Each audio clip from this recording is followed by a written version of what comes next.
Hello everyone, I am Tacit and welcome back to another Brighter Shores live stream. What are we now on? Like around day 350. We're almost at the 1 year mark.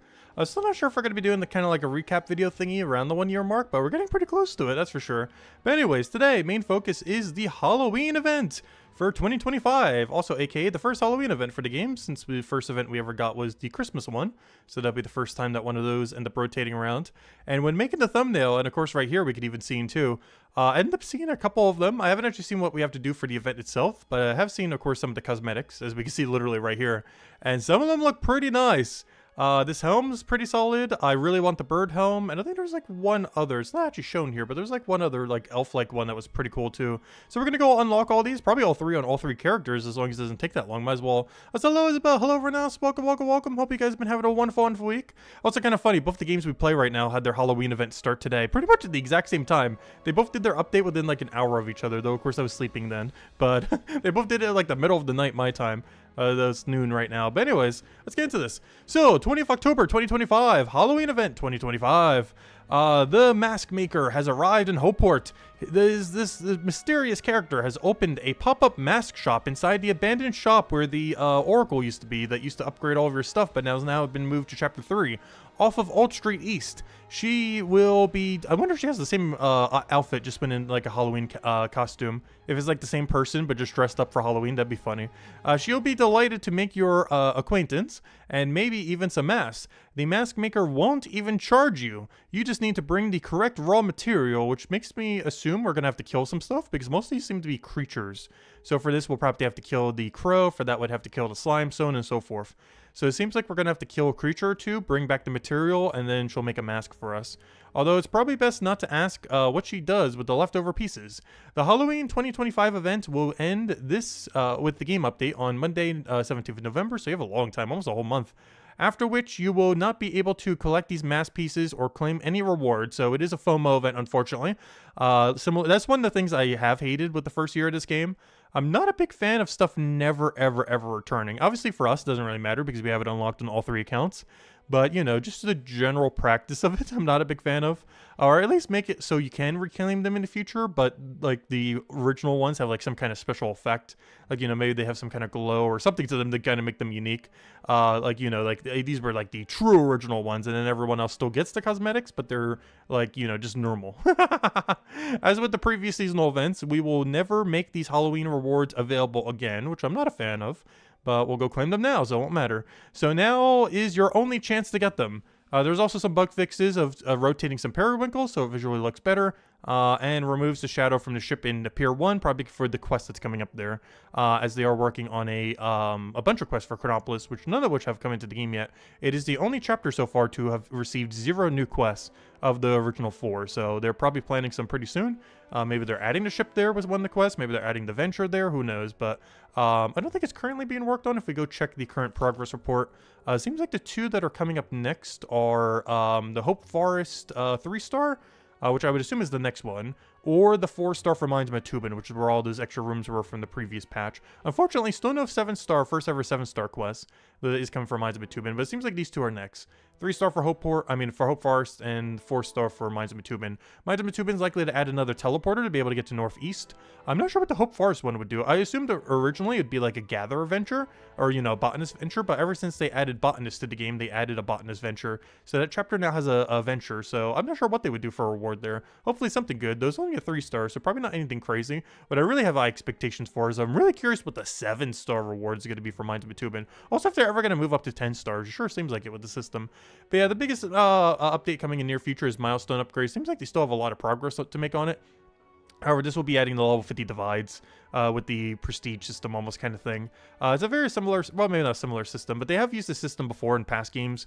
The main one that comes to mind is Arcanist back in 2008 on Fun Orb. They end up implementing a very similar mechanic where you have like a 10-tier system that ends up moving up slowly. So it'll be interesting to see how they end up incorporating it in an MMO, because they never applied any of that mechanic to RuneScape.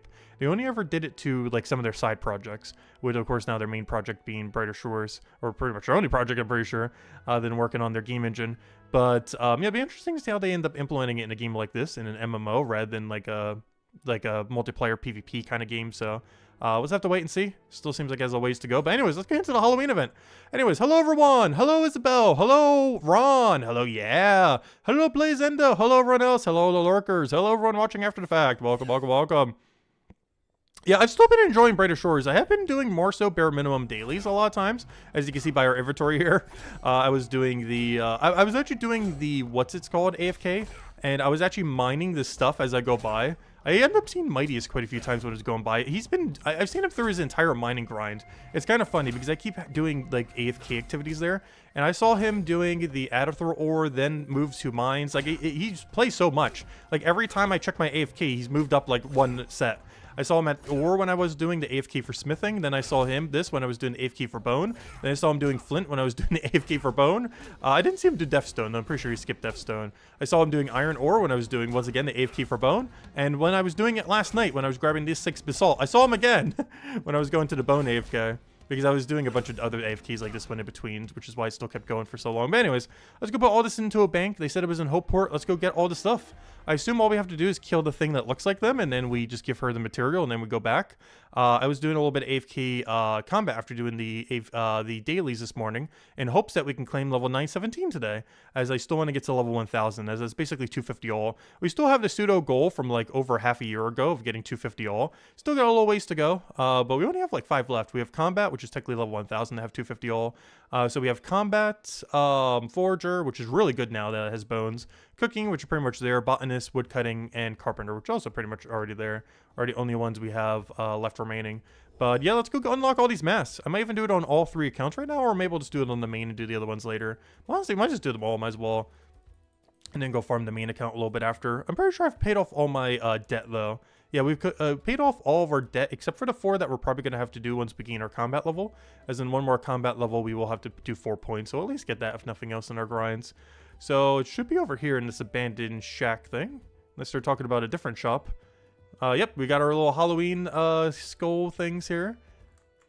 And where is it? Oh, wow, this place actually looks nice and tidy. The Mask Maker. There we go. Oh, it even has the really cool appearance. Everyone's already rocking that new mask. All right, let's see. Welcome, welcome. I can tell that you need my help. What can I help with? Can you enhance my equipment? Oh, that's a funny joke. I wonder what he's going to say to that, because this is where this used to be. Oh, that's really funny. I want to see what the flavor text is going to be for that. That's funny. What do I cannot speak this morning. I need tea. Wait. I need some caffeine. I've not woken up yet. Anyways, where was I? What do I need? What do I need help with? Or doesn't that mean what do you need help with? Making masks, of course. I just need you to collect some raw material for me to work with. What do you mean, raw material? Defeat some monsters, gather their parts, and bring them back to me, and I'll create a mask for you.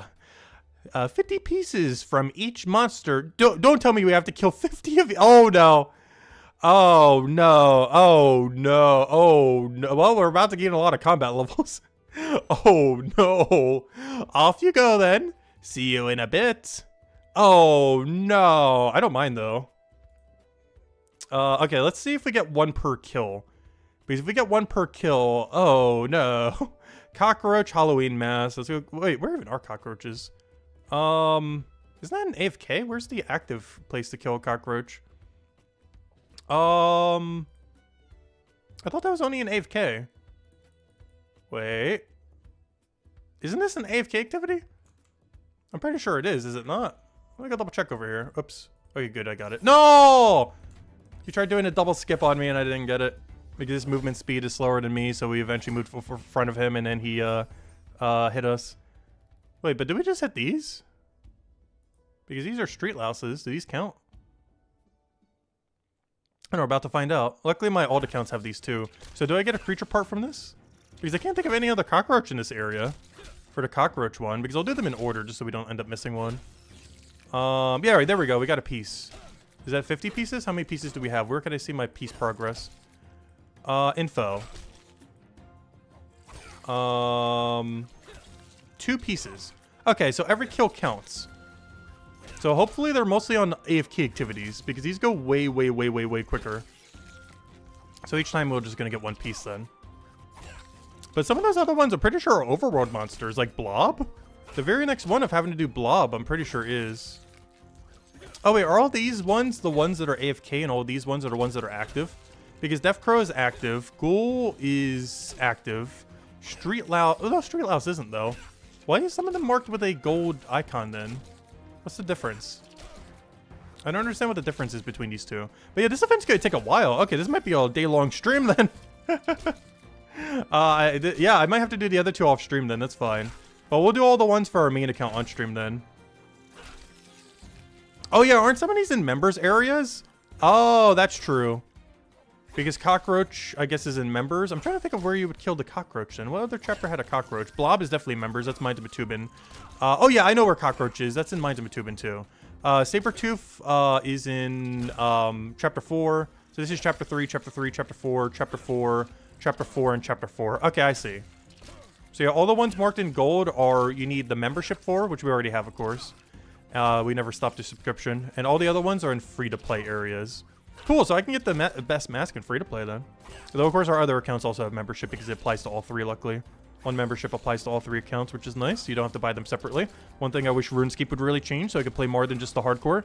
Because it's so annoying not be able to play like a main account or some other side account. Because you can only buy one membership at a time. Otherwise, you have to spend like $30 a month or something.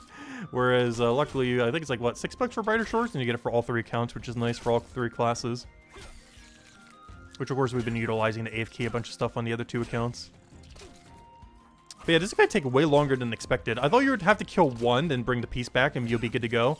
50 of all of these is... we're going to be here for, like, several hours. I was expecting this to be, like, a 3-hour stream. This could be, like, a 5+ hour stream.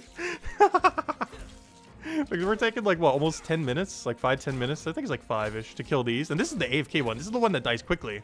The ones they have to kill outright, like Death Crow, this is going to take way longer than this thing. The AFK ones are actually going to be pretty quick. I'm probably going for the Death Crow one next because it's by far my favorite mask. So I want to rock that one first. However, if there's nothing else, the Shade Halloween mask, I think it's most people's favorite. So as far as the favorite one that everyone likes, you'll probably be able to get it. You can get it for free. And the one I personally like the most, the Death Crow one, which will be rocking probably on all three accounts, you could also get for free. I don't think they have any good ones in the member areas. The Cockroach one was okay. The Blob one is okay. I'm not sure what the Sabertooth one looks like. Street Hag kind of looks like a Night Elf kind of aesthetic. Maw Chest one is a funny meme, if nothing else. And the Zombie one, I wonder if there's two different zombie ones. Because I saw two that kind of look different. I wonder if it's just the male and female version or something. Which is kind of surprising if they actually modeled one for male and female separately. Yeah, this is going to take a while. 50 of each is a little crazy. I see why the event lasts for a month.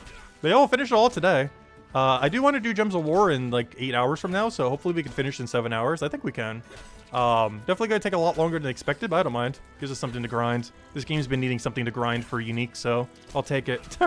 Even if it's a Halloween event, it's better than nothing.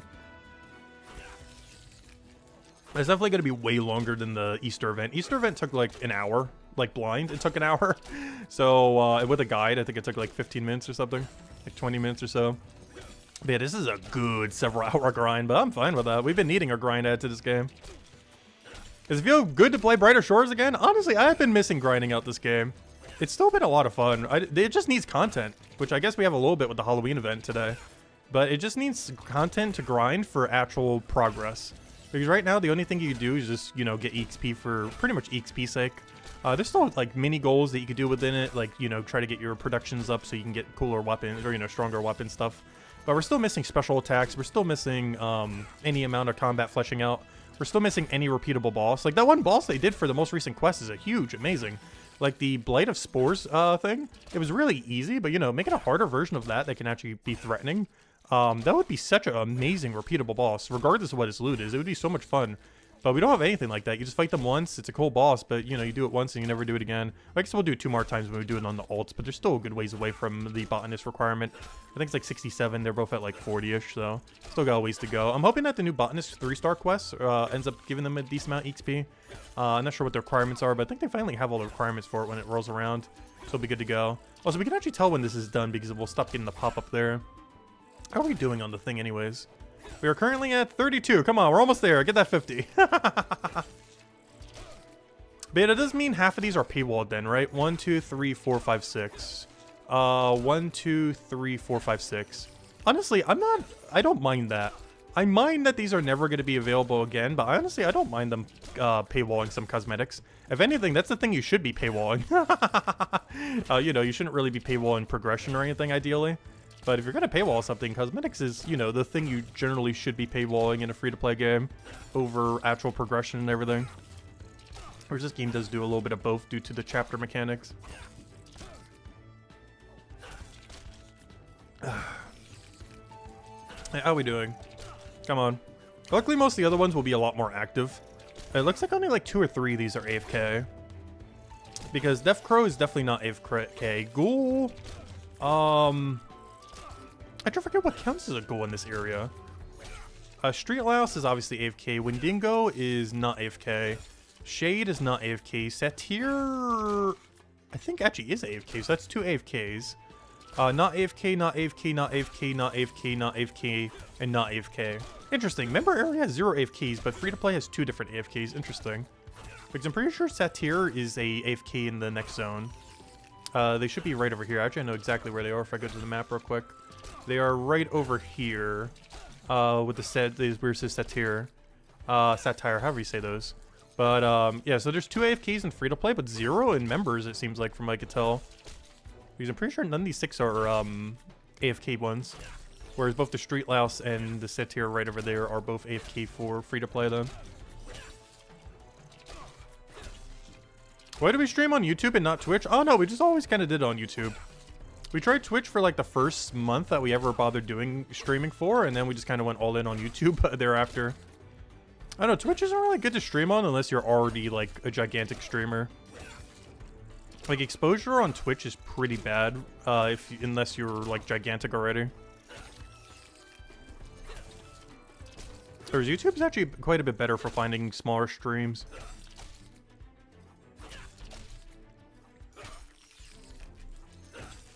Because the problem with Twitch is they tend to push the streams that are already, like, 1 billion views. Whereas YouTube actually does push stuff that is, like, literally, like, 0, 1 views, stuff like that. Or, you know, people that have low amounts. Like, I will literally search YouTube and it'll just recommend me like a 2-view stream. And sometimes I'll watch if they're doing something interesting. Relevant to the content I was looking for. Alright, it should be the final Street Louse. We'll do these one at a time. I guess we'll work from top to bottom because I really want the Death Crow one anyways. Alright, we're done. 1 down, 11 to go. Oh gosh. Yeah, this event's a little longer than anticipated, but hey, I've been wanting a grind for this game. I'll take it. Alright, on to Death Crow. Use item on. 1 Louse hat, please. Thank you. Also, we'll wear them 1 at a time because we're probably never going to put most of these back on ever again. Oh gosh, doing these on the other account's going to take forever though. I'm not doing that on stream today, but we will eventually do them. Transmog. Of course, we do have every cosmetic on all accounts currently. And we'll go put on the thing until we get our next one. And then I'll probably keep this one on forever. These things should get obliterated. We are really over-leveled right now for them. Unfortunately, these do die slower than the other thing we were already fighting. And we still have to kill 50 of them. Which is kind of crazy. But let me go to the other room. I feel like it's not going to be as crowded. Also, unfortunately, we can't get an upgrade from them because we're so over-leveled compared to them. Okay, this room's actually more crowded. That's going to be the only problem with everyone doing this at the same time. Oh, they put a storage rift over here. I forgot about that. What's my favorite part of Brighter Shores? Honestly, the questing has been probably one of the best parts of it so far. Then I do just love, like, the general, just slow progression of just skilling. I've always enjoyed skilling in just various games like these. We might have to go and, try the other room again. Is this going to be a problem doing the event right at launch? Is every single room is going to be at max capacity? Which is not ideal. It seems like we're not doing too bad on spawns at the moment. But yeah, out of all the hats, I think this one's going to be my favorite. But we'll see what we think after we get all 12 of them. Because I haven't actually seen all of them yet. I've seen most of them, though. But I haven't seen the full 12. That's pretty much the whole goal of the stream then. Go get every mask. We don't end stream until we have them all. And hey, we'll gain a combat level from it and then start dumping our knowledge into combat. Which I guess is one nice byproduct of that, if nothing else. Where are we right now? We need 5 million more XP. What are we getting per kill right now? Ooh, only 68. That's pretty bad given that we could be killing things right now for like 250k XP each. We're getting really high reduction right now, which makes sense with all the penalty and everything. We are way over leveled on them. We tried playing, but there were some toxic players. For what, Brighter Shores? I haven't really seen anyone being toxic in this game for the most part.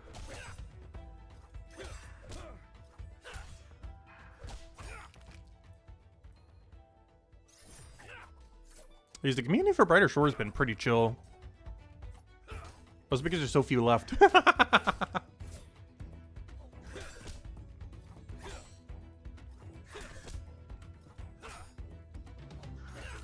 They were stealing your monsters? Yeah, that's the only thing that's competition in the current state of the game. That's gonna happen a lot. Especially today if you're going for it the like day of.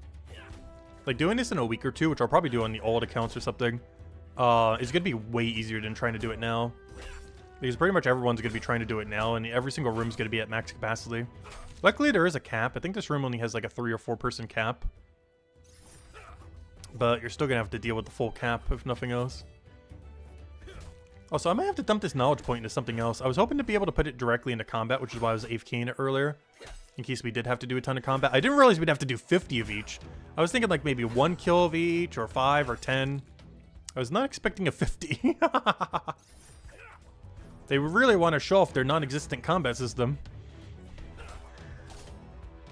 But the hats are worth it. 100% worth it. The subreddit is very toxic. That is probably true. I never use subreddit. Or, you know, I never use Reddit, I mean. I'll check it ever so occasionally in case it has info that isn't anywhere else. But I don't even have a Reddit account. I literally just, like, check info there sometimes. Like, I don't even have a registered Reddit account. But yeah, that place is awful. Would not advise using. What I think is good for is looking up info when it's not anywhere else sometimes.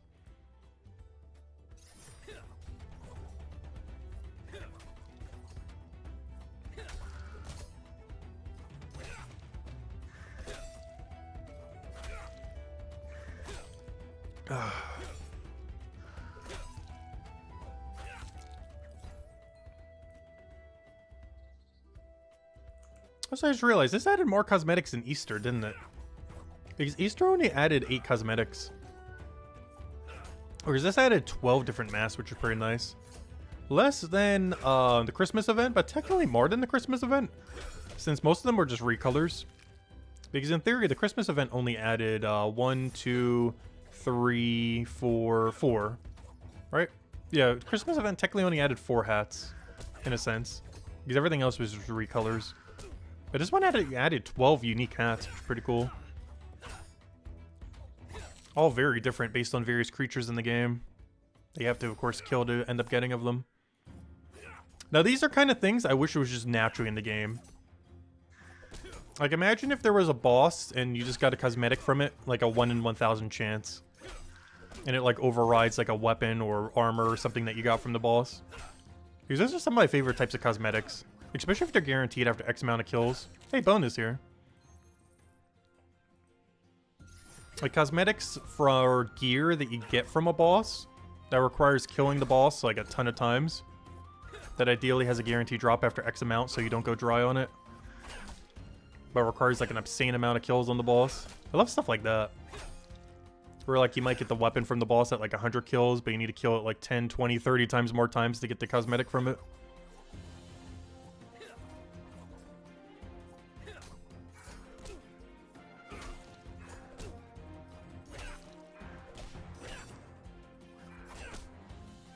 How's my mother? Oh, she's been getting better. It's still hurt a lot and still needs to heal quite a bit. But she's at the point that she can somewhat stand up occasionally. Still has to use the wheelchair quite a bit though. But based on the scans and everything, it seems like it'll be she'll be able to walk again in like 3 to 6 months or so. Like as far as like properly fully walking again. But she's mostly been laying down and resting most days, though. Trying to let it heal.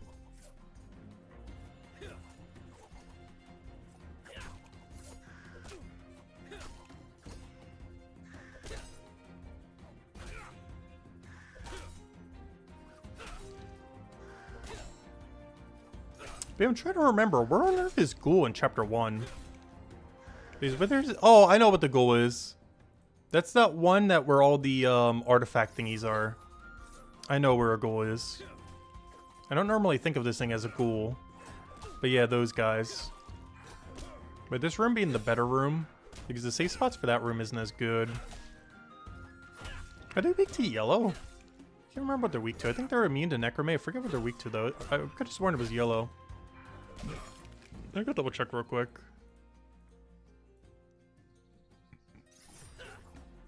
Ghoul. No, they're weak to green. Well, I gotta be careful when I use my weapon that we just melee them outright if they are immune to yellow. I'm trying to think of anything that we have to face here is immune to yellow. I don't think any of them are. Let me double check. What is the full list again? Where to go? So, Death Crow, not immune to yellow. Ghoul, not immune to yellow. Street Louse, not immune to anything. Wendigo, not immune to yellow. Immune to blue. Shade. I think they're just immune to Necromay, so no. Satyr's not immune to anything. Cockroach, I believe just immune to burn? Or actually, I don't think it's immune to anything but weak to burn. Blob, is immune to green. Sabertooth is weak to yellow. Street Hag, I can't remember what Street Hag is. Maybe Street Hag is? Maulchest is also... Oh! Maulchest is immune to yellow. I'm pretty sure it's Maulchest. I believe he's weak to blue, but immune to yellow. So I think Maulchest is the only thing we have to deal with that we can't use our range weapon for. That's fine, because you should be really weak Maulchest. Because we haven't gotten the next set of combat yet. So the Maulchest I have to face is like level... like 700 or something. Like absurdly low. Oh wow, we actually got a rare. This is actually interesting because I could upgrade this later. Or sell it for like a gold. But that's actually a nice pickup. Because I can upgrade it into a real weapon later. Because I was going to say earlier, I'm probably not going to get a single upgrade during this entire grind. And technically 4 stars will not be an upgrade, sadly. One of the few times where a 4-star drop will be bad. However, every 3-star we get, we can tune into an actual good piece of armor or weapon later. So any 3 stars we get are actually good drops, regardless of what it is. I mean, not regardless of what it is. There are some weapons that are still kind of useless. But most every 3-star drop we get will be useful, regardless of its level, since we can tune it up into a better version. Whereas if we get a 4-star drop, we just sell it immediately because, yeah, it'll be stuck at that level. And we can't enhance it any further. Is there any news use for Necromay yet? No. All the status effects are mostly just for elemental weaknesses at the moment. I assume that we'll do a little bit more unique stuff down the line. I could definitely see Necromay having lifesteal in the future, which would be great. You know, the burn thing will probably have damage over time. Frost could potentially have freeze or slow mechanics, who knows. But currently, they're basically just for weakness exploiting. Until we have special attacks and other things to go with them. But they're purely for exploiting weaknesses. Like right now, we could be doing slightly more damage if we're using a blue weapon. Which, as a Cryo Knight, we probably should be. I just don't really have a good setup for it. And the time it would take to go make one just probably isn't worth it. Over just killing some. If we had to kill hundreds, it would probably be worth it. But only 50's probably fine just doing it like this. Not to mention, this 2-hand sword's pretty solid. I actually got it as a drop, too. Which means whenever we sell it later, it should be worth quite a bit. How much is it worth? Should be worth a pretty penny. Is worth, yeah, 1 gold. Because we got it as a drop. If we would have crafted it, that would only been like 300 silver or something. That's 1 whole gold, not bad. How close are we to a level? How much are we getting per each? 68k? We're gonna be a little short. I was hoping that we would get that knowledge point by the time we hit it. I'm gonna have to waste one of my knowledges on something. I'm gonna be ever so slightly short there. I guess the solution to that could be we could go do the 50 Satyr kills or whatever. I'm not sure it's gonna be enough since we have such diminishing return on it. Because that was the AF key for... oh, wait! I need that! Wait! That's huge! I get the upgrade for it at 917. Wait. We gotta put that off. I gotta get level 917 first and get all the other combat done. Oh, we're gonna put that off. I didn't realize that's our next upgrade. Wait, that's huge. I'll actually be able to get full benefit from it. Nice. Wait, that's actually amazing. I didn't realize that till just now. Wait. I realized that when we were doing a combat upgrade, I didn't realize the combat upgrade is literally him. Oh, that's really funny. Oh, that works out perfectly. I'm actually going to get full XP rate for it. I didn't for the lice, obviously. But I will get the full XP rate for when we do the satire. I just need to get the 4 knowledge points beforehand. But with all the combat we have to do for everything else, we should easily get the 4 knowledge points for it. Nice. Okay, that works out perfectly. We just have to make sure we put that off then. So I'm going to have to do all the other ones before I do that one then. So I'm going to have to go a little out of order once we get down there. Because we'll do the ghoul next, then we'll do the Wendigo, then we'll do the Shade, then we'll skip this until we have all our knowledge point, go to Cockroach. Then we revisit this once we have the knowledge points and just keep going down the list then. Perfect.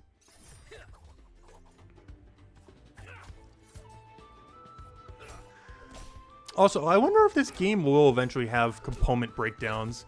Because one of the things that they mentioned in one of the other chapters kind of implies that we're going to be able to break stuff down eventually for parts. And then end up enhancing stuff with it. It seems like a skill that's coming with chapter 6. Based on the way that they kind of describe things.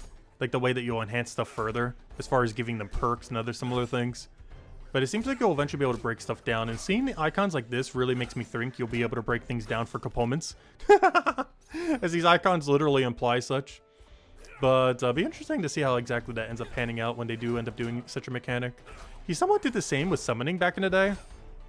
And after he ended up leaving, I believe RuneScape 3 did that with Invention.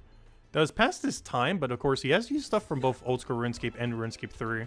Like, blast mining in this game is literally just worse blast mining in old school RuneScape. So he has taken mechanics from them before, so I wouldn't be surprised if he makes a more magical version of Invention for this game. Where you kind of like break stuff down, get components, use it to enhance stuff, get stuff from bosses. Kind of like how summoning worked, where you get a bunch of emblems and then you use those emblems to, you know, upgrade stuff. Well, in that case, you use summoning creatures, but you know, you might get like actual components from stuff. I know one MMO that I kind of played a little while back that was like that. I'm pretty sure it's a mechanic used in a lot of them. Like even, I'm pretty sure Path of Exile 2 or whatever that one was called probably uses a similar mechanic. But, what was that one game called? That one MMO. Why am I forgetting its name all of a sudden? Albion Online had quite a bit of that. Not necessarily the breaking down of stuff, but the, like, you get special enhancements from bosses and other unique content that basically encourages you to go do that unique content. And then you use that for enhancements on gear, so to be able to make specific gear. It seems like Chapter 6 is likely going to be bringing some kind of mechanic like that based on what they've said in the past. Unfortunately, Chapter 5's gotten delayed by like a year at their current development rate. So it's going to be a while before we get that, but eventually their vision will be fully through. I don't know, whenever I think of this game, I always think back to something like Gems of War, or even just the classic version of RuneScape. Because Gems of War, as far as player base number, is kind of at a similar curve to this game, where it had almost none, and then got its lowest point like 9 months in, but then started to, as it added more and more content, actually started to, you know, go up until it had a solid player base. And it still reminds me of RuneScape Classic 2, which of course was Andrew Gower's first venture into making a big game, or even an MMO in general. Like, if you looked at RuneScape Classic in 2003, it would be such a horrible game. But you look at it at what it was by like 2007, 2008, and it's like, oh, this is one of the best MMOs ever made of all time. And that's probably going to be Brighter Shores path at this point. Like, it's going to be horrible. Well, maybe not horrible, but, you know, it's going to be a work in progress quite a bit for the next, like, 2, 3, 4 years. But you look at it, like, 5, 6 years from now, it's like, oh, yeah, that's actually a pretty solid game that's fun. It just needs, like, 5 years of content. Which I think is the issue for a lot of MMOs. Is realistically, you need, like, 5 to 10 years of content in an MMO before it's, like, good. Like, even playable. Because there's just so little content at launch for every MMO in existence. It's a big issue that pretty much every new MMO ever has. Like, how do you compete with MMOs that have 10 to, like, 25 years of content with a game that you, like, just launched that has, like, maybe, like, 1 year's worth or a few years worth of development time into content? Like, it's hard to do for an MMO that basically needs to have infinite content. Because you can't just start an MMO with infinite content. Unless you're just making it a gigantic grind fest. Speaking of which, level 500 all now. I assume that's just for scaling for the future. Because I'm pretty sure he didn't really expect anyone to really go that crazy with it. Kind of like how he never expected anyone to really get 99s back in the old system. But now people go for 200 mil EXP, which is like over 15 times longer.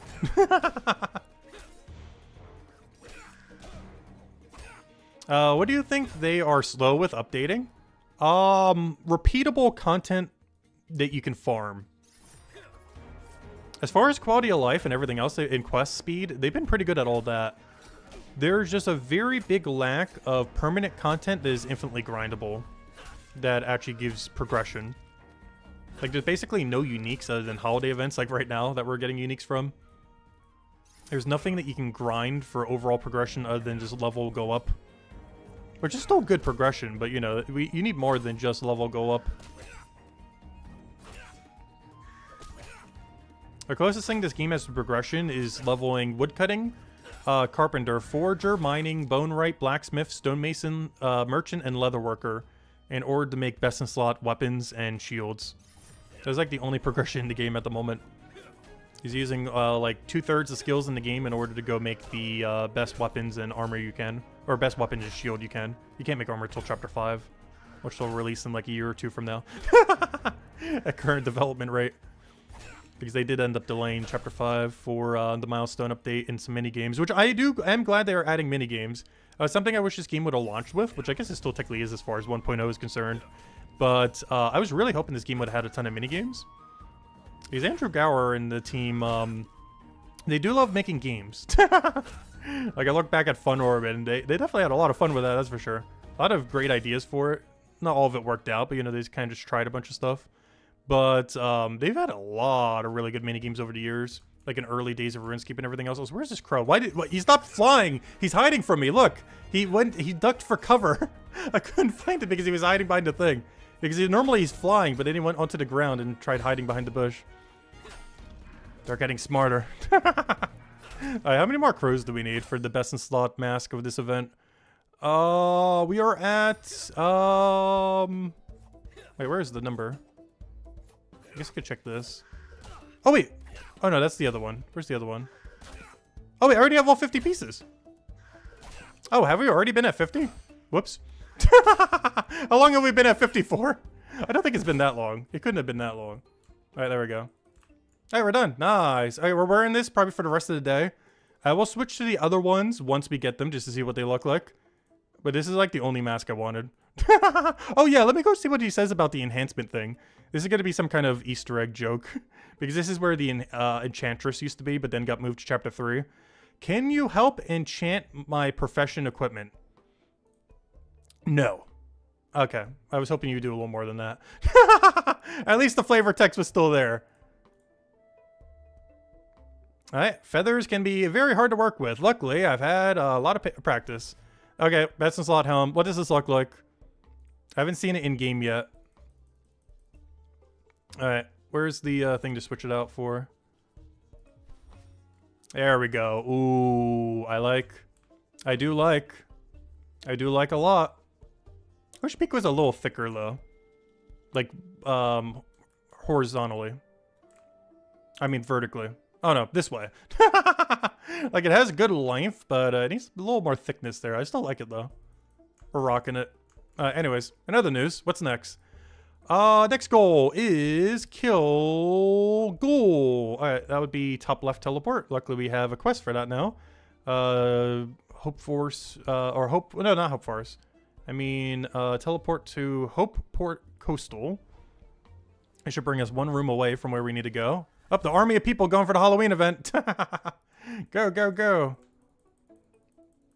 Alright, this is the better room to kill them in. I'm concerned it's going to be overly crowded, though. But this one has better angles for safe spotting them for full damage. So I guess we're not really going to die to them. So I guess that doesn't really matter too much. Either room's probably fine. Alright, now we'll go kill 50 of these. It does look like I'm going to have to waste one knowledge point because I don't think I'm going to hit it in time. Yeah, 71k each. Yeah, we're not going to hit it in time. We're going to have to waste one knowledge point, I guess. We'll dump it onto, I don't know, what are we going to dump it onto? Smithing? I might just double dump it at that point. Because I'm pretty sure about how many kills we have to do. We're already going to get enough. Because let's go do some math real quick. If I kill everything and save the satyr for last and then double dump on the other one, how many would we still have? Because every 50 or every 50 is guaranteed 1 knowledge point, regardless of how under leveled they are. So we need 4 knowledge points. So let's just assume we double dump this onto smithing. Wendigo is 1, 2, 3, 4. Yeah, we have way more than enough. So what I'm gonna do is on this upcoming one, I'm gonna put it into double smithing. And then the rest of them we will be putting into our AFK for the satyr. And then once we have 4 points for that, we'll go to the satyr then and just skip it until then. I think that'll be the game plan then. That'll work out perfectly. Because we're gonna get a lot of knowledge points during this. Doing all of these depends on what your level range is at. But it should be around like 7 knowledge points if you do absolutely every mask. So that'll be the 4 that we need for the thing, and then the rest to just do whatever with. Which we'll dump into smithing, I guess. Because I still want to get that 350 smithing before the milestone update, before we divide everything into 50s. Also want to try getting 1000 combat, 300 alchemy. And I would say those are the main ones, probably. Maybe do a little bit of mining for 400 mining, though there are already more ores and stuff. So I don't want to accidentally skip whatever low tier 6 orb they're adding. So I might just leave it at 388, to be honest. Just in case they make it really low down. Because right now I have access to 2, so regardless where they end up putting it, we'll probably be able to go and utilize it. Wherever they put it in that little area. So if I just keep it at 388. Lately I've been doing the venture just for hope, or for wow, I can't even remember its name these days. Chronopolis. But I've been doing the Chronopolis AFKs. The main reason for this is, or the ventures I mean, is for one, we don't have to double dip the potion. But also, and we're already in the area. But also, our tool is already so upgraded for mining, I figured, why are we even doing the venture for? I already have like 10,000 dynamite. I checked the thing, it's like 10,200 now. But as soon as I saw the 10,000 number there, it's like, why am I doing this? Let me just go do something else. Like 10,000 tier 6 Deathstone is probably enough for the rest of the time. If we're even going to bother grabbing that many. So I figured, yeah, we'll just put it into the other stuff. Because the one venture gives us pure money, and this gives the best potion in the game right now for overall price for alchemy XP. Until they do the milestone update, in which case that might not be the case anymore. But right now, if you're doing alchemy, it's by far the best thing to be doing for it. Unfortunately, the merchant XP is kind of meh, but relative to how quick the skill is to train. But the resource that you get from it's really solid. When are you going to use those oysters? Oh gosh, I have over 100k oysters after the update. It is crazy. Unless, honestly, even if they make lemon juice buyable 100 at a time, so you can go bank 2,400 at a time, even if they do that, I still don't think it's worth running them all. The problem is we're just too high of a level. Because oyster, this would have been great for the 192 to 217 grind earlier, or whatever grind you'd have to do with them under the new system once they do the 50 milestones. But now that we're that far away from it, it's just not worth using.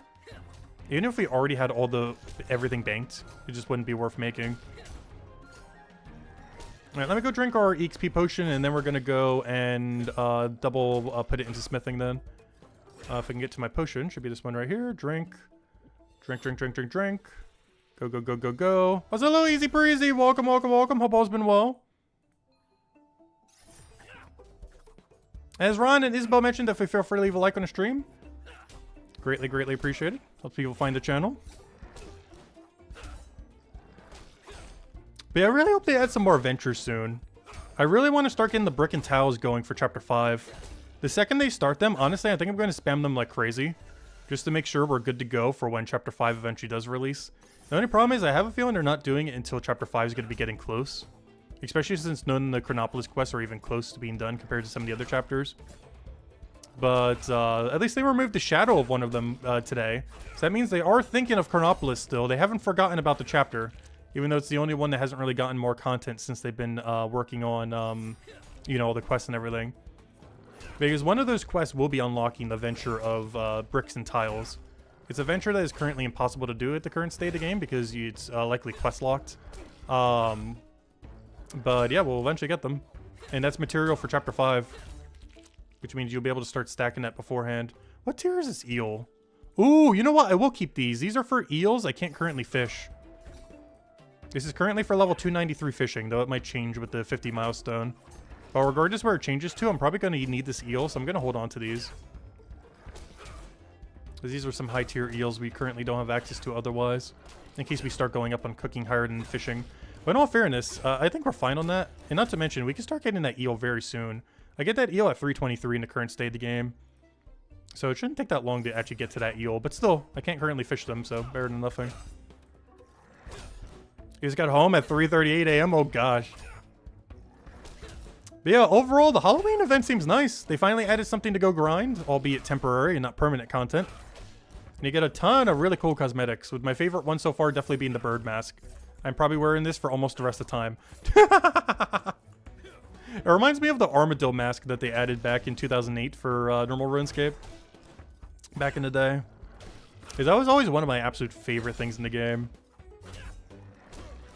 And having the more undead, what's the thing? Eldritch looking one is really nice.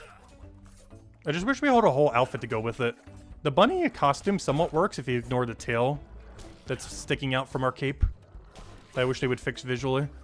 But, yeah, the body kind of works. It's just there's no pants to go with it. There's not a good pair of pants to go with the outfit currently. But the bunny outfit, if you could just remove the tail, would be fine. It's not perfect for it, but coloration-wise, it matches really well.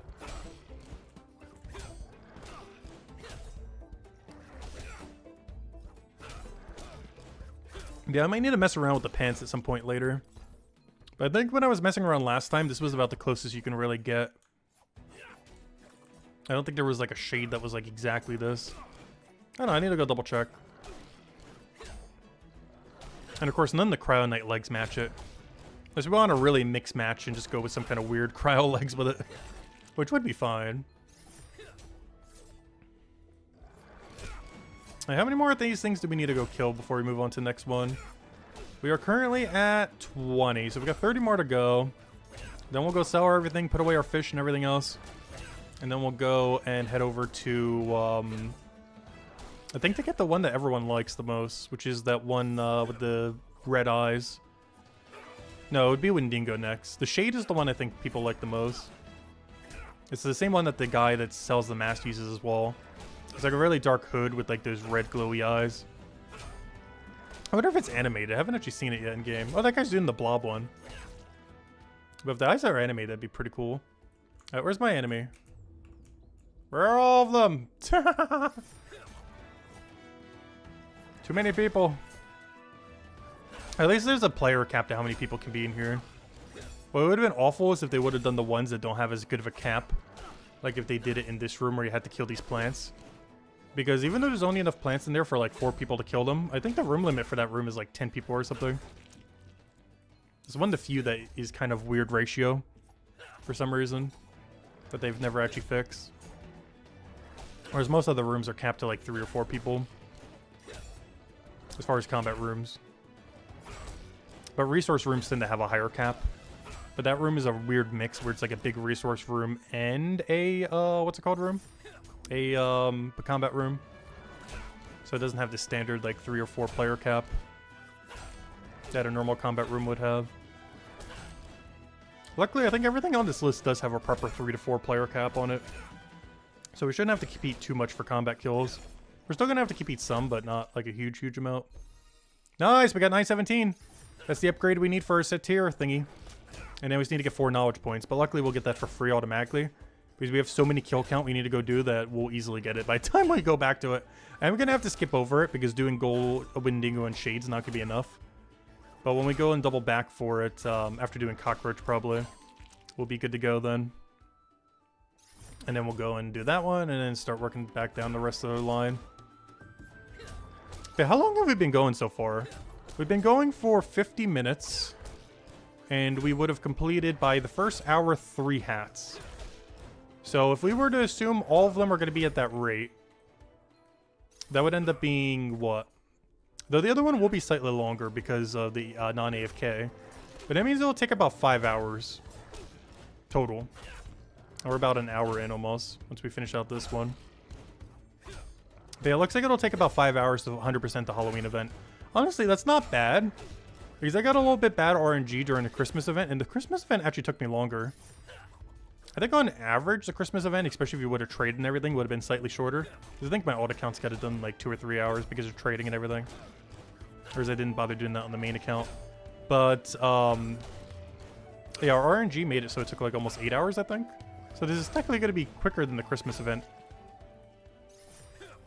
Are we level 2.5k in Guild Wars? No. We're only level 1997. We're trying for 2,000 by the 11-year anniversary next month.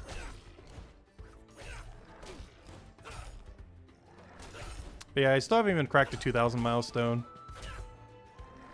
And my goal for this game was kind of to try to see if we could reach like 5,000 potentially in time for the 1-year anniversary of this game. But I don't think we're going to make it. Because we only have like, what, 2 weeks left? I would have to gain about like 10 levels a day. Which is possible, but we're definitely not doing that. 100% possible if we played like 8 to 10 hours a day. Like every day until the 1-year anniversary of this game. I'm not going to go that try hard at the moment though. I need more content before we go that try hard on something on this game again like that. We need either Chapter 5 where I'm going to rush level 200 all. Or I guess at that point Prestige 4, whatever you'd call it at that point. Milestone 4. But we'd go for 200 all for Stonewall Hill when that comes out. Whenever they do the combat rework, we'll probably go crazy on combat as long as it's good. Or, you know, as long as it's like fully fleshed out when it comes out. My only concern when they finally do the combat rework though is what if they do the combat rework but add no bosses? Like they might finally fix combat, but then we have nothing to go use combat on, which is going to be weird. All I hear is excuses. I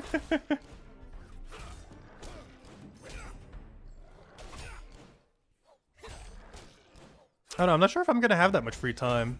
Because I still have to do a lot of stuff for my mom right now and for the household since I'm the only one who has proper mobility here. And I also have some other work I need to do that's not related to the channel. Also, it's my birthday next week, or soon, November 4th. Actually, one day before the 1-year anniversary of this game, oddly enough.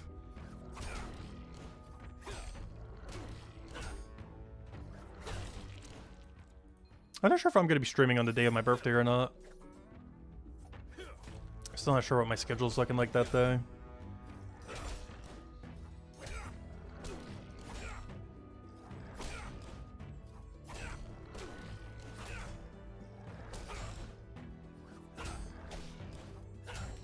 Happy early birthday. Thank you, thank you.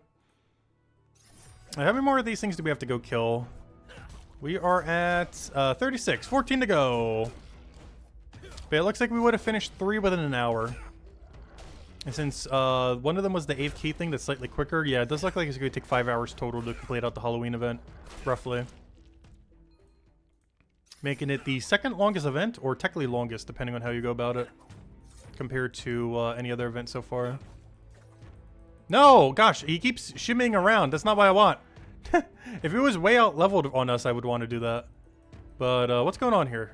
Please, have proper pathing. This would be so good if we had infinite ammo. You'd be stuck forever, but gosh, that was so bad. I can easily kill these. I don't need the extra damage in there. We just need kill speed.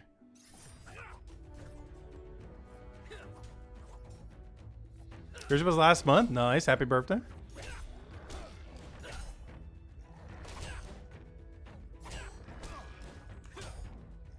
But yeah, I think this is going to be my favorite of all the masks. We'll still try all of them and see what they all are. But I highly doubt any of them are going to beat this for me. Especially if I can find some legs at some point that will match this outfit. I may need to go back to the person for that and see if we can find anything. That or worst comes to worst, see if we can find a piece of cryonite legs that would go well with it. The problem with that is it's going to be a lot of metal. But maybe we could do something that kind of matches the cape that makes it work. Especially with all the colors that you could apply to it. Oh no, we're going to get this thing trapped again. Please, go around. Thank you. Normally it'd be great if we get them that trapped, but these things are so weak that it's just wasting time. If they were like 10 levels above us, we'd care about that, but not when we're this much stronger than them. No, don't go that way. No! No! Okay, I'm about to go to the other area back where I was before. It was working so much better. These things keep getting caught up too much on the cover. I'm going back to like that top area or something since that guy's over there.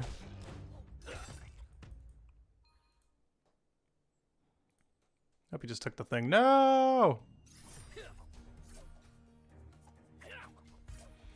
Alright, how many more do we need? We should almost be done with Hopeport. We need 8 more. Almost there. Then we'll go turn it in, sell all this, put all the fish away, and head to the next area. Where there's only 2 I'm going to be able to do because the satyr I want to wait till we have the 4 knowledge points for. So we can get the full amount of EXP for it. Might as well. Because that worked out so perfectly. As well, actually get the full amount of EXP while doing him. Whereas normally you get diminished by half whenever you're doing something outside your level range.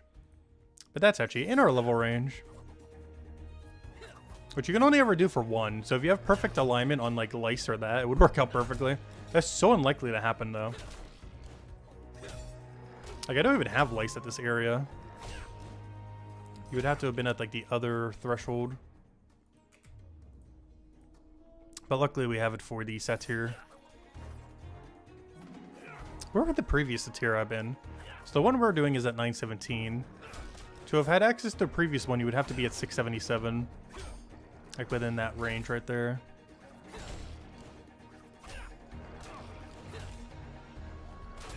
It's not that big a deal not getting full XP for it, but being able to get full XP for it's kind of nice. A little extra bonus. A little less time wasted since we have to kill so many things under leveled. How many more? We should only have a handful left. We need 4 more. Technically 3 more because this guy's about to die in a second now. Alright, back to our original spot.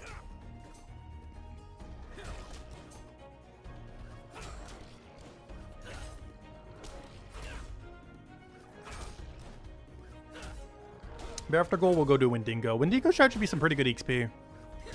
At our level range, they're actually perfectly fine to go for. They're like 1 enemy below what I would otherwise be killing. So they should be pretty free to kill, but also like worthwhile, so it's gonna be nice. They're in like a nice in-between. Alright, where are all my enemies at? Come on, something respawn. There he is. You're making it early for your birthday request, which is what? Trying to... I still haven't looked into that. Could you link it to me on... is it on like Steam or something? Or something else? Could you like link it to me on Discord? I'll go check it later. Because I forgot to look that up earlier because I forgot the name.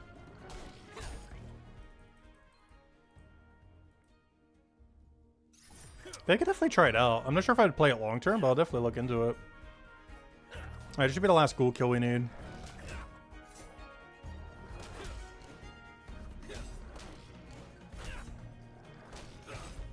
And then to the Wendigos. Alright, let me go sell all my stuff and deposit everything while we're here, though. Alright, teleport to, which I think I said like quicker growing to mine southwest, oddly enough. Oh, you know what? It's not, because I need the mask. No. It's technically less tiles to get there compared to the garrison, I believe.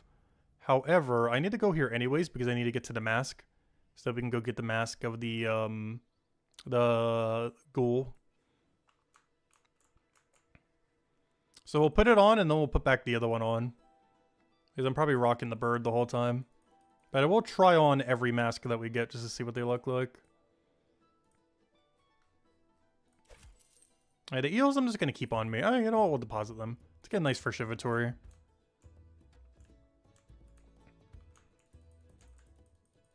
going to deposit these over here. A little bit out of our way, but it's fine. I wish this thing was a little bit more centered. Like right over there or there. Alright, third mask. 9 to go. And we're 1 hour in.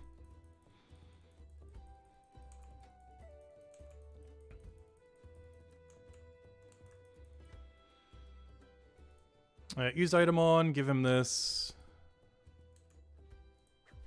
Alright, let's see what this looks like. Alright, there we go. That's the gold mask. Now we're never putting that back on again. Alright, teleport to Central. So this next guy's gonna actually be really good XP. He's an 896. Normally I'd be killing the 904 or the bear at this point. Probably not the bear. Well, actually we're probably good enough to take the bear. But normally I'd be killing the 904. So this is only like 1 tier or maybe 2 tiers below what we otherwise would be killing. So out of anything we'd be killing this whole stream, this is by far the best XP rate out of any of them. Not counting the stat tier AFK technically. We're getting 131k XP each, which is still quite a bit diminished, but compared to everything else, it's far less diminished. We're also at a nice level range now where he's a lot better XP, but we should also never lose to him because we're over 10 levels above him. Actually, we're almost 20 levels above him. So we shouldn't ever die to him. We shouldn't need a heal, but we're still getting like slightly better XP compared to everything else we'd be killing. It's also possible we get an upgrade. If we get a 4-star drop from this or a 3-star, they're both upgrades. It's the only thing we'll be killing this entire stream that if we get a 4-star, it's actually good. Everything else would just be sold immediately. But a 4-star from this would actually be an upgrade, most likely.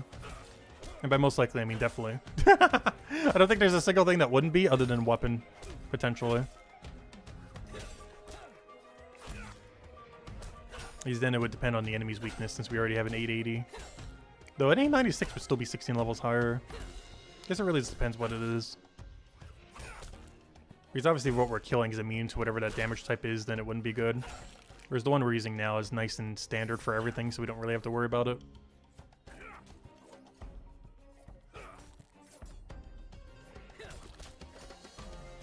You only need to break the game's economy so you can be rich. You said it was Animal Crossing New Horizons like, right? I don't know, does the game have player-to-player trading? Because if I know anything about Animal Crossing New Horizons likes, is people will pay almost anything for the cosmetics they need if you have like a bulk amount of them. So if there's player-to-player trading, if you just get your hands on like full sets that people want or like specific cosmetic sets that people want, especially if there's like a trading website for it, that'd probably be the best moneymaker in the game. And there's just something infinitely farmable like the flowers were in Animal Crossing New Horizons like that. But normally people will pay a premium if you have like the exact like 5, 10, 20, whatever X number of items that they really want from their wish list. And they're normally willing to pay like 5, 10 times, 20 times above their actual value. If you have like bulk of what they need.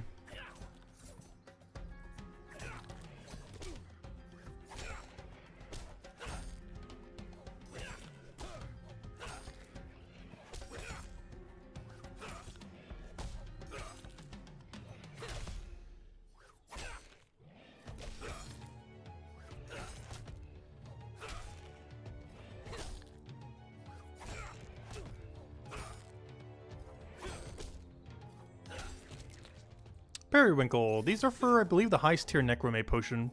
Yep, exactly so. We are going to be using this almost never. Unless they eventually add lifesteal to Necromay weapons with a special attack or something. In which case, this will be a really good potion.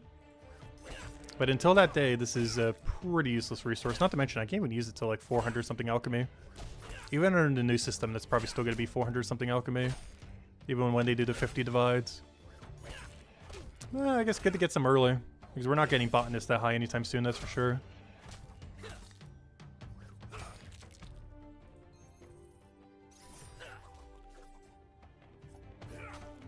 But yeah, this is going to be a crazy grind to have to do on the other 2 accounts. At least I know how they're going to be getting their knowledge points in the near future. For the next month, all my knowledge points on my 2 alt accounts are going to be from combat. They're just going to slowly chip at it over the next like 3 weeks. Because I want to finish a little bit early just in case. I think what they said November 17th is the last week. Is that a Monday? I assume that's a Monday. Yeah. That's like 4 Mondays from now or whatever it is. It's like the second to last Monday of next month. So by the 17th, we need to go finish it by all the other accounts. So technically by the 16th then. But we should be able to. 2 of them are literally AFKable. And then the other 10, we just get all of our knowledge points for the next month from doing combat then. That's perfectly fine.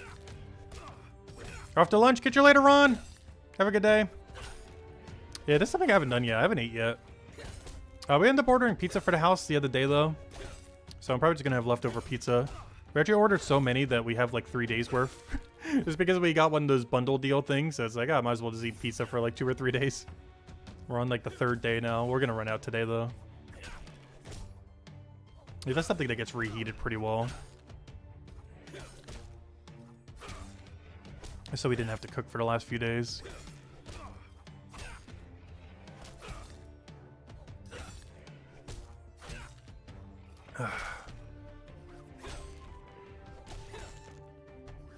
Though I could use an omelet right about now.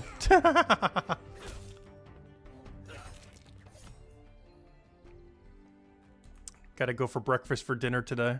Actually, that'd be a combination. Pizza with omelet and a salad might actually legitimately be my dinner tonight.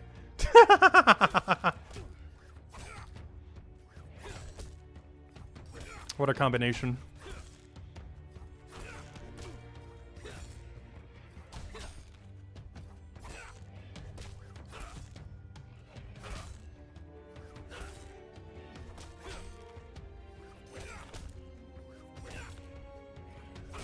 You were wondering what to eat, now pizza time? Yeah, I don't know, pizza's just like a nice solve for any meal ever.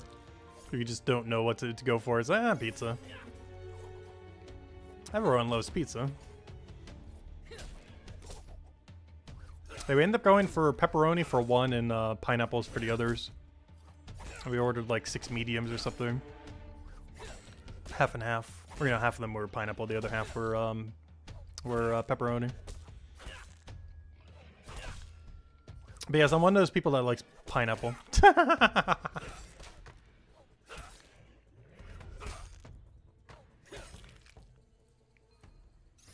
Oh, something about it is just so nice on it. Like, I'll never eat pineapple on its own, but it goes good with quite a few things. Though the main reason I don't really have it on its own normally is just because a pineapple is just so annoying to deal with. Like cutting up a pineapple and everything.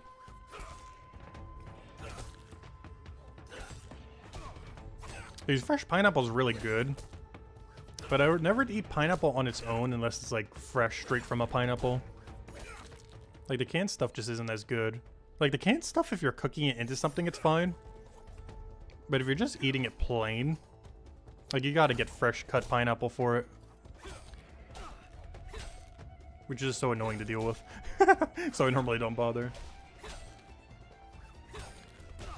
It's so good though.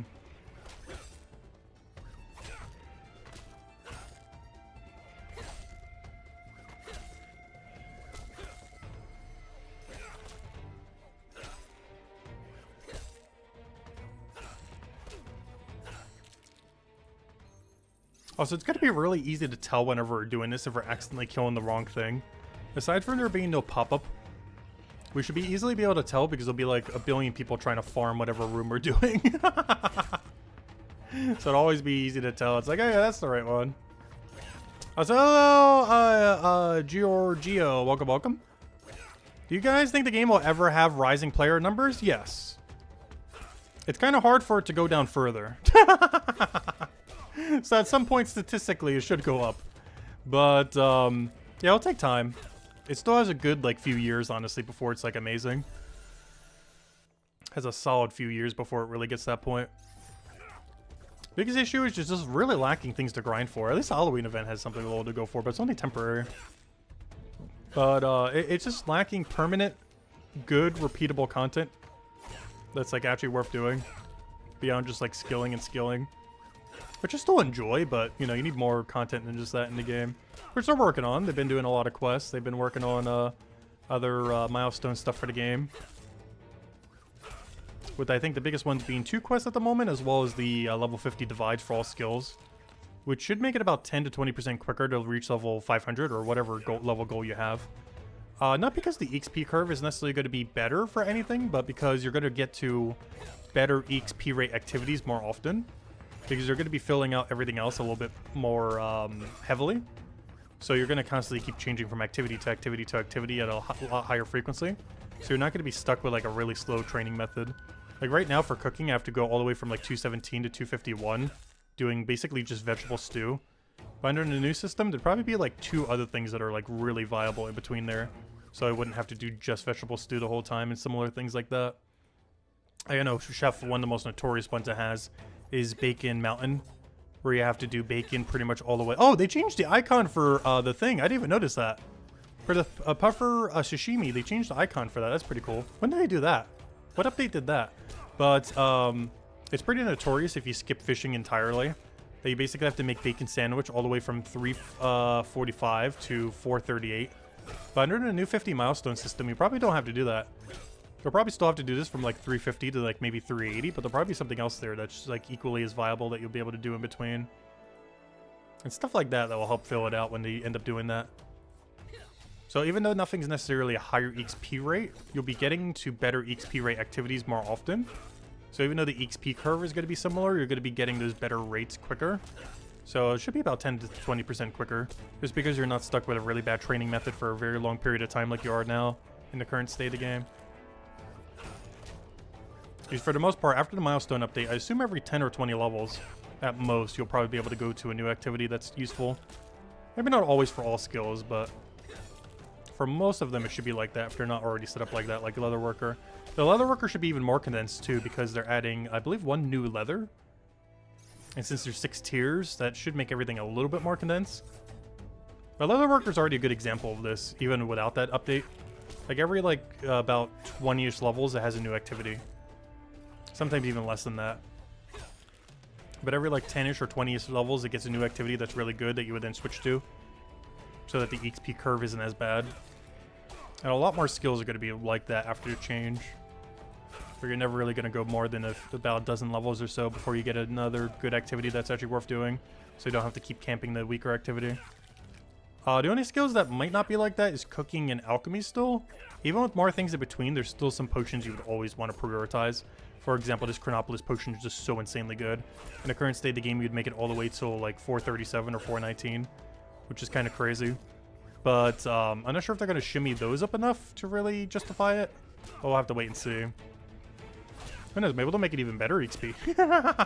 We'll have to camp the potion even longer. I don't know, we'll have to wait and see. It's going to be probably the biggest update the game has ever had when they do the Milestone update. So it'll be interesting to see exactly how it pans out and everything. But we won't really know until it happens. But it's definitely going to have the biggest effect of any update in the history of the game up to this point, other than the combat rework. Where they basically removed combat from the game. Until they finish the combat reworks. I want my special attacks, and my skill tree, and whatever else you're going to do with it. It's crazy that we're a year in and still don't have it. But they'll get to it eventually. I do wish they would have prioritized it a little bit more, though.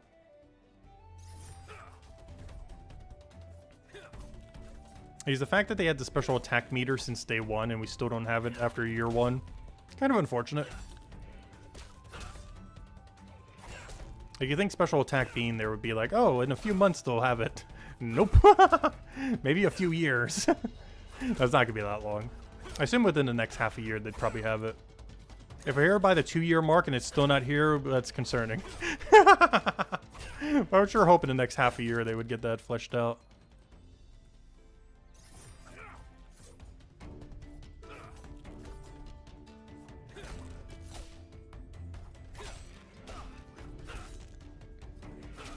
You like pineapple but not on pizza?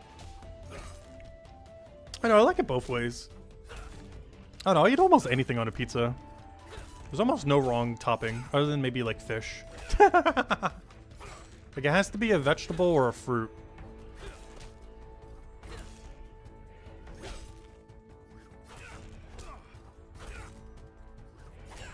And some meats.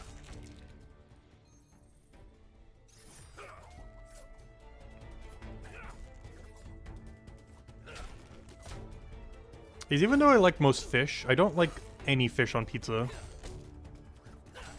Like, even good fish. Like, if you put lobster on pizza, that would ruin the lobster. There's so many better uses for lobster. Like, don't get me wrong. If someone offered me lobster pizza, I would 100% eat it and would enjoy it. But there are so many better ways you could use it.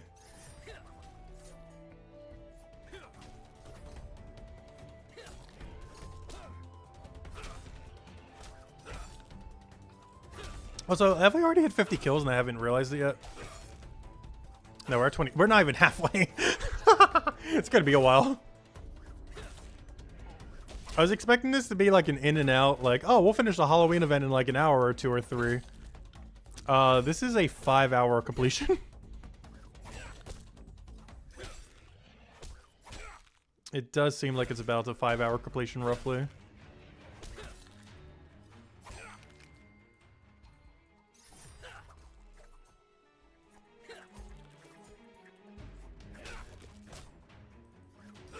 Yeah, we're one of the few people who've kind of stuck around the whole time. I guess there might still be a few others. Though I've really been seeing them cover content. Because we were one of the top 3 streamers from like week 2 to 2nd month. We're either the number 1, number 2, or number 3 streamer at any time, as far as just view count and everything.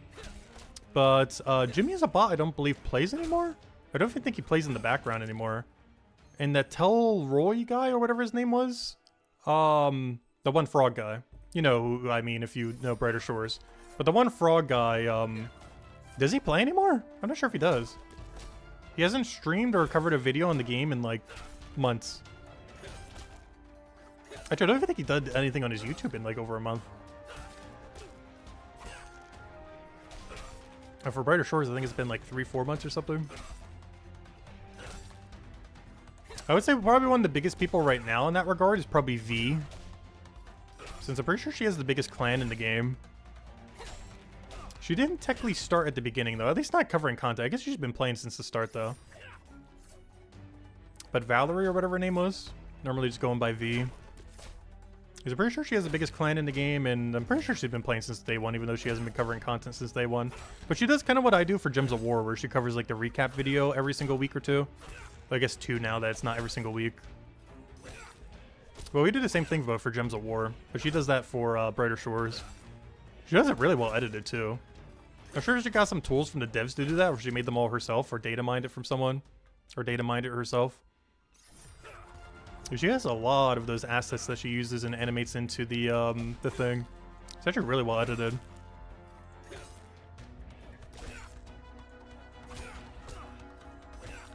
For you, it's like warm pineapple. I guess that could kind of do it too. I don't mind warm fruits. Because whenever I think of warm fruit, I think of like apple pie or blueberry cobbler or something similar. So I don't really mind warm pineapple. Though I do have to say, I've never had a pineapple pie. Though now that I think about it, I almost kind of want to make a pineapple pie one day. I wonder what that would taste like. Because warm fruits are generally pretty good. But I guess pineapple is one that isn't warmed as often. Compared to like apple or blueberry, similar.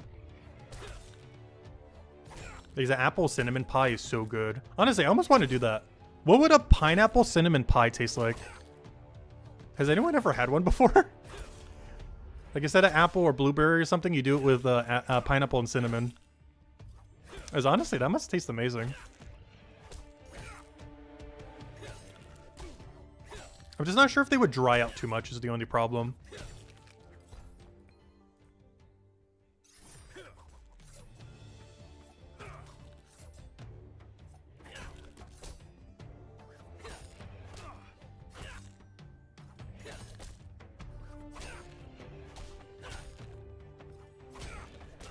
Yeah, honestly, at this point, I'm probably just going to stream until I grab a bite for dinner.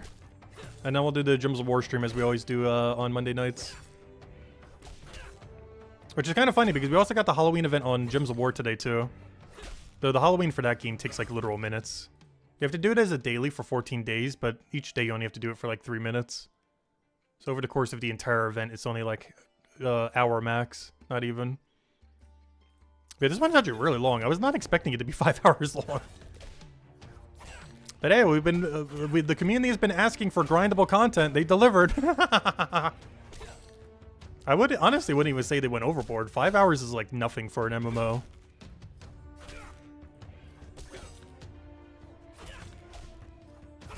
Like, I think my average grind in old school RuneScape right now, if I want to grind for any piece of upgrade, is like 50 to 100 hours. Like, it's insane. Like, one of them right now, the Abyssal Sire, I think it is. Finally killing it for the first time on my hardcore because I was slightly concerned because he has a max hit that can nearly one-shot you. But there's a really big cheese method that came in that's like 2 times slower, but you never die and you use less resources.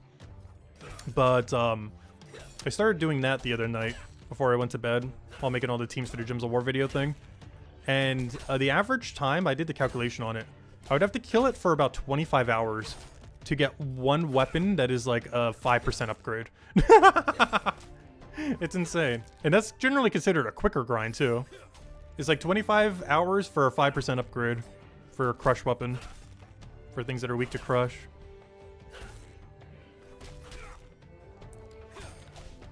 And that's assuming you don't go dry. It could be 50 hours. It could be, you know, even more. There's no dryness protection. Of course, it could be less if you get lucky. But if you go 3 times over drop rate, that's like an 80-hour grind right there. What makes Gems of War so addicting? I'm not sure. Something about the gameplay loop for dailies and everything just kind of works well for it. This is one of those games where you don't mind the slow progression. It's one of those games where if it didn't get an update for half a year or a year, you wouldn't even notice. Just because it's one of those games that's designed to be like, you just pick it up, like play it quickly on your phone or Steam Deck or PC real quick. Pick it up for like, you know, 10 minutes, put it back down, so on and so forth.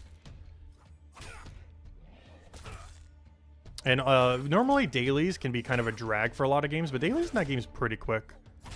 They don't expect you to put that much time in. Like as far as the useful dailies, you could finish them in like 5 minutes. Like all the really useful ones. If you're doing all the more better ones, it could probably take like 3 to 4 hours a week. Or if you're doing like bare minimum, it's like less than an hour of dailies a week. Honestly, even Brighter Shores goes higher than an hour most weeks. I could tell because of my playtime.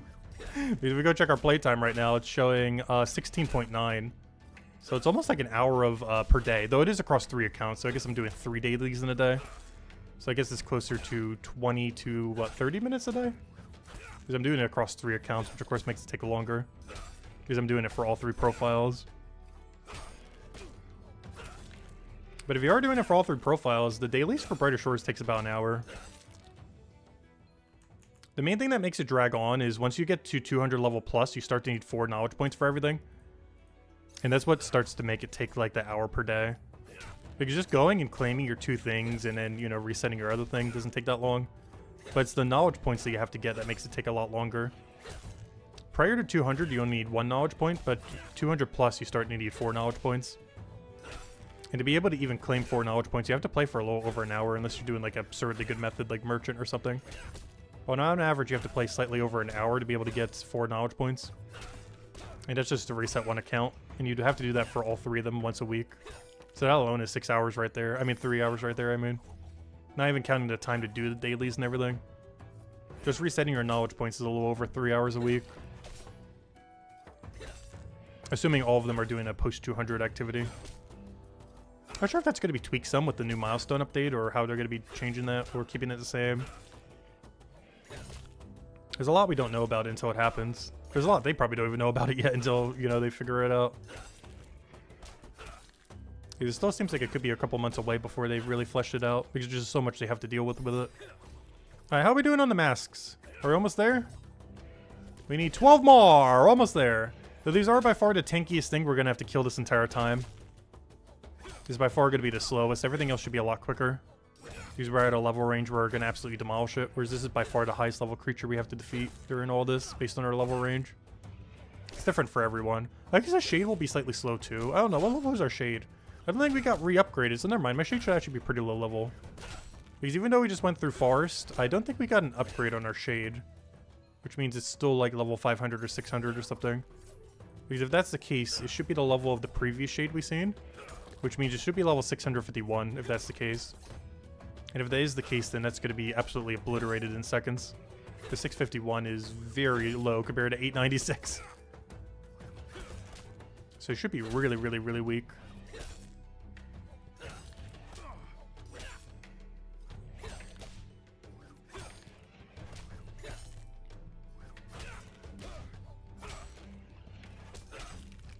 Wait, do you still skip PvP in Gems of War? Because honestly, I don't think it takes that much time. The amount you have to do for it per day changes. But a PvP match takes like 30 seconds to a minute. And the max you would ever have to do in one day is 18. With the average day being closer to 8.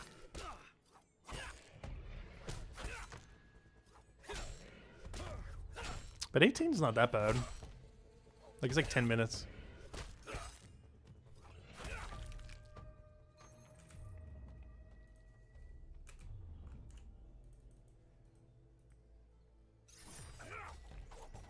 And on shorter days, it takes like, what, 3 minutes?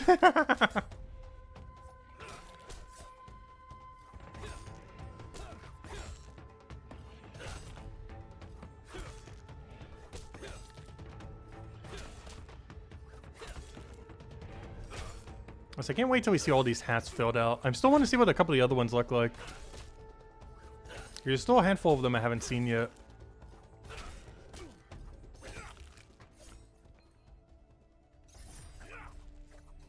Oh, so it looks like we're going to potentially gain a second combat level from all this. Which is crazy. We're going to gain like 2 combat levels just from getting these masks. I'll take it though. That's one of the reasons I didn't want to go too crazy with combat. Because my thought process was when they had bossing, we're just going to get like infinite combat XP. Which is one of the reasons I didn't really want to max it out. It's the reason I don't want to max out almost anything. Because you're eventually going to get other XP for it. But combat in particular, I feel like once bossing comes to the game, you're going to farm bosses so much that it really doesn't matter if you do too much combat now. Like once I get to level 1000, I'm probably keeping it there for pretty much until they add infinite bosses and dungeons and stuff. As participating in those bosses and dungeons is just going to get you to max level combat. And one nice thing about 1000 is that's when you get the max visual for all your weapons and everything and armor. And once I do, maybe I'll go rock a pair of legs to go match his outfit. I'm not sure if Cryo Knight really has anything that matches it well, but we're going to rock like some pair of tank legs to go with it. Color it like cyan or something similar to match the color scheme. And then we could wear the really cool max tier perfected armor and weapons then. But I don't really plan to go any higher than 1000 until they add repeatable combat and skill tree and special attacks and everything. Like until they fully flesh out combat, I don't plan to go above 1000 ever. And this is like an event like this that we need to grind or something. But as far as normal combat, we're not grinding it at all beyond 1000. Cutting into your Palia and didn't come time. Are you still playing Palia a lot? I haven't checked up on it in a while. I'm not sure why. Palia's gameplay loop has never really hooked me. I enjoyed the game, but it never really got me like addicted. Not the same way like Animal Crossing or Sims or something similar did. Which is kind of weird because I generally like MMOs, and it's basically just MMO cozy game like Animal Crossing, New Horizon. Not New Horizon. I mean, what's the other game I'm trying to compare it to? Like a Harvest Moon or Stardew Valley like, but as an MMO. Which in premise sounds like it'd be a lot of fun. But I just kind of burn out on it pretty quickly.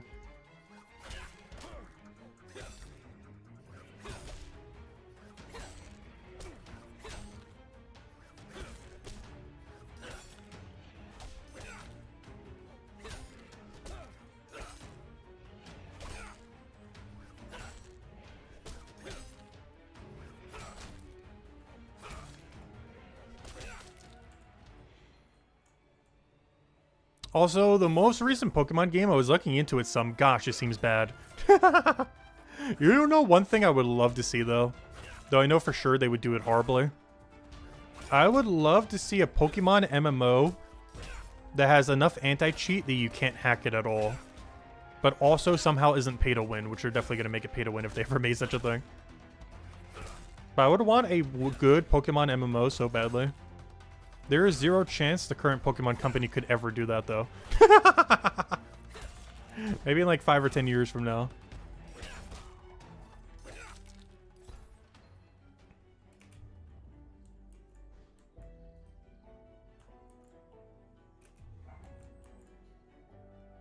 Can I have a Wendigo, please? There we go. How many more do we need? This room's starting to get crowded. Alright, 2 more right out of here. Oh, okay, we're almost there, we're almost there. 2 more, and then we move on to Shade in the same area. Oh yeah, does Shade still drop bones? I didn't even think about that. What do Shades drop now? Oh, I know what they probably dropped. They probably had dropped the other ingredient for Necromate Potion. Now that bones got moved to Hopeport. Because they used to drop bones similar to Wendigo.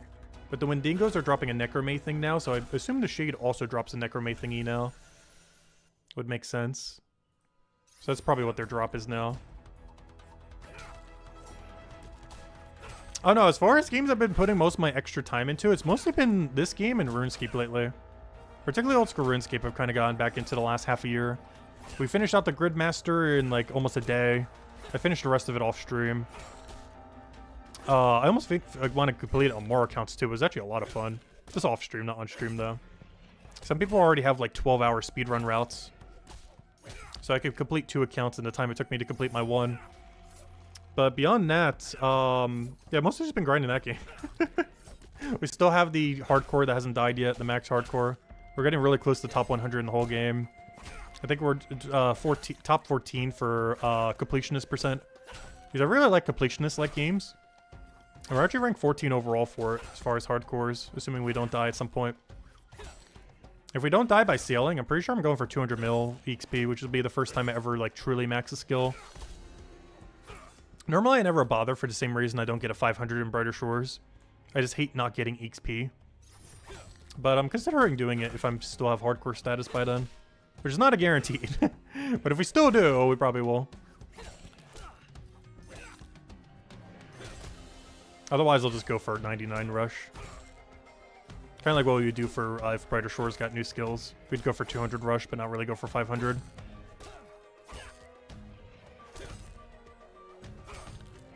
Yeah, honestly, I'm skipping Legends EA. I'll wait for a sale or buy it secondhand or something. Because all my concerns with it before the launch came true when it actually launched. And while shiny hunting does seem like it's really broken in that game, honestly, it's going to be broken in any modern Pokemon game. So it's not really that big a deal.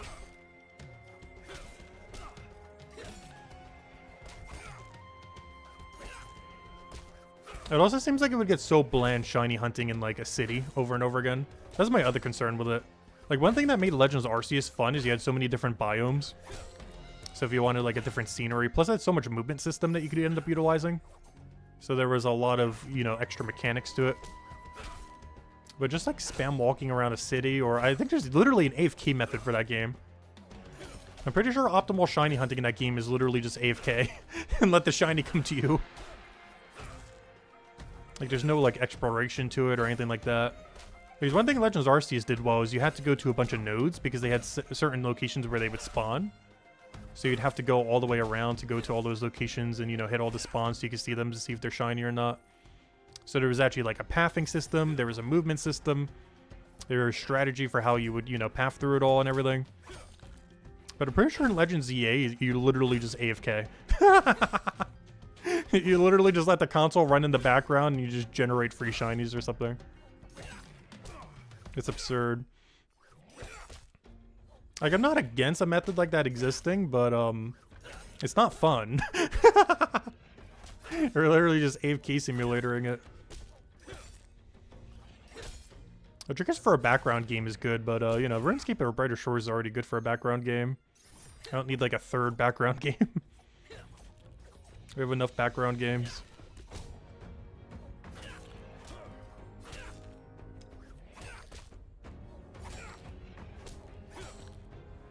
Oh, we already killed enough, didn't we? I only needed 2 more like 3 kills ago. Let me go turn it in after this one. At least we're getting XP from these. That is decent, if nothing else. Let me go turn all this in. And then we'll go head to our next mask, which I think is the Shades then, finally.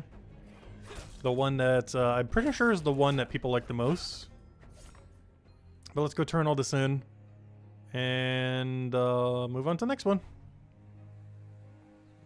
You wonder if Tyrion's enjoying it? He said the other day he tried it last night, so if he's here tomorrow or tonight, maybe we'll find out.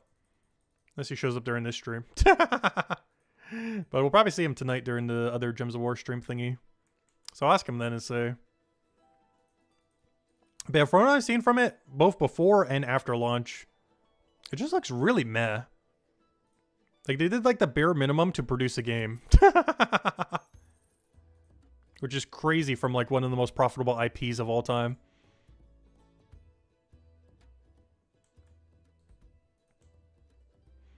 Yeah, that's the other thing that kind of annoys me. It's called Legends ZA, but it has almost no mechanics from Legends Arceus at all. Like everything that made Legends Arceus good, like that game has none of at all, which is kind of crazy.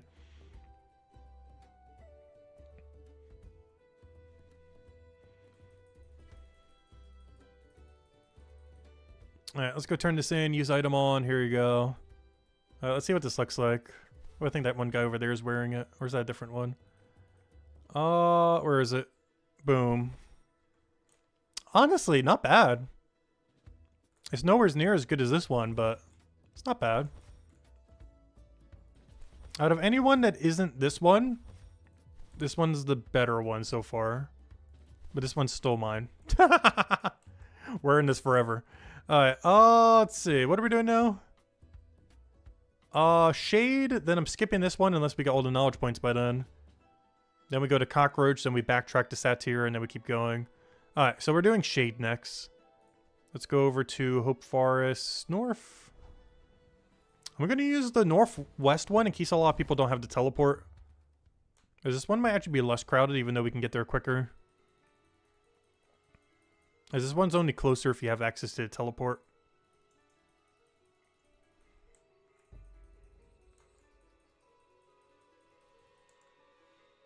The only problem is it has really annoying elevation. Another one that's Necromay, but weak to green. Unfortunately, this class doesn't really get any particularly good green weapons. But yeah, I'm curious if this drops the other component of the Necromay potion. I would assume the answer is yes, but I've never actually killed them since the new format. So I have no clue if these things drop Necromay potion or not. I forget what the other ingredient even is. It's Thistle. So there's a chance these things might drop Thistle then.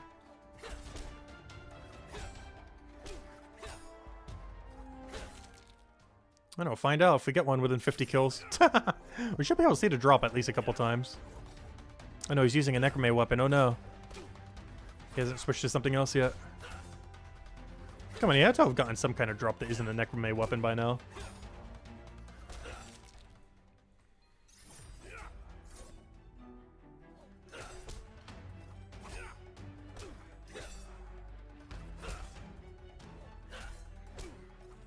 Oh, there's a double thingy over there now that the other guy left. But honestly, I kind of like this double spawn right here that we have going. Yeah, Legends Arceus was the thing that got me back into Pokemon for like a solid year. But then I realized that was when they peaked and everything else was just downhill from there.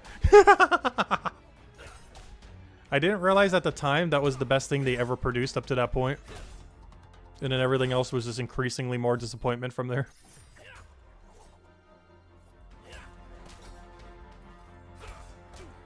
Because after playing that game, it's like, oh, is this what Pokemon games are like now? They must all be good.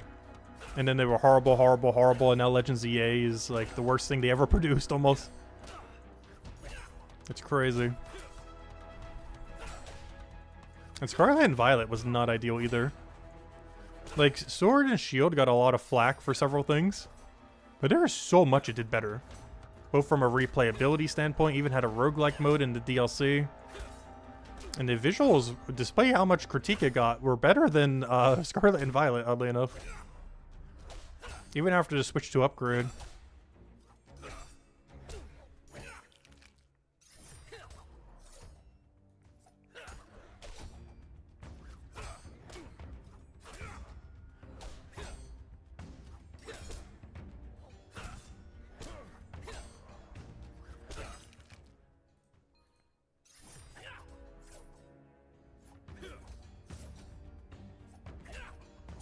Okay, this Shade is, I think, the lowest level thing we fought in all day.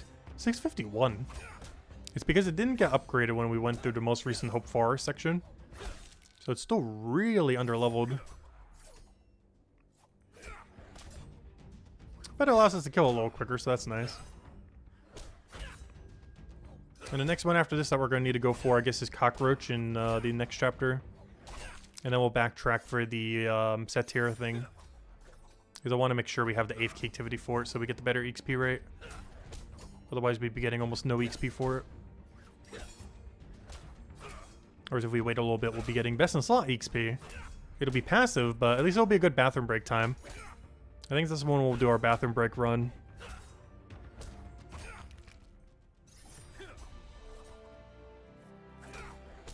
Because by the time we come back, it'll almost be done.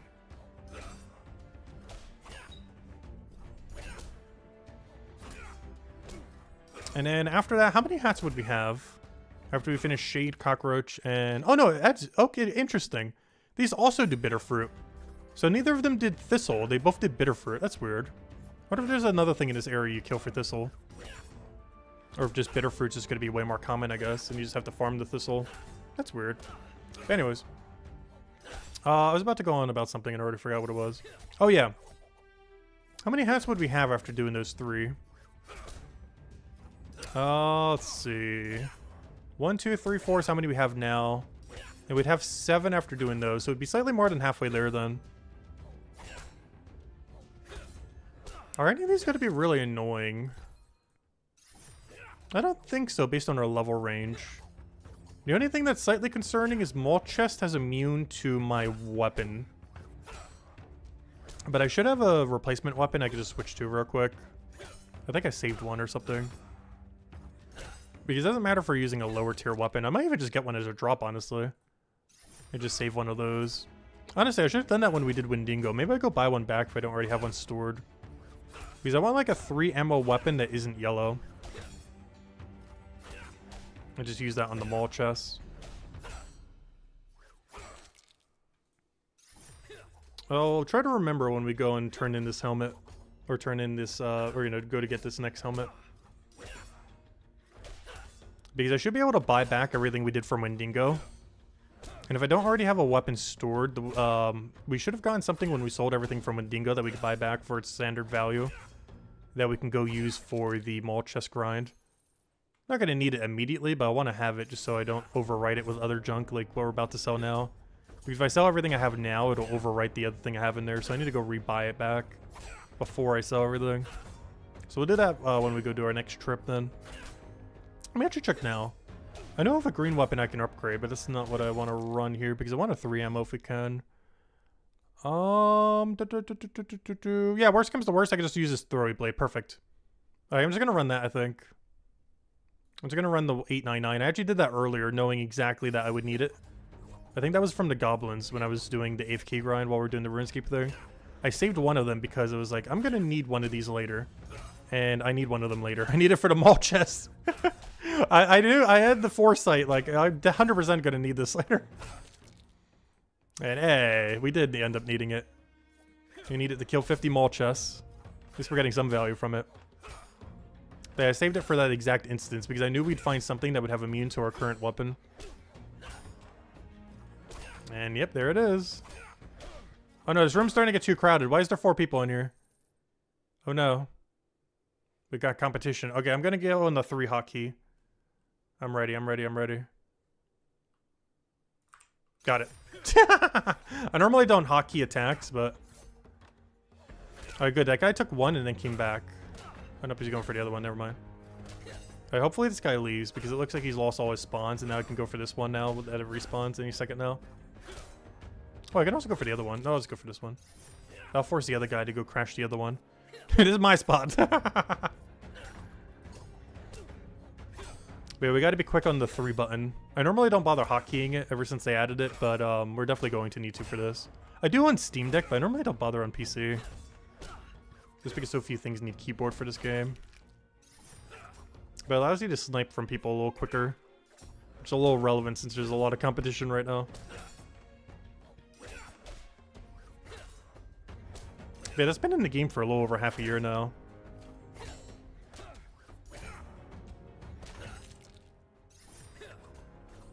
I just can't be bothered to click the number most of the time. But you get to do it about 1 or 2 ticks quicker whenever you do. Or saves like half a second to a second.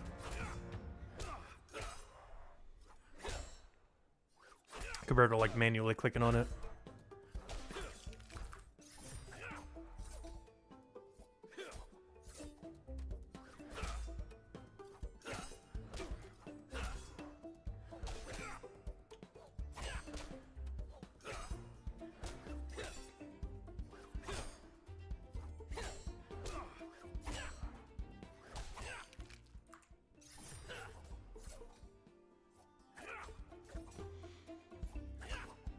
Yeah, so far this helm is definitely my favorite.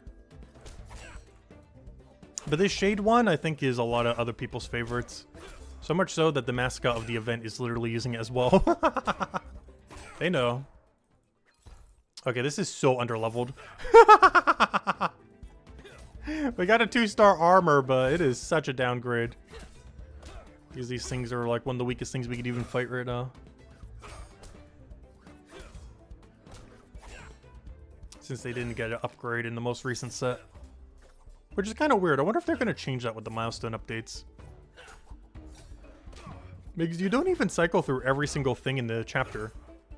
Like right here we have Hope Forest. But you don't actually cycle through every Hope Forest enemy. You only cycle through like half of them. You have to go through 2 times over to be able to cycle through every enemy.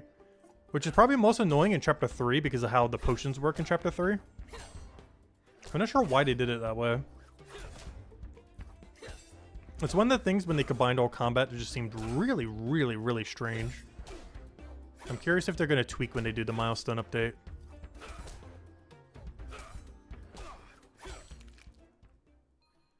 Alright, where's it going to spawn? Where's it going to spawn? We're going to have to compete for it.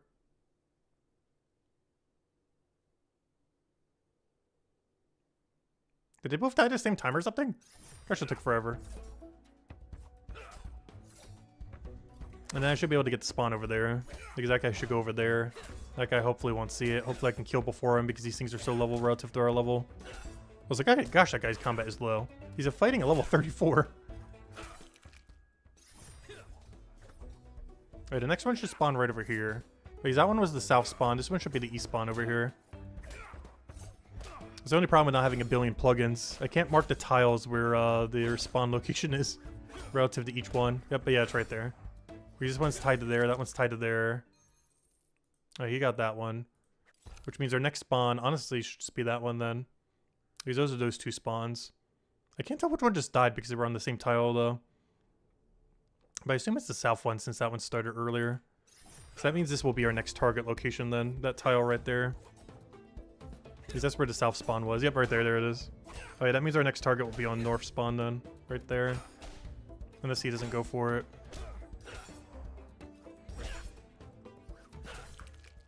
Okay, you didn't go for it. Next one should be up right there. And the next spawn should be right there then.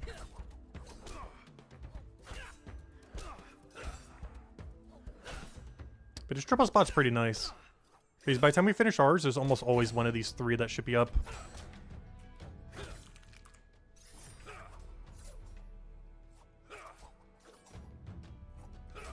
How many more shades do we need? We are currently at 33 shades. Luckily, these things are going pretty quick because they're such a low level.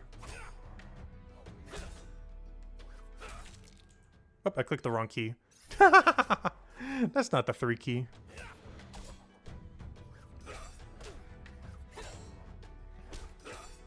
There's one nice thing about Steam Deck, you like never click the wrong button on it. Because I always click the wrong button whenever my hand unaligns from the keyboard. Because I'll switch from like arrow keys to the numbers and back and forth. Since obviously one hand's on mouse.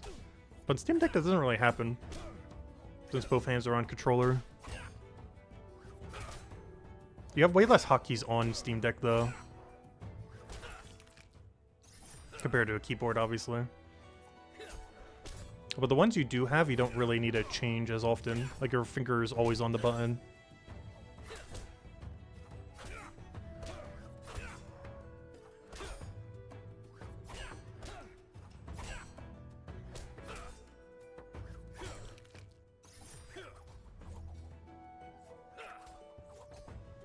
Alright, 13 to go. How are we doing on knowledge points? Alright, we're almost there. Is this the final or second to last? I assume this is second to last. For knowledge points. And then we can take the Satyr thing. Which will probably be when the bathroom break is. Because by the time we come back, he'll pretty much be done. But we need to get the rest of the knowledge points for it before we can do it. Which kind of worked out so perfectly. I can't believe it worked out this perfectly. Because we'll actually get max XP rate for it. I'm not going to bother using the AFK potion though, because we're not doing it for an hour. But from the time we do it, we'll get full value, minus the AFK potions. But I'm still trying to work to 1,000. Unfortunately, this is the last AFK I could do in this section, and we got to do it in the next chapter. The reason I say this is unfortunate, because the wealth potion doesn't work in chapter 3. Because they give alchemy supplies instead. And the only alchemy supplies we care about is 8% and 10%, I'm pretty sure. Or is it only 8%? I mean, is it only 10%? I mean, let me double check. Yeah, we actually don't even care about 8%. Oh, that's really unfortunate. I need to double check which two those even are. Because that means I might have to do a lot of manual Mines of Bitumen grinding then or something. Because the only two AFK is worth taking, or whatever two ingredients are needed for a 10% AFK pot. 8% I'm already leveled out of unless the milestone update changes that. Which means the 10% is the only thing we would need. I believe you need that big turtle thingy, the mushroom turtle, and like one other thing. I can't remember what two ingredients it is. Can I check the info panel here while in combat? Does that work? No, that's what I thought. You can't do it during combat. I was gonna say, I'm pretty sure you can't, but I'll still check anyways. Because this will tell me what two supplies I need. I'm pretty sure it's a mushroom thingy from the turtle and like one other one or something. Well, obviously one other one, but you know what I mean. View recipe. Yeah. You need to kill the two new ones that they added in that area. One is from the mushroom turtles and the other one is from those little eel thingies. So those are the only two AFKs worth doing in that location then. Everything else is not worth it. Do we get access to that at all in our next combat range? Beastman, no. Kobold, no. Giant Bat, no. Rockling, no. Electric Eel, no. Giant Rat, no. Dread Shell, no. Squid Beast. But that's already past 1,000. No! The only one worth doing is at 1,003, and I only need to get to 1,000. Which means every AFK from 931 to 1,000 are not worth doing. Oh, that's sad. But yeah, every single one of them is not worth. Because it's just alchemy supplies we're going to sell, and I can't use the boost potion on them. So that means we'd have to manually train from like 930 to 1,000 combat. Unless we just wait for the milestone update or something. Oh, that's rough. Obviously, we get a lot of supplies we don't need from these two, but the fact you can't use the wealth potion takes a lot of value from those AFKs that we could be spending on other AFKs. So we are going to have to manually train from like 930 to 1,000 combat then. Unless the 50 milestone update changes that a little. But otherwise, we do have to manually go to 70 levels then. That's a little rough. I don't know, it might be time to bring out those detective raid dens. They don't give that much XP, but gosh, I might need to get a little bit of extra combat in there or something.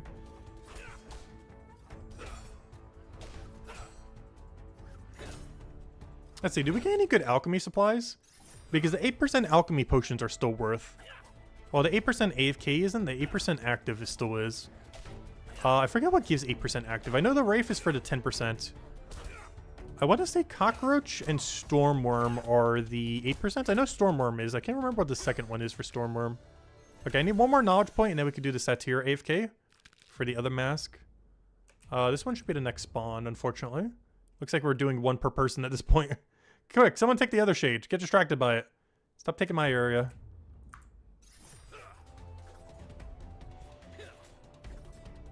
But yeah, the Wraith I know for sure is 10% potion.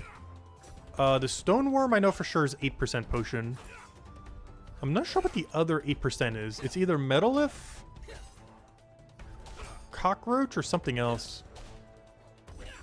But I know for sure that's an 8% and that's a 10%. So those are still worth. Oh, so is it going to spawn over here or there? I assume over there. Nope. Mine. But it doesn't leave us with much options, because these are useless. These I think are useless. These are for sure useless. These I think are useless. This is good. This is for an 8%. These are useless. These I forget if they're anything. These are useless.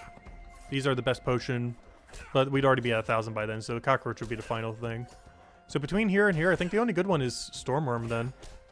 Because I'm pretty sure Cockroach is 7%, not 8%. I'll need to double check it later. Which, let me check it now. What do you need for active 8% potion? Okay, Cockroach is good. Alright, false alarm, Cockroach is good. So we get two good things to farm during that then.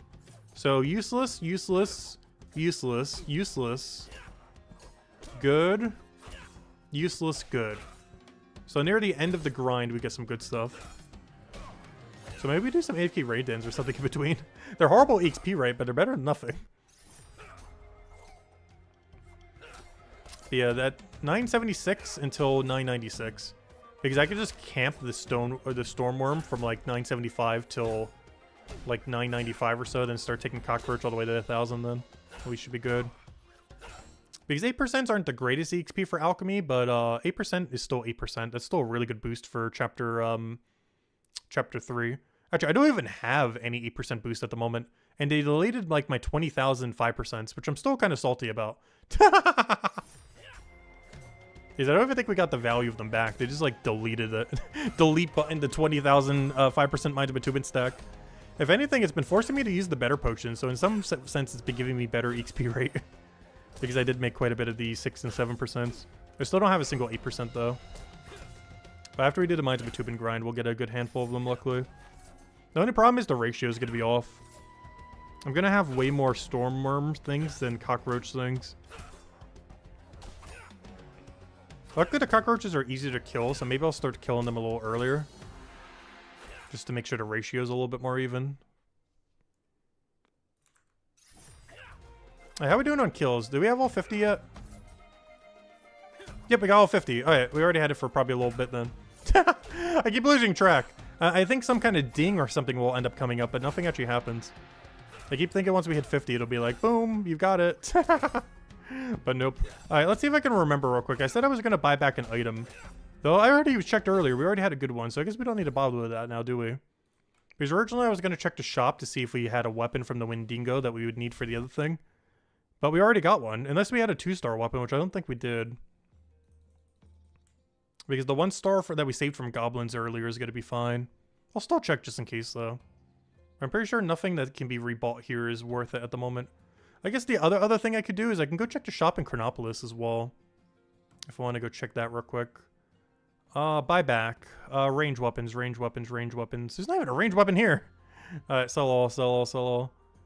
Get rid of all that. Store these away, get our new mask, and then we'll go head over to... what is our next goal, actually? I think it's cockroach. We were just talking about them earlier. Oh, do the cockroaches at this level range still drop the 8%? I didn't even think about that. They probably do. Hey, that's gonna be nice then. But let me go check the chapter 4 shop. I want to see if they have an upgrade or not. Because they might have a range upgrade for the other thing we were gonna go do. The mall chest. But the blade we currently have will be fine if we need to roll with it. Alright, let's go grab our item. Boom, boom, boom. Use item on. Talk to... Blah, blah, blah, blah, blah, blah. There we go. Okay, so I'm pretty sure this is the most popular one. It's also the one that the guy is using as well. There we go. I wish you could change the color of it. Red's still pretty cool, though. But, yeah, we're not doing it over the bird. Alright, next order of business. We need to go do cockroach. Let's go head over there. Mine deep. Actually, before we do, let's go check Chronopolis Market real quick. I just want to double check to see if there's anything worth buying here. Because another thing to consider too is my armor could use a little bit of shining up. Particularly in the boot or helm department. It's not too big a deal, but you know, we could utilize it a little. Probably won't bother though, but we'll see. Once we hit level 1,000, it'll matter a little bit more because I want to go get the perfected one. And currently there's no armor maker, so the only way to get it would be from the shop. Or to kill it from something. But let me go check. Anything? I don't want to buy back. I want to buy your other stuff. A 913 armor. That is an upgrade. And a green bow. Ooh, that is a big range upgrade, I do have to say. Only 31% on the color. What's its damage like? It's two-handed as well. How much does it cost? What are we talking for price? Ah, 732. That's a little pricey. Oh yeah, it says it right there too. Is that worth? I don't think that's worth. There's almost a whole gold for how little it would sell back for. I don't think that's worth for how much little speed that would give. Same as the armor then. I guess we just wait for 1,000 to start getting our perfected then. It's just not worth. Because this is basically what we'd be using now, like a 920-ish. And this is only what, it's not that much stronger. And I don't think we're really utilizing the green weakness much. At least not for what we're going to be killing. Alright. Next order of business. Where are we going? Why are we going there? I think it's cockroach. Just go head over there. Mine deep. And I'm pretty sure cockroach is next because we're skipping over the other one until we have the points for it. So this is the first paywalled cosmetic. As this does require membership to be able to go and get it. All 6 of these. Because all of them are in chapter 3 and 4, the enemies that you need to kill for them.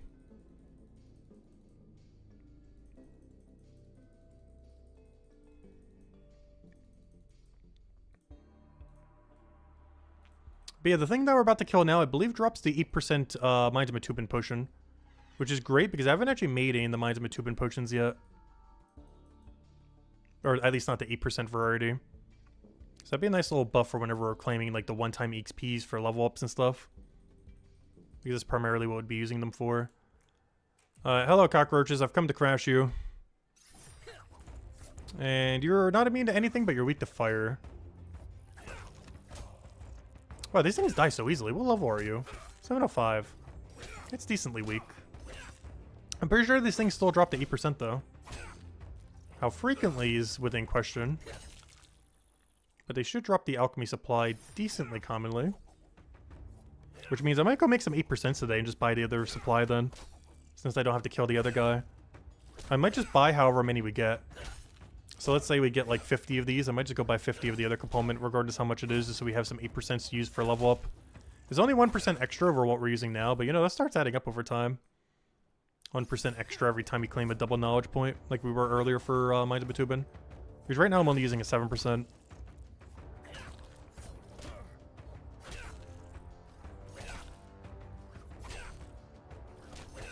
Not what I wanted. I'm trying to get to transmogs. There we go. Unfortunately, we don't have infinite ammo, so I can't do the ones across the river. Which only one person can really do at a time. Maybe I'll go over there then. Because someone can't really crash you in a sense if you're over there. Because there's only enough person for one person there. So if you're the one person there, you can't really be crashed. So let me go over there, I guess. Oh, wow! 4 at a time! The only problem with this is, gosh, we're getting so many of these. You know what? I'm staying here. I lied. This one's so much closer to a bank. So I might just stay here. Because the bank's right over here. We're getting 4 at a time. That is crazy. Wait, this is for the 8% Minds of Matubin potion. 4 at a time is so many.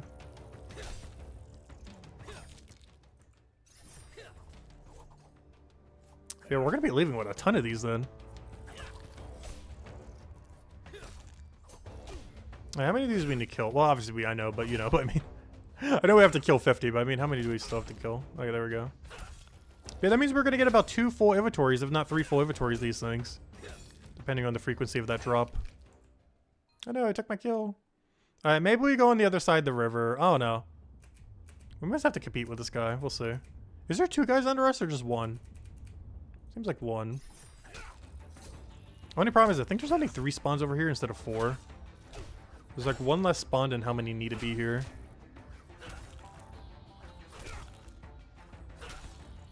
I just want to go to the other side of the river. I just know we're going to fill up our inventory so quickly. That might not be worth.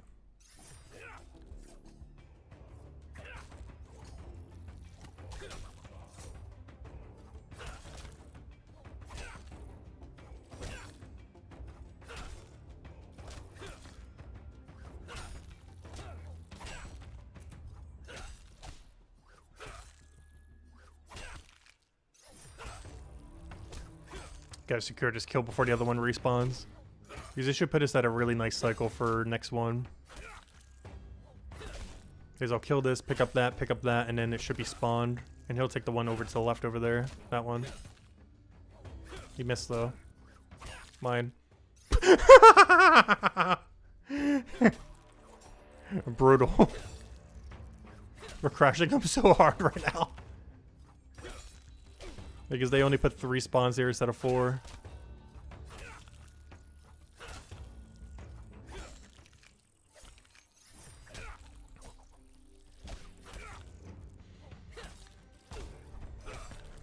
Wait, is there more in that room over there? Wait. I didn't even think about that. There's a second cockroach room. The problem is that's so far away from a deposit box too, though. Is the problem. I don't know, maybe we'll try it on the next one if this guy's still here, just so we're not crashing each other. Or maybe he'll go there. Perfect, thank you. Like, this room's way better. Yeah, I think he gave up and he's going to the other room now, hopefully. Either the top area or the other top area. Yeah, I forgot about that. There's like a cockroach room with like 6 cockroaches, I think, over there or something. At least 4. But this is by far the best spot because it's closest to the bank.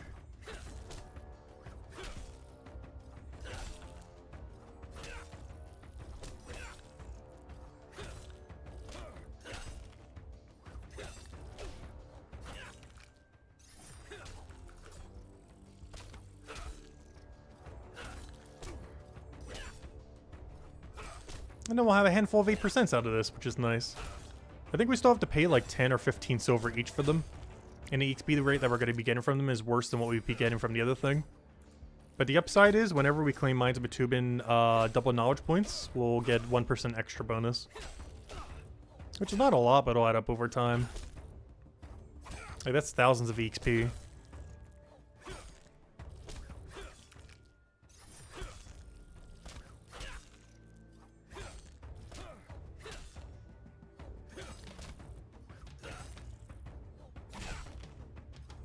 Man, it's going to be rough doing it on the 2 alts.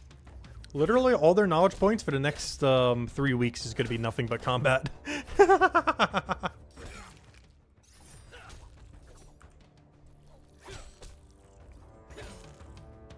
At least combat's pretty AFK.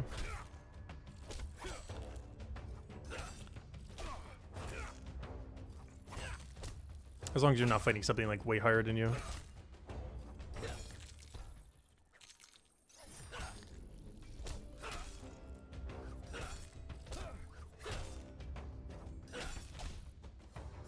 So I wish this fit in frame a little bit better.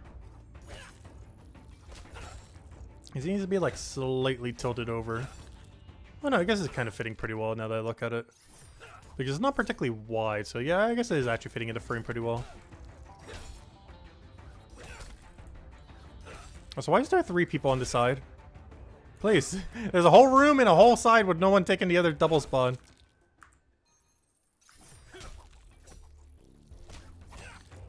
Honestly, I might have to go there next trip.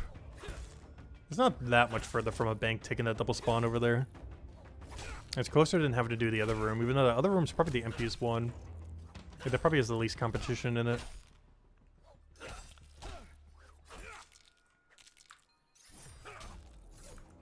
Now, we've almost already filled up our inventory. That's kind of crazy. How many more do we need? I might just drop all the equipment instead of rifting it. I don't know, I guess rifting's kind of quicker since you can do it all at once.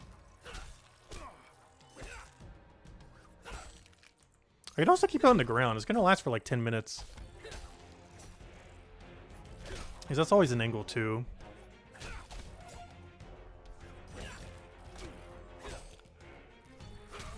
You just make one really big stack of this and claim it all at the end. Because they're dying really quickly. Due to the level disparity. Like, we're almost halfway done already. But it seems like we're going to be able to make 2 trips from what I can tell. Unless we start getting luckier on the drops.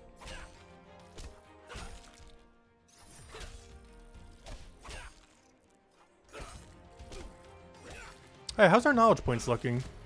Because as soon as we get that knowledge meter, we need to go to the stat tiers then. But it looks like cockroaches might not be enough. I thought it would be. Or we're getting such a diminishing return on them. How much are we even getting?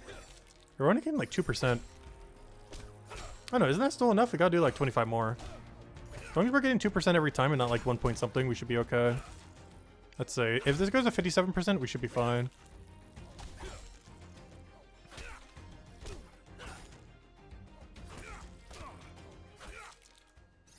It did not. Okay, that's concerning. We might not get enough knowledge from cockroaches, and if that's the case, then I'm gonna have to kill like a few of whatever. Maybe I go head over to Stormworms real quick and get the other secondary. But I'm already gonna get them from the other combat, so probably not needed.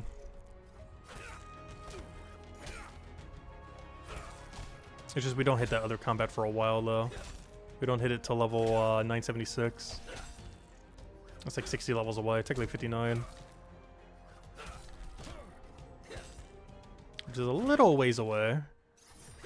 Alright, that's the last one of those I can get. I don't even think I'm going to bother dropping the other thing. I normally would for an extra set. But given where our kill ratio is, we should be fine without it.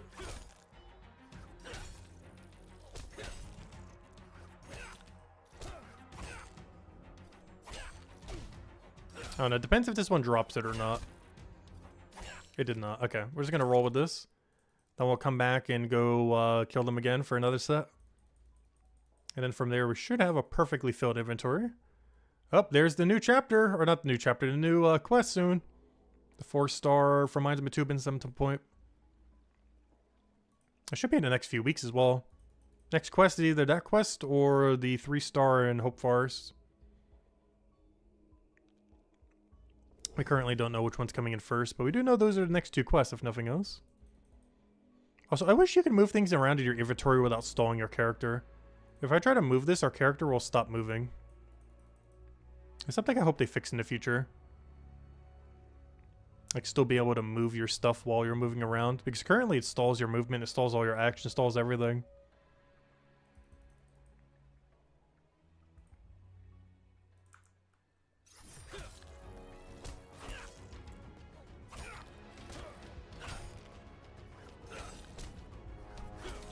That's how much we're even getting from these. These are probably barely even worth picking up. Oh no, they're like 12 or silver each. It's not bad. It's not a lot, but it's not horrible.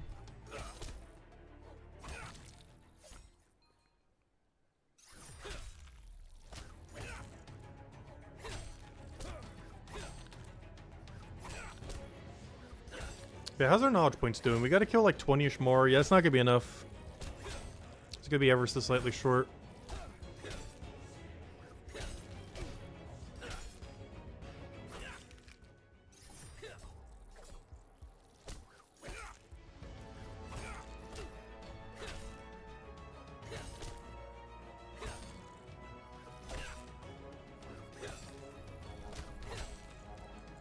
Because these pipes always keep getting in the way. There's so many pipes over here for the gas chambers in the other area.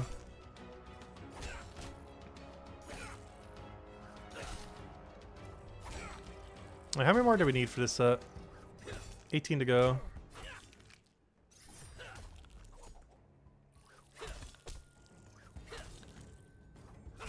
And then I guess we'll kill a few blobs while we're in the area. If we still have some inventory left. Plus there's a bank there if we need it. For the cockroach stuff. But kill a few blobs and then transfer that into the Satyr AFK real quick then. And then we'll come back for the blobs. Is that the last thing we need to do in this chapter? Is there supposed to be a third? Where's the third? That's interesting. I didn't notice that. There's only 2 in Mines of Matubin. It's only Cockroach and Blob. Because for the first set, there's 3 for Chapter 1. There's 3 for Chapter 2.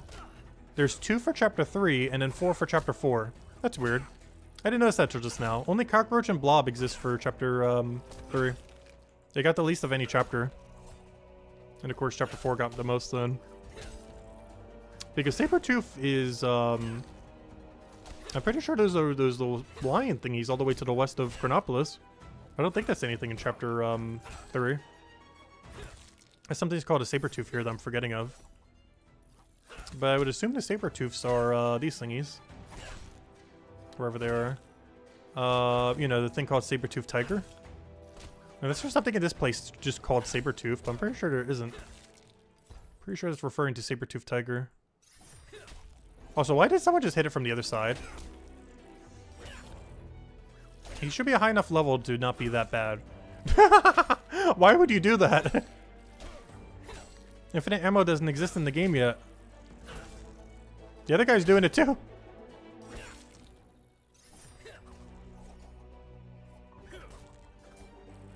There's no infinite ammo in this game. It's impossible to kill it.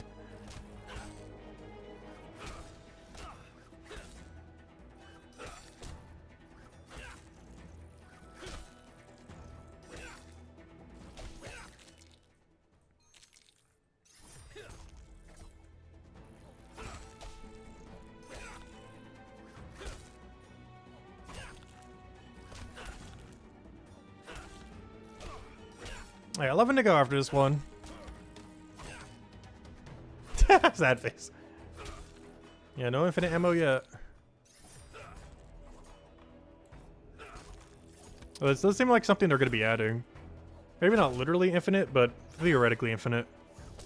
Like, if we ever get to the point where we have enough buffs to do 20 plus ammo, that is effectively infinite. Other than, I guess, for PvP. And I guess for some bosses in the future, that also wouldn't be infinite.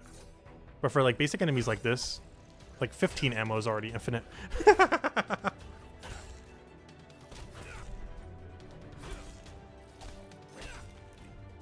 I'm still really curious to see what they do with the skill tree. Also, there's a good chance you're going to want to skip all ammo upgrades. As there's actually a lot of strategy to using the bare minimum 3 ammo when doing AFK combat. So having any amount of extra ammo upgrades would actually get in the way of it.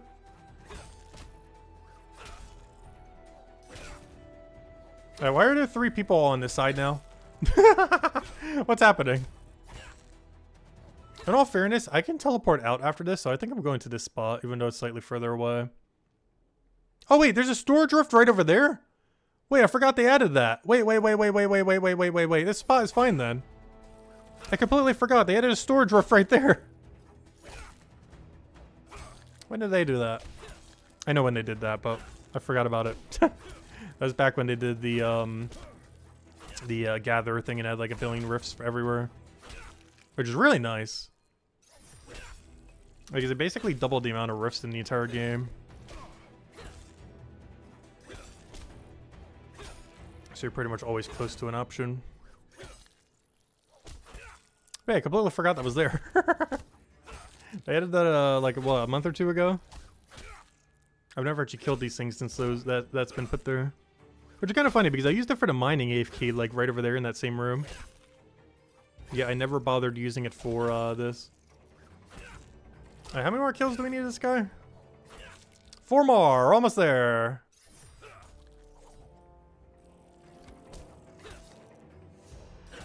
And then we'll go ahead to blobs until we get our knowledge point. How much more do we need? Oh, come on. We only need like 1 kill. I'm just going to kill 1 cockroach while we're here. I'm going to overkill 1 cockroach. And then we'll do a quick bathroom break on the satyr thingy. And by the time we come back, we should be pretty much done with them. Because those go pretty quick. Oh, so I guess we'll do a double turn in then. And claim this one and the other one at the same time. Just so that we can still consecutively do them in order. Because we technically skipped the other one. But I'll claim it in correct order and give that to him first then. So we're still technically going in order. We don't need to kill 2 more, but we'll go for a 3rd because I need the knowledge point. Then we'll tele over there. Turn them both at once.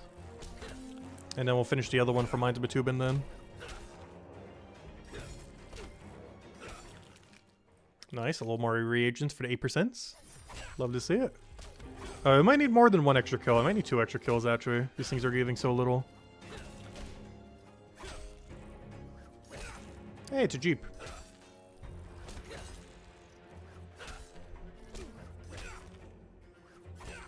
Place starting to get crowded.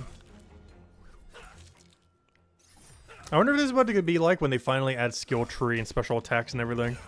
Every combat room is just going to be max capacity people fighting for every mob. It's even worse for this event because there's like a set amount of mobs that everyone is rushing to. Because there's like 10 very specific ones that you're competing for, since the other 2 are AFK. Which has an infinite number. Alright, it should be the last kill we need. We already have our 50 that we need, but this will be for the knowledge point. And then we'll go ahead to that AFK activity right now. And then we'll take our midway point bathroom break. And then we'll go finish the rest. Alright, I'll be back in like 1 minute. Hopefully he'll be done with most of them by then. But let's go grab this. And let's go head over to there.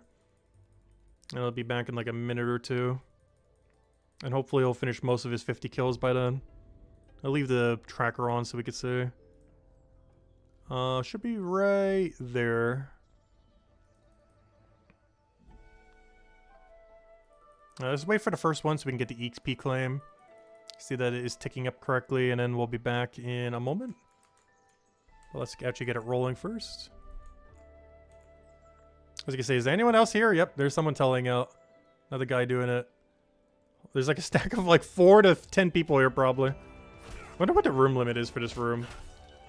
Can I see nearby players? Wait, where's the nearby player thingy? Yeah, there's 6 people here. Probably the crowded this room has ever been. There's 6 people DD'd on this one tile. That's funny. Alright, there we go. 1 out of 50. Okay, I'll be back in like a minute or two. Hopefully he'll be mostly done by then.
Alright, we're back, we're back, we're back. Let's see, how many has he gotten? Wait, only 5? Oh, they die so much slower because of our level range. Since these are technically the highest we could take out right now. So even though we're getting good XP, they are dying slightly slower. I forgot about that because it was like the life died so quickly, but yeah, that would explain why. Well, we're here till that says 50. It's still quicker than the other thing, if nothing else. It's going to take a little longer than expected.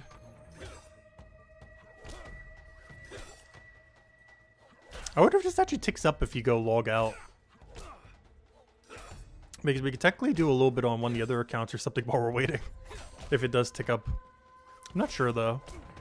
I don't know, should we go test it? Because I could technically get my other 2 accounts onto the lice real quick.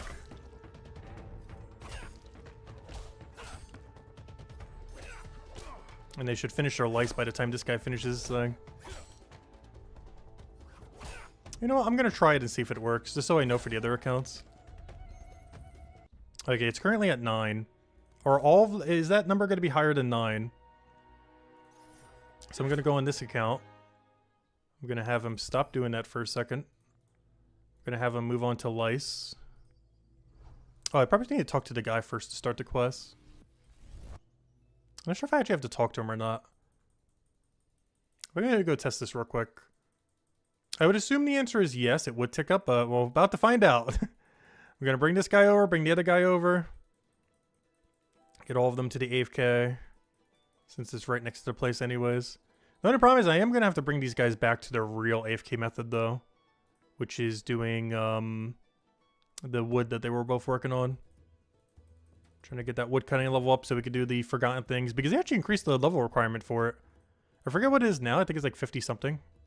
But it used to only be like 46, 45 or somewhere around there. They actually increased the level by like almost 10. Quite a bit of a higher requirement than at launch. Alright, let me talk to them. Blah, blah, blah, blah, blah, blah, blah, blah, blah. I'm not sure if this is required, but I assume it is. Okay, there we go. Now let's go grab the lice, and then we do that on the other one, and hopefully our main account has a big number then. I'll go check it now just to make sure it's actually working. If we see a double-digit number, we know for sure it's working. Alright, you just go do these lice. Good job. See you when you have 50. Alright, let's go double check that the other one is actually moving up, then we'll go set up the other account. Is his number higher than 10? Yes, we got 4. Nice! Alright, we're out of here. Alright, let me go set up the other one real quick, and then they're both going to just get a free 50. And then I'll bring them to the other AFK, and then boom, they both finish both their AFKs then. Oh, you know what? I should have done the one in this area first. Well, I guess not, because I have to start the quest still in Hopeport. But yeah, I'll go get both of them, their AFKs down, and then bring them back to Wood. Since our main account needs to do the slower AFK right now anyways. So it should work out. Because I'm hoping that both of these finish theirs before the main account does. So they can then move on to the next one. Or honestly, I might just move them back to woodcutting then. So we can go back to the main account to finish the masks. Because at some point I do want to do it on these other accounts. But we're probably not going to be streaming the whole grind on them, obviously. Otherwise, that'd be like 15 hours of just going for them. We'll do it on the main account, of course. But the other two are mostly going to be getting them over time. Getting all their knowledge points for the next 3 weeks. But since we can set up this AFK now, might as well, since the main account is doing nothing anyways right now. Like, we'd be getting the same rate logged in compared to not logged in on the other account, so might as well do this. Alright, now you go to the other AFK. I wish I would have done 1 AFK per chapter. We only end up getting 2 total AFKs, the Lice and the Satyr, which I'm pretty sure I keep pronouncing it correctly. Alright, good to go. Now here's the question. How many did both of them get within that time? Because this middle one should technically be higher. This one got 4. And the other one should probably say 5. He's at a level range where it should be killing it a bit quicker.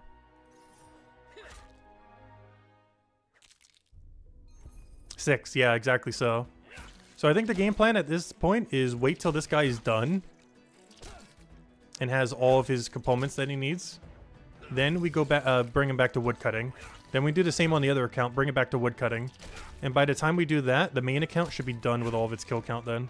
Since these two should be killing these quite a bit quicker than the main since they're at a lower level range. The only problem with that is that means we still have to gotta wait. Still gotta wait it out. But yeah, that's what's this gonna come out to then. Man, here's where the side accounts have been. I haven't really showed them in a while, but both of them are around this distribution. Both of them are slightly different, but they have pretty much the same stats, with the main difference being this one has really high bone rate and the other one has really high stonemason. But otherwise, their stats are pretty similar within like a 5 level range or so, give or take a little bit. Right now, I'm working them to try to get through the rest of the quests. We have finished all of Chapter 1. We are almost at Forgotten Things, which we're working on now. And then we'll probably work on Blade of Spores. And then they gotta go work on the new 4-star quest that's coming out for Mines of Batubin. They'll automatically have the 3-star requirement, luckily. But then they gotta work on the 4-star Mines of Batubin and then finish out Merchant. As Merchant is actually their lowest. I was gonna manually train it, but apparently in the next 3 weeks they gotta manually train my combat. So maybe this is gonna be a AFK at angle, I guess. Even though Merchant's already such quick XP. But yeah, it would help out to go get that quest done. I already have the leather work. I just need 55 Merchant for the shortcut thingy. At which point they could do really quick Merchant as well. So I might just have to AFK them, unfortunately, at the low level range. At least I would bring them to better XP rates, if nothing else, as well as unlock the final shortcut. Because they have 83 for the other 4 shortcuts, but they're missing the 55 Merchant for the 5th shortcut in Chapter 4. The very final one. Or it's the final one that currently exists. But yeah, once this guy's at 20, the main account should also be at 20, so... Or at 50, I mean. Or roughly. So we'll have this guy finish, turn in the mask, bring him back to AFK activity. Do the same thing on the other guy. Boom, boom, boom. Main account should be done. Boom. And if we overkill it on our main account, it doesn't matter because he's getting the best AFK for combat right now. So if we overkill it a few kills, it shouldn't matter that much. But it should work out almost perfectly time-wise for both of these guys to kill it, since they're killing about 50% quicker. Like 30-40% quicker. So it should work out almost perfectly time-wise. Because we're going to have to wait out this time anyway, so... But yeah, that's pretty much my main game plan with these side accounts, is we're going to be getting them to all quest completion and then just all in on combat.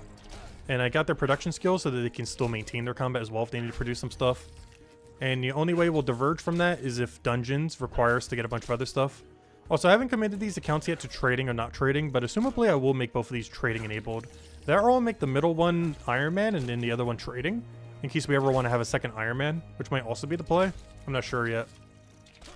If I do end up doing that, the Hammer Mage is going to be trading, and the Guardian is going to be Iron Man. I just haven't decided yet if it's going to be double trading, or one trading and one Iron Man. Or, you know, Lone Wolf, whatever it's called. And obviously the main account's already Lone Wolf locked in. The only reason I would kind of want to go with second Lone Wolf is if our main account is ever so progressed, but I still kind of want to try the Iron Man experience. And then we could just have our Hammer Mage just buy everything. And it could just be stacked out. The only problem with that is that means this Guardian might start falling really far behind when like dungeons and stuff comes out, if it has access to no trading and compared to trading. Because if I'm still playing them both the same amount of time, this one's going to fall very behind compared to the trading enabled one at some point. Which is why I was considering enabling both trading and just focus on the main account as Iron Man. I haven't decided yet, which is why they're undecided. There's a lot we need to see with the game, particularly dungeons and just the full combat system fleshed out. And if they're going to do anything more with trading other than just player to player, like if they're going to do an auction house or something. There's a lot of unknowns, but for now it's going to leave them undecided. But it's either going to be double trading enabled, or this one's going to be Iron Man and the other one's going to be trading. Alright, how are we doing on the thing? What are we at right now? We are at 31 pieces. We're almost there. Don't go bring him back to woodcutting. By the time we bring him back to woodcutting, the other one should be done. And by the time the other one is back to woodcutting, both of them, we should be at the main account at 50. And if it overshoots by like 5 or 10, then it's free XP then. Because that'd be our AFK activity anyways, is doing that combat. The only difference is I'd be using the wealth potion and the 5% forest potion. But aside from that, that would literally be our AFK anyway, so we're not missing out on anything on him at the moment. And that's the last AFK, which means we'll be on the main account doing them manually for the rest then. These two alt accounts still have an AFK, but that's a later issue. Not gonna bother with that now. I was doing it like this now since they get basically free value while we're doing the other account. Since there's nothing we can do to speed it up. Alright, 13 more to go. And then back to woodcutting you go. Let me double check. What is the requirement for that quest? Because I keep forgetting what it is ever since they changed it. It's called Forgotten Things. If it'll ever load. But the quest is Forgotten Things. Loading? Hello? Sometime today, please? Hello? Let it load in the background, I guess. Hello? Please, load. Steam. Go. There we go. Forgotten Things. What woodcutting level do I need for this? I know they raised it. 51. Okay, that's not as high as I thought it was. It was always 50. It used to be 45 woodcutting, 50 carpentry.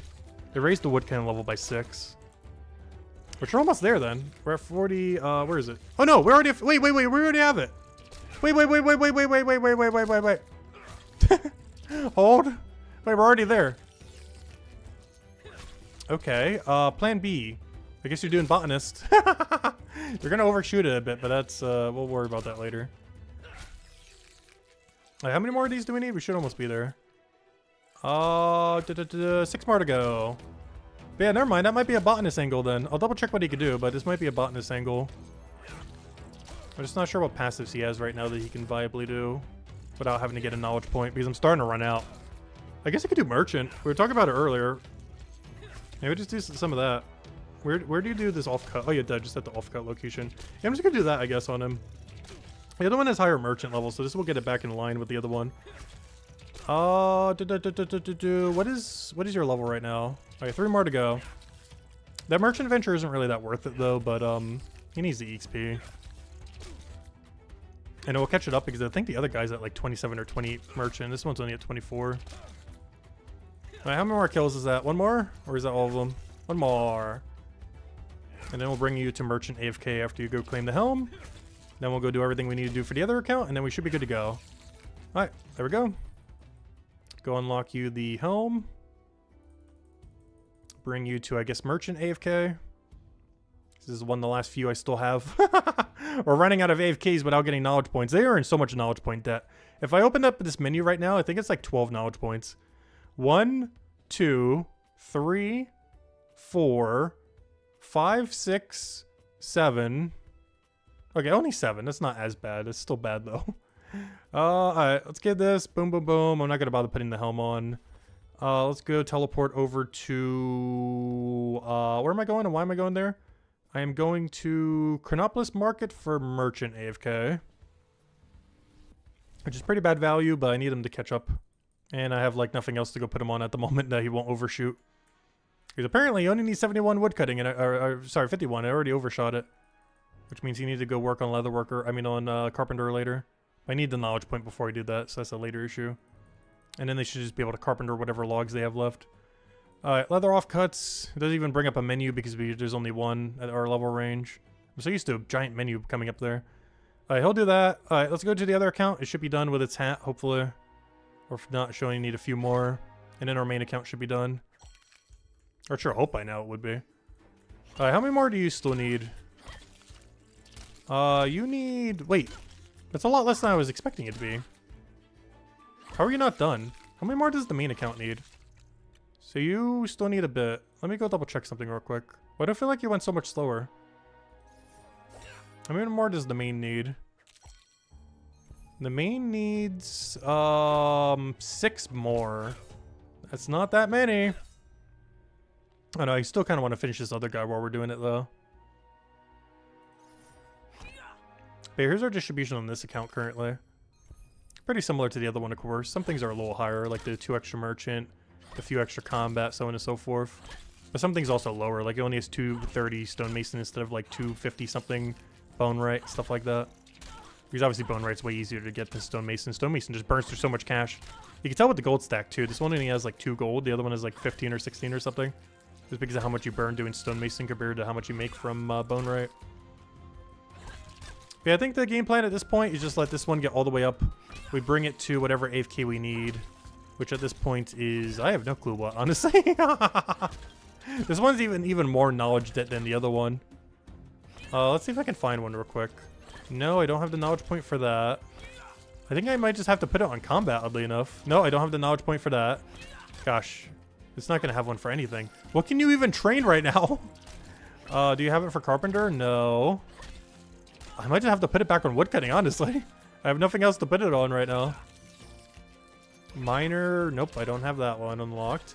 Bone right, nope, I don't have that one unlocked. Stonemason I could, but I don't have the money for it. Smithing, nope, I don't have that one unlocked. Stonemason I could, but it's too expensive. This one I could, but it's not worth doing detective. I could also do it for leatherworker, but again, not worth. And merchant, I don't believe I got... Nope, I didn't get the knowledge point for it, so I can't do it. Yeah, the only thing I could do then is, I guess just put it back on woodcutting. Whoops. Alright, this one's gonna have to overshoot, I guess. Maybe one of the other quests for the chapter for the 6-star or whatever later down the line will require high woodcutting. Maybe we gotta go chop down a beehive. Because one of them's beehive related. Alright, how many more points do you need? Then we go back to main account for the rest of the time. Okay, only 10 more. We're almost there. 10 more, claim our mask, bring it back to woodcutting, and then main account the rest of the time. Because I think we have, what, 5 masks left? 4 in chapter 4 and 1 in chapter 3. So we're almost down to the final chapter for the main account. And these we'll just get the rest off stream, obviously. And they'll just do it when they need their knowledge points, which they need a lot of. So they'll finally fix their knowledge point debt by doing all the combat, luckily. Good excuse to go pay off our knowledge debt. So they can go back to AFK and whatever we want. It's just really annoying being limited on what you can AFK. It's one thing I'm really glad I did on the main account, rushing to 200 all. Because it just gave us access to so many AFK activities that I've been utilizing like crazy the last 6 months. Since we haven't been playing as much. Alright, 5 more kills and then we're out of here. Back to the main account. But yeah, the main plan with these 2 side accounts, regardless if they're staying Iron Man or non-Iron, is get all quests done, including holiday events. Because they do have all holiday items, literally every single one. I believe this one is exactly perfect. Because they have every single holiday item. This one is exactly one, it looks so clean.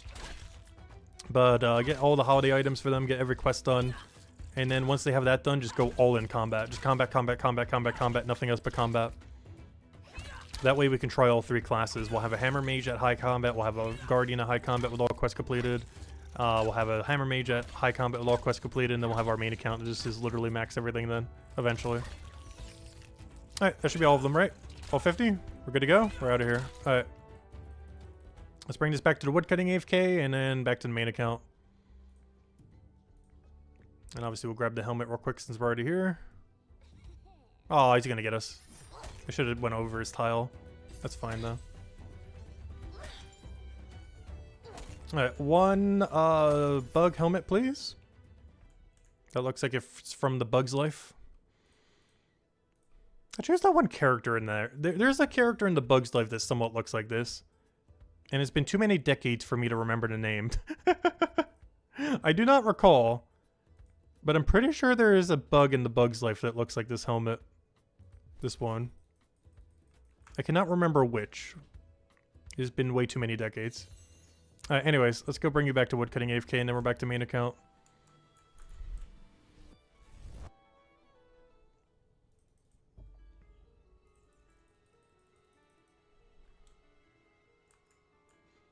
What do these Halloween hats look like? Oh, we were showing a bunch of them off earlier. Have you not seen them yet?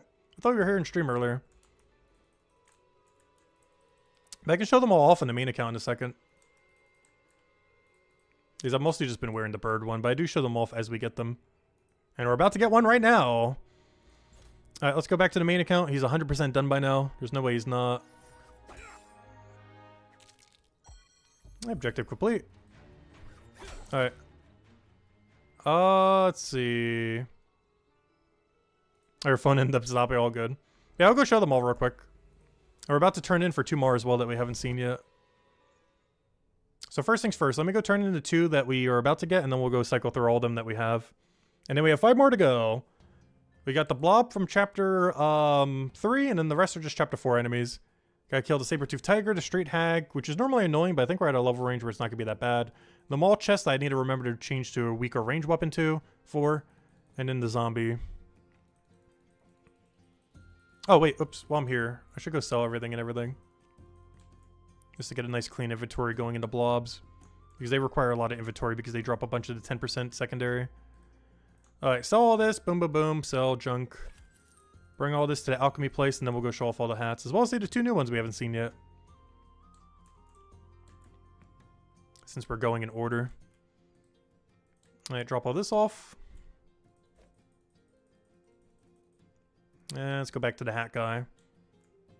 But yeah, honestly, some of the best cosmetics we've gotten in the game so far. Really makes me hopeful for what 5-star armor and weapons are going to look like in this game. Because they did some pretty solid cosmetics just for a random Halloween event. Because we really don't have particularly iconic weapons or armor in the game, but I assume they're going to save that for 5-star stuff. Of which there is none in the game currently. Use item on. Which one is which? I want to turn in the satyr first. Alright, let's see what this one looks like. Alright, so that looks like almost like a demon thingy. And then we go for the bug one. Alright, let's cycle through all of them then. So these are all the hats we have so far. We have... Actually, let's make it bigger. Well, that makes the other one smaller though. Oh, it's just the icon. We'll leave it like right there. Alright. So, let's go through all the hats that we have right now. We have the bird, of course, that we're wearing right now. There's the nice little spine thing going down to the cape. We got the one for the little lice thingy, or whatever that thing was, the ghoul. With the wide open mouth. We got the one from the bug. It just looks like a big beetle sucking our head off. We got the nice horn one from the Wendigo. We got, I think, most people's favorite, which is the glowy eye hooded one. Unfortunately, I don't think you can change the color of the eyes. You're stuck with red. Even though the other ones come in like 5 different variants. It'd be cool if you could change it to blue or something. We got the one we just got, which is this demon helm looking thing. And we got this bug one from the other thing. Which kind of looks like we just have it on our head. The design from the back I don't like as much, but the front design actually looks pretty cool. But yeah, we're sticking with bird. I love how it goes like straight into the cape and everything as well. So it looks like it keeps going down if you don't look at it from the side angle. Just gotta ignore the bunny tail.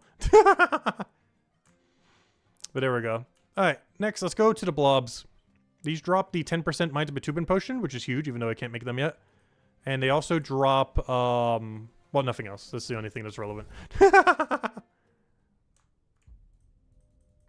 You're not high enough level to kill the satyr. That's another thing, too. You do have to be some standard amount of combat level. To be able to finish this, to be able to finish all items, you would need to be combat level 100-ish, I think. You would need to be combat level 66 to be able to finish the event. Anything less than that, you actually have to grind combat to be able to go and even finish this event. As the highest level thing you need to kill is a zombie at 66. So if you're anything less than that, you might not be able to kill them all. Oh yeah, the passives too. I didn't even think about that. What do you need for the satire? Yeah, never mind. You're right. You need 107 for the satire. So you need 107 combat to be able to finish the event. Yeah, that's actually pretty high. Luckily, my 2 alt accounts already had it. But you need 107 to be able to do the basic one. Interesting. Yeah, that's a relatively high number. At least if you're like just starting off or still pretty early game. Oh, Short Central is here. Yeah, Short Central's still around. Oh yeah, when we were mentioning people earlier, I almost forgot to mention him. Because he doesn't actually stream the game, he only covered videos on it. Yeah, Short Central's been around since the start. Even before the game started. Okay, I can see this is going to be annoying with how many people are in here, though. We got some steep competition here. Really crowded room.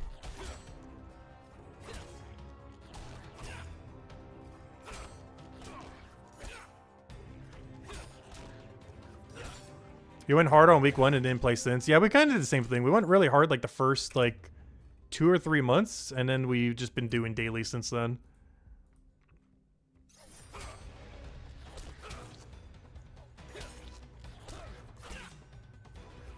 But yeah, the main way that you train combat now is just take whatever the highest enemy is. You have to go like through zone to zone. But just take it whatever your highest, or not highest enemy, but basically take the highest level enemy that's below your level. Would be the main one you'd want to go do. Oh, there's a guy. So if you're like level, I don't know, 45, you'd want to take the 44 skeleton then. So on and so forth. Or if you have to go downgrade another one, do that. And also buy a ton of the 25% heals. They end up increasing how much the heal potions do for cheaper. So the really cheap healing potion from the shop is actually really solid.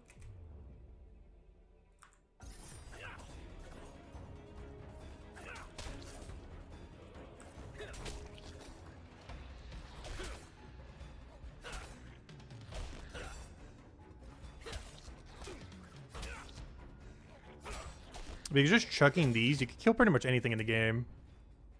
Just by chugging the 25% really cheap heals that cost like 1 silver.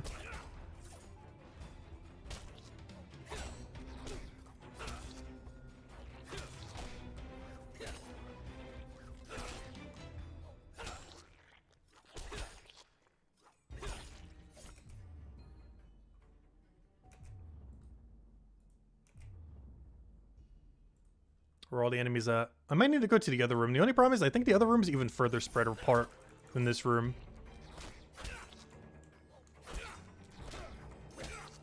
Because there's like a gigantic lake in between.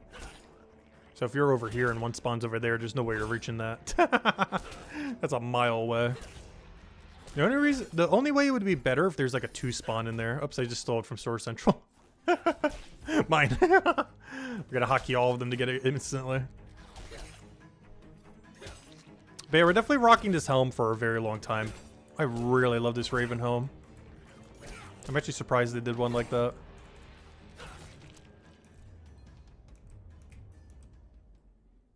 Oh gosh, why is it all the way over there? Why do it there? I get a little closer than that. I walk a mile to get to that thing. At least we're getting really good crafting material though. Won't be able to use it for a while, but 10% Mind of Attunement potions are huge whenever we can finally craft them.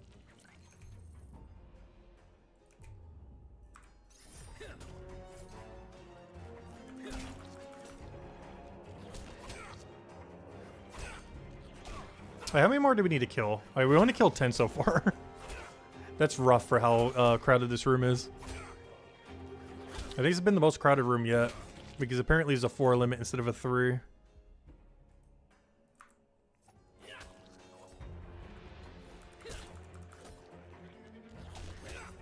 Oh, wait, I just realized something. Source Central is in Chapter 3. Wait, I didn't even that didn't even phase me till just now. He picked a class. Luckily, he picked correctly. He picked Cryo Knight. He still hasn't decided if he's Iron Man or trading yet, though. But he made the correct decision and picked Cryo Knight. Good job. I didn't even think about that till just now. Because he was originally just chapter 1 and 2 only. But to be in chapter 3 or onwards, obviously he would have to have unlocked it. Unlocked a class.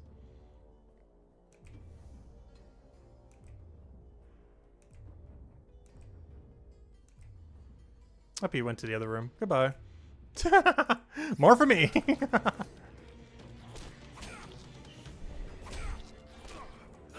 Three should be a lot better for this room. I just feel like the other room's gonna be even more crowded because if the other yeah, he figured that out quickly. That's exactly what I was thinking. Like if you go to the other room, it's probably even worse than this one, to be honest.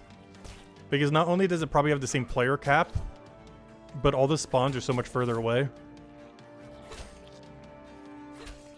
Like here it's high competition as well, but at least all of them are right on top of each other pretty much. Like if you stand in the middle of the room, you could reach pretty much all of them from the middle, almost. Because you have a 5 attack range. So other than the spawn over there and the spawn over there, you can hit everything from center of the room.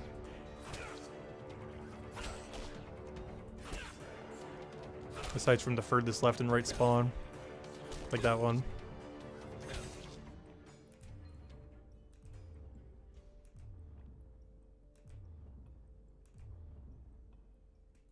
No! He sniped it before me. Slightly too slow. Wow, that was really quick. Like, before I even got the left click on it, he was already on it.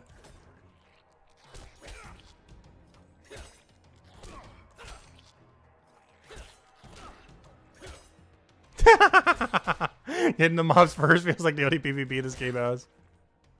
I'm fine.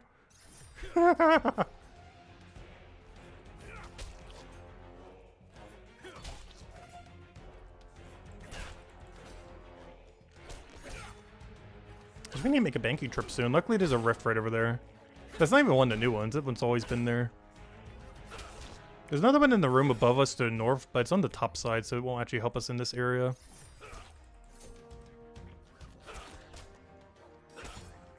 But after this, we're basically stuck to chapter 4 for like over an hour.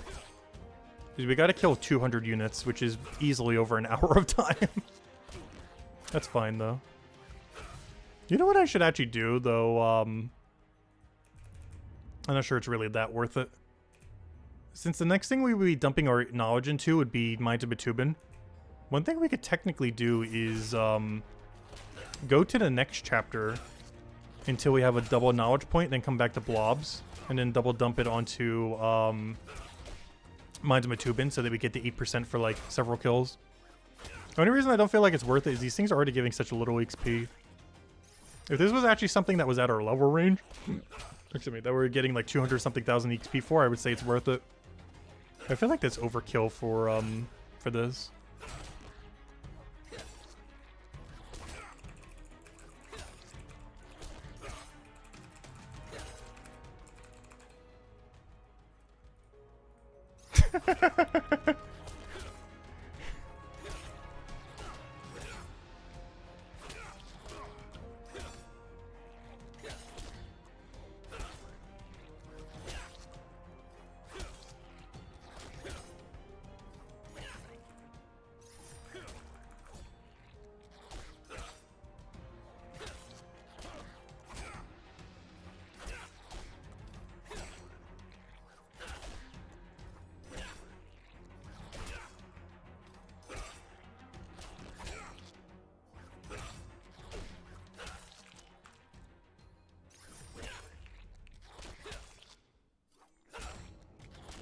So it still feels weird using a non-blue weapon against these things. I do have Rapier, but I don't believe the extra benefit we would get from it outweighs the two-hand benefit. Because even though they tried buffing shields, they didn't really buff them that well, to be honest. Shields are still kind of underwhelming. For PvP, it'll probably matter. But for all combat that currently exists in the game, there's almost no reason to use a shield over a two-hand weapon. So even though this thing has like 80% chance to do their weakness damage, it's not really that worth it. The two-hand would be, but the amount of time it would take for me to go make it just isn't worth the time at the moment. Just to kill like 1 or 2 enemies with. And by 1 or 2, I mean a couple hundred, but you get the point. Because I think the only 2 we would have used it on, well, I guess the Wendigo too. But the only 2 that we still have left that we'd use it on is, no, actually no. Isn't Saber, no, Sabertooth's immune to blue, I think. They're weak to yellow. So the only 2 we'd still use it on is Maul Chest and the blobs we're killing right now. I guess if we did it at the beginning, it would have been worth it. Because then we also could use it on Wendigo. But at this point, it's probably too late. Like, it would take us like 20 to 30 minutes just to make a weapon. By that point, we can already just kill 50 of them.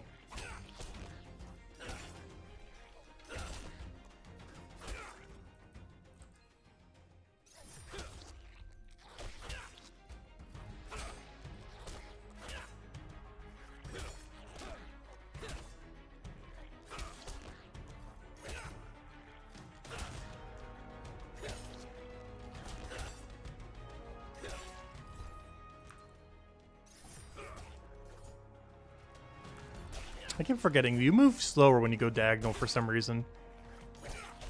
I guess because in theory you're moving more tiles since you're moving diagonally through 2 tiles in a sense. But it's really weird because cardinal direction movement is quicker than diagonals. Not by much, but by enough that it's noticeable. I think it's like a 1 tick difference. Which I guess depending on the attack speed of your weapon wouldn't really matter. But this weapon is a high enough attack speed that we would actually lose ticks if we move diagonally instead of cardinally. Whereas with this, I don't think it matters because it's slow enough that we should be at the same attack speed each time. But with this, if we move... which is a bad example because I actually can't move cardinally into them. Oh, yes, I can. If we do it here, we shouldn't lose a tick. But if we do this, we'll lose 1 tick on our attack speed. Whereas this loses no ticks. Because the diagonal movement is 5 tick movement, but cardinal is 4 tick movement. And this is a 4 tick attack speed. The other one's, I think 5 or 6. Could be 5, I think.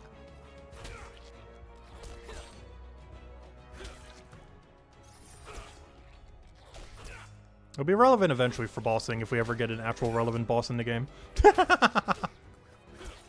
Because that would dictate what kind of attack speed weapon you bring if you need diagonals or not need diagonals on the boss fight. Because you don't want to use any 4 attack speed weapons if you need to do diagonal movement at any point during the fight.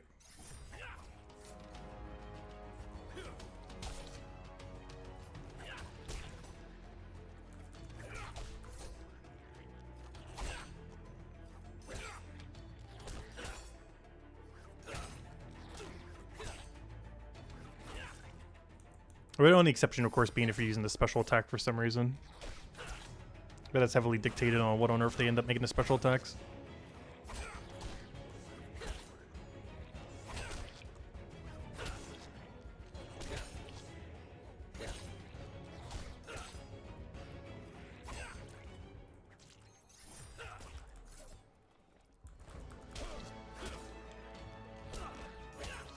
Oh, so wait, is movement 5 tick for Cardinal? I didn't even notice that. Maybe it's 5 tick and 6 tick. Because I just noticed that's a little bit slower. Never mind.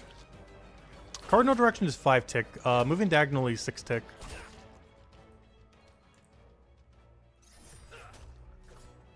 So there's no movement in the game that allows you to maintain full speed with 4 tick.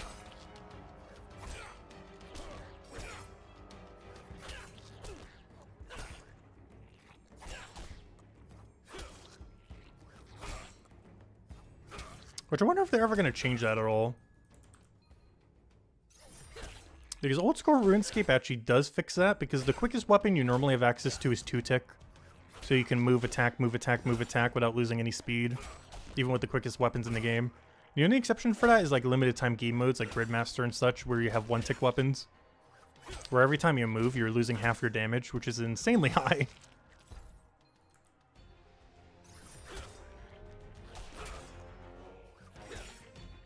But similar seems to be happening with 4 tick weapons like this in this game, where any movement at all will reduce some of your damage.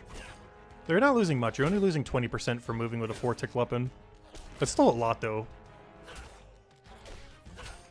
Given that there are so few ways to increase that number. So lowering it by 20% is pretty huge.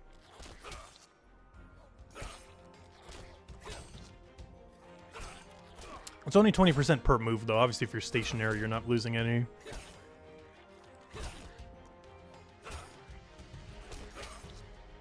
Which makes, technically, Guardian the worst class in the game in that perspective for when bossing comes out. As both of its best 2 green weapons are 4-tick. Whereas both Cryo Knight and Hammer Mage has a 5-tick 2-hand weapon. Something that Guardian does not have for its primary color. It does have 5 and 6-tick weapons, but neither of them are green. For like the 2-hand big weapon. Because for Cryo Knight, you have the big 2-hand Frost Sword. And for Hammer Mage, you have the big yellow wacky weapon that uses the Death Stone. Which is really annoying to make, but is really powerful. Alright, we only need 9 more. And then that would be chapter 1, 2, and 3 completed. We only have chapter 4 left then. We're almost there. We didn't even need a bank yet. I say as he drops 4 blobs and then we need to go bank. We're definitely gonna need a bank at least once.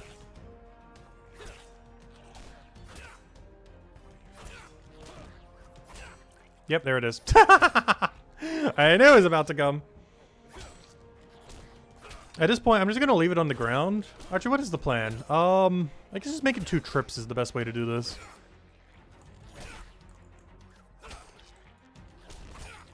And just bring it all in when we go back.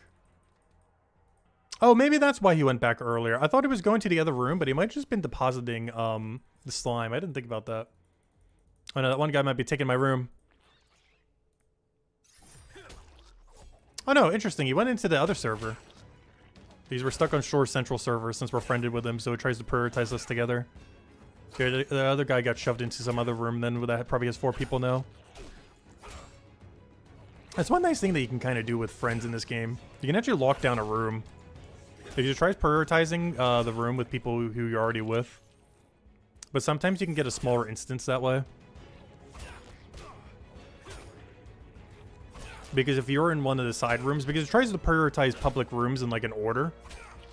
But if you're friended with someone in a room that isn't like the first primary room that they're trying to put people in, it'll keep trying to put people in, of course, the first primary room. But then you and your friends are together that will keep trying to prioritize you into the same room. But you're in a room that isn't in the first queue or the second queue. Then no one will ever join your room, which almost gives you basically a private instance, which is pretty nice. It seems like we're in the 2nd or 3rd or 4th server for this. So when new people walk into the room, they don't actually interrupt us, which is nice. Also, what happened to my blobs? I thought I deposited them all. Am I going crazy? Did I not quick deposit all? Or did I already fill up my inventory that quick? Did we really get that many back-to-back drops? That's crazy. I could have sworn I just deposited these all like several seconds ago. Now we're already filled. Luckily, we can still take one more. I can take one more item and one more blob drop. Hopefully in 3 kills, we should be fine.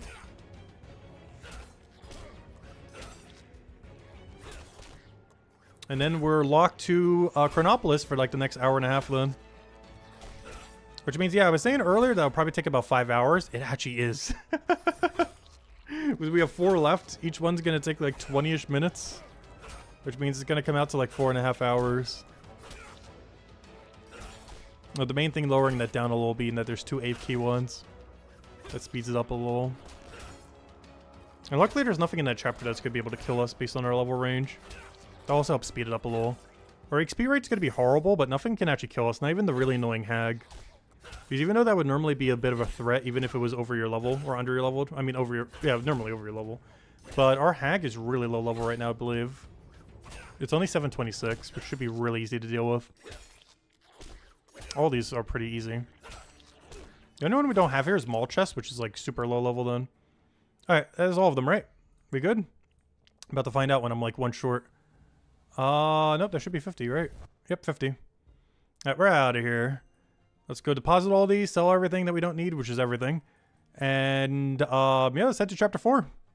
Only 1 chapter left. 4 masks to go. We got 8 out of 12. We're nearly there. Now let's get ready to switch into the new one. I saw someone wearing this earlier. Oh, Yes is here. I wonder where No is.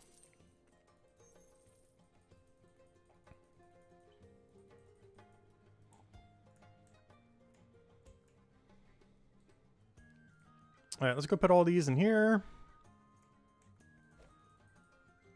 Let's go turn in our blob.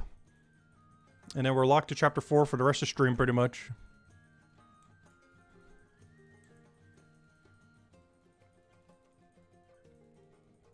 Luckily, the default blob that they went for is blue.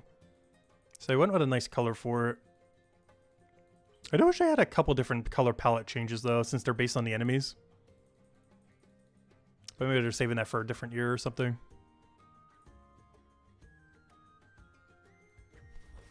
Alright, there we go. We got blue blob. Oh, it even has glowy eyes. I actually kind of like this one. Not with this outfit, though. And the bird's definitely better. Rocking the bird. Hey, Yusef is here. Alright, we're out of here. Where are we heading? We're heading to somewhere's in Chronopolis. I guess what do we take killing first? Saber? That should be to the west. And luckily, my yellow weapon does extra damage to them. I think the first thing we're fighting all day where we actually get to do extra damage to it. I'll wear Varrock. Let's see how it goes. Hey, how crowded is this room going to be? Also, I'm going to take the further room. I do not trust how many people are going to be in this room. Oh no, actually almost no one. Hey, never mind. Maybe I will do this room. But didn't they add a storage rift over there? Yeah, so you can do it on... Actually, no. Actually, that room's better then. This room's actually the worst room now. Because they added a storage rift over to the west for this activity. So you can bank all the hides. Also, please tell me we get good high tier hides. Or did they remove it from the drop table? I haven't actually killed anything in Chronopolis since they made those changes. So I actually have no clue if they have high drops or not. Wait, this is the first thing we're fighting all day that has immune to yellow. I mean, weak to yellow. Which is our current weapon. Well, our current range weapon. So you should die a little quicker. Ever so little. So much so that I'll actually camp all 4 hits. In hopes that we get a yellow roll. Actually, what's the percent chance on our yellow roll right now? 44, not bad. Our other one was 49, but this one's epic and does more damage overall, I think. Pretty sure. Plus it gets the extra ammo. The other one was only a 3-star. I mean a 2-star, I mean. With 3 ammo.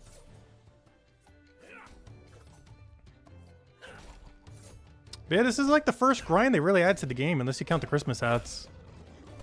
But those were pretty passive, because you didn't actually have to do anything specifically. You just had to play the game. This is the first time where the game actually asks you to do something that's a grind. That isn't just a level go up. There's an actual reward attached to it. Being pretty much the coolest cosmetics we've had since launch. Like, I don't think it's close. Compared to the bunny outfit and these Christmas hat things.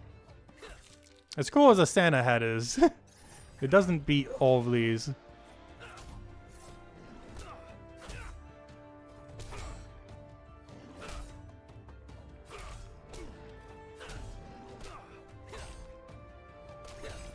Too bad you can't combine them. Put the Santa hat on top of the other one. Also, we've almost gained a whole combat level from this. That's crazy. We're at like 917 earlier. We're almost at 918 just from all the combat now. Even though we're fighting things like way below our level range that we should be training on. But just a sheer number is actually making us gain a combat level. Because ideally right now I should be killing the 917 bearers. Or the 904 goblins, but probably the 917 bearers. If we really wanted to chuck healing potions, we could take the 930 Bramblelifts if we really want to. But at this point, I'm probably AFKing the rest of combat to, like, 931. Then at 931, we gotta manually do it. Until we get to 1,000 then. Because all the AFKs are not gonna be worth it because there's so much bad material. The first one that's gonna be worth it is 1,003, but we only need 1,000, so we can't even do it. That'll be one of our goals soon. Then finish out 300 alchemy I need to do at some point. Should probably AFK that in the back of other stuff. I've been putting it off, but I really want to go run it. Because we have so much alchemy supplies. I think I have like over 10,000 cinnamon sticks or something crazy. I only have like 4,000 grapes, but it's not that hard to go make money for them. Worst comes to worst, we can just sell the potion itself and get profit. But ideally I want to keep them so we can use it for the 500 all Chronopolis grind. Because I'm not getting to the 10% anytime soon, so 8% is going to be the highest we're going to ever have. Because you basically have to max alchemy to get access to 10% in the current state of the game. And it might be moved even further after the Milestone update.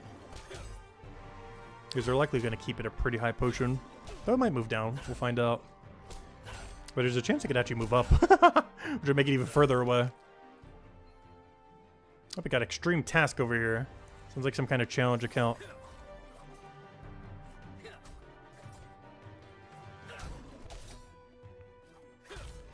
So apparently his current task is to get the Halloween hats.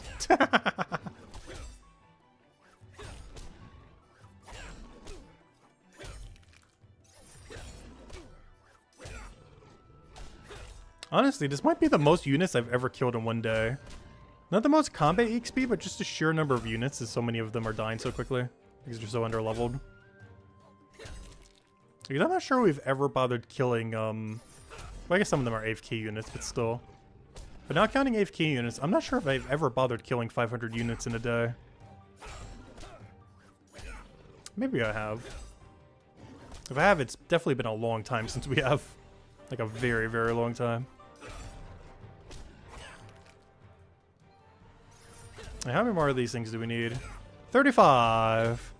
And we gotta do Street Hag, which normally would be the most annoying one, but our combat range, it shouldn't be that bad. Out of any of these on this list, this is the one that could definitely kill you the most. But at my level range, with how much weaker it is, we should be pretty free. Main reason that makes Hag so annoying is it's really slow, high hitting. So if it gets really lucky with its rolls, you just die in like a few hits.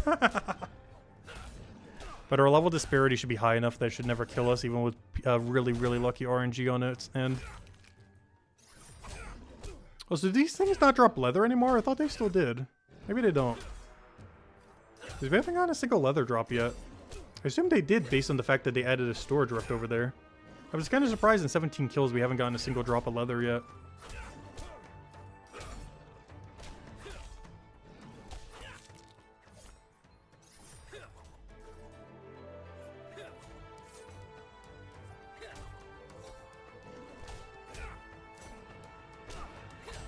Because I reworked that a couple months ago, but I've never killed them since the rework, or anything in this chapter for that matter.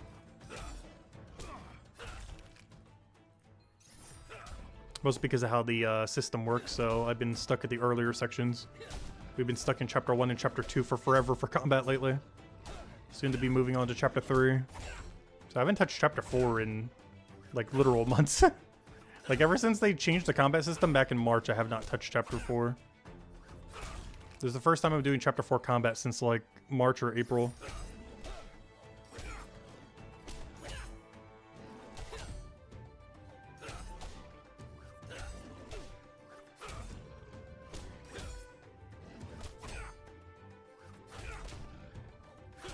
How's our knowledge point go? Gosh, we get so little knowledge because we're so underleveled.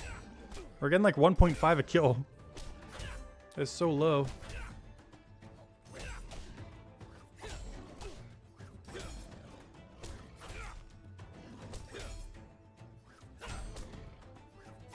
Hey, almost getting combat level soon.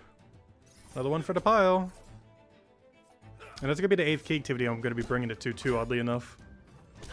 When we hit 917, we unlock the Satyr thingy. And it's going to be our AFK till 931 then. For the next, like, week or so.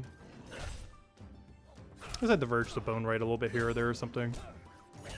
But most of it's just going in combat. I really want to start pushing 1,000. So we can get the perfected looking weapons and armor. Because that's when they visually max out in the current state of the game, is at 1,000. Technically, I need to go a little bit further because I'll either need to buy it from the shop or get it as a drop. So I'm going to have to kill some amount of the 1006 frog. Because I need to get all my armor from him. Unless I'm going to wait forever for the shop. So I'm going to need to do a little bit extra. That or around level like 999 or 998. I need to just chug healing potions and then kill fire toads early. They're weak to blue, so that is doable if I make a weapon for it.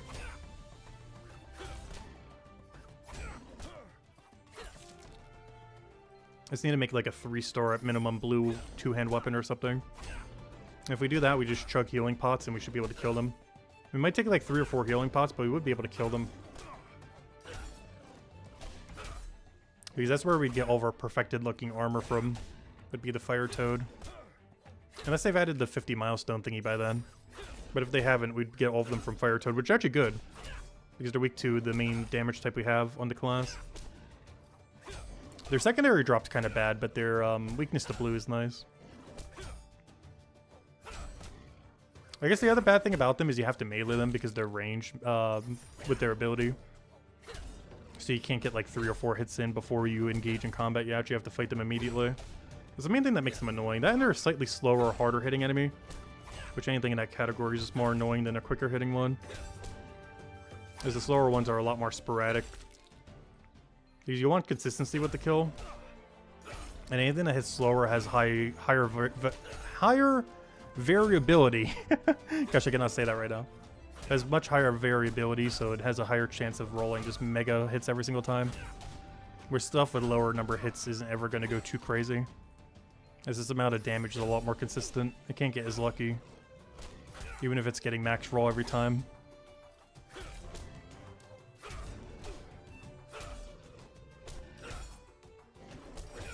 Hey, how many more of these do we need?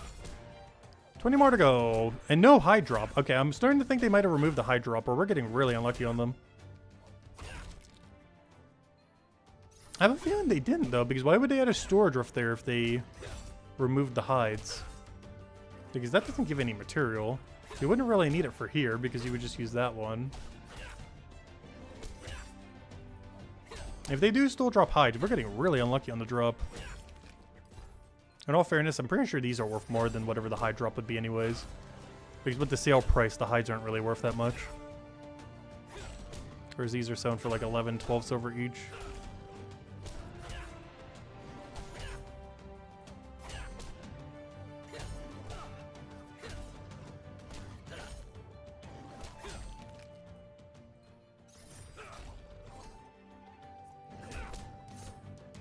Like I said, that seemed low and ended at 1,413. It's like, okay, there we go. That's the right number. Started with like a 217 or something. That's a much better number.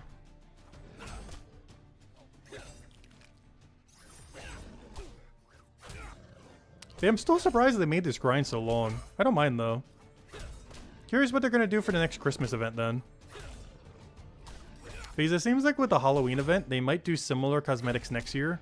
Maybe add a few different ones, but I feel like they're going to do a lot of palette alternatives. Like for the slime one, they might do green. For this one, they might do blue eyes. For the bird, they might do like the redder one or something similar. Because I highly doubt they're going to do like 10 custom masks again, or technically 12. Who knows, maybe they will every year. Did they keep adding enough chapters? Because in theory, we should, fingers crossed, hopefully, have chapter 5 by next year. Which means they would probably add a few Halloween masks for that chapter. Because they added 4 for Chronopolis this year. So I wouldn't be surprised if they do like 2, 2, 2, 2 and then do like 4 for chapter 5. Oh good, they did drop something. Okay, we got Deer Hide. What tier is this? Ooh! Okay, that's a way higher tier than before. This is a 360 Leatherworker and 363 Merchant with a quad Deer Hide drop. How much is this worth?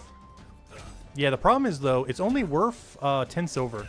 That is worth less than a normal drop. That was what I was concerned with these guys. Because when accounting for merchant discount, this is only worth 10 silver. It's whatever the low price says is what you can get it for merchant. So you take up 4 inventories, but are only worth about as much as the other thing. So this is worth like 10.5 at best. Whereas our average drop is already worth like 11.5. Like 11.6 off of that one. Some of them even more than that. So it's like 1 silver less whenever we get a 4 high drop, and it takes up 4 times as much inventory space. The only upside, I guess, is I don't know, if our Leatherwork ever gets higher than our merchant, we'd be able to run some. Not really that many. Hello, Tyrion! How's Legends EA? Did you get to try it yet?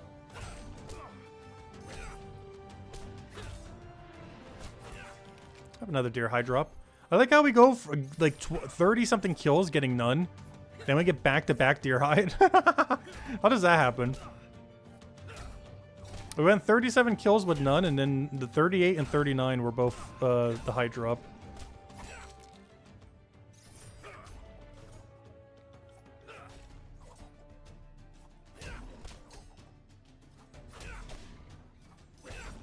After this, we'll go ahead to Street Hag. Nice thing is, I can actually just teleport straight over there. Because there's a sell shop in Chronopolis. As well as a storage rift along the path. So I don't even need to go head to, what's his name, Hopeport. Well, I guess we do in the sense that if we want to go turn in this hat. But maybe we'll just double turn in and go do Street Hag and Mall Chess. He's the only one out of our way, Zombie. Yeah, they did go for the real-time battles in the most recent Pokemon game thingy. That's one of the few things that did look kind of cool about it. That and shiny hunting looks really AFK. Which as far as actively doing seems bad, but as far as just getting free shinies for doing nothing seems kind of nice.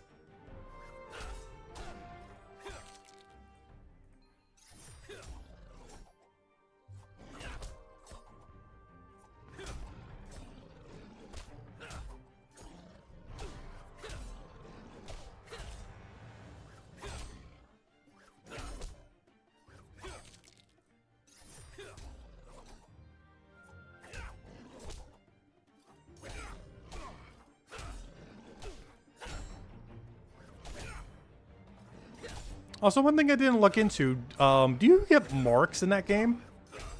Or is it just shiny in alpha? But do the Pokemon actually come in with marks or not? Because so far they've only done that in the mainline games, not on spin-offs. That's something I didn't look into yet. Because that's one thing that's always given the mainline games a bit more value. Because your shiny rate isn't necessarily as good, but you have the chance of getting them marked.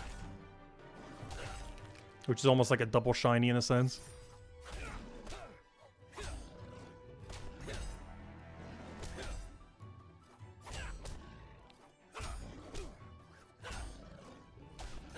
Because that's something Legends Arceus specifically was missing.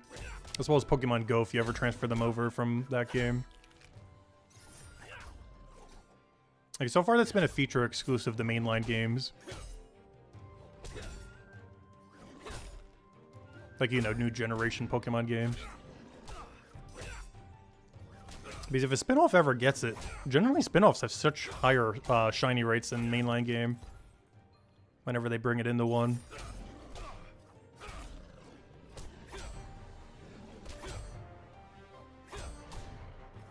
Because the goalposts on shinies keep moving. First it's this, you'll get lucky if you even get a shiny. Then it's like shiny in a special ball. Then it's shiny in a special ball and marked. At some point they'll add another mechanic. Because since you can't get Pokemon fully ribboned, that's kind of like the alternative of not being able to get them fully ribboned. Is, oh, they have a mark, so at least they're fully ribboned relative to their mark. But as far as marked Pokemon, the only ribbons you can get is Gen 4, 7, 8, and... Oh, actually, I might have skipped one. Whatever Sword and Shield and Scarlet and Violet are. I forget what number they are.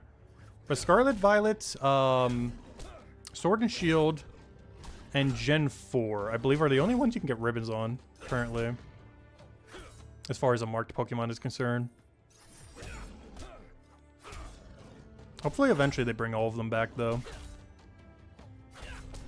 Because that's something I would actually love to grind one day. A full team of marked, shiny, fully ribboned Pokemon. All streamed so we know it wasn't hacked. But the problem is, like, 2/3 of ribbons are unobtainable on marked Pokemon. Because they're all from older gen Pokemon games from like 10, 20 years ago.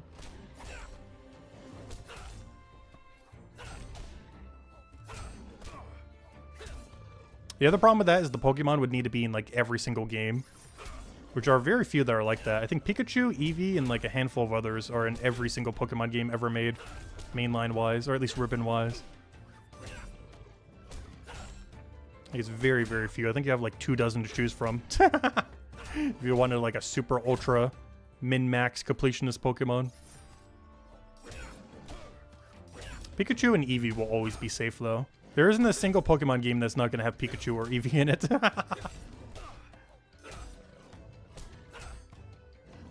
How many more kills do we need? Or did we already get them all and I'm just talking past it? Yeah, I already got them all. Okay, this will be the last kill we need then.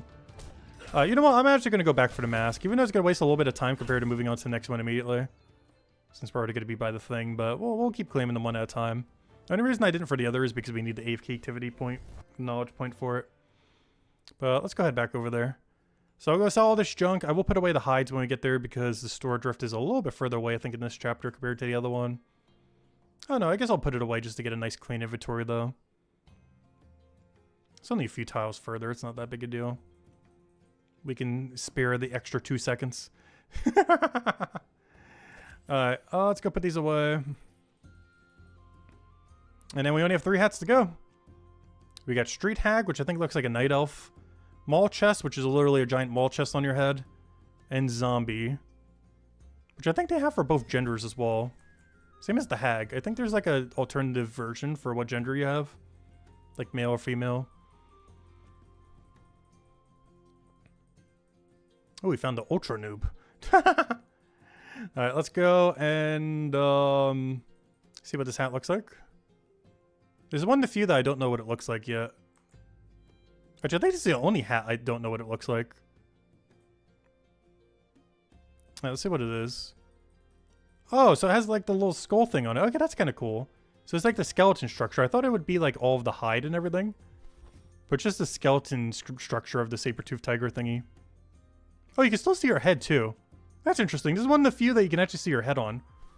Because you can't see your head on this, right? Because it's covered. So you can't see your head here. You can't see your head here. No head. Oh, maybe. No, you can't really see a head. No head. Yeah, I think that's the only one you can see your head on, oddly enough. No head. No head. No head. Head. Interesting. So if you want head, you can go the saber-toothed tiger then. Alright, we got 3 to go. Let's go Street Hag.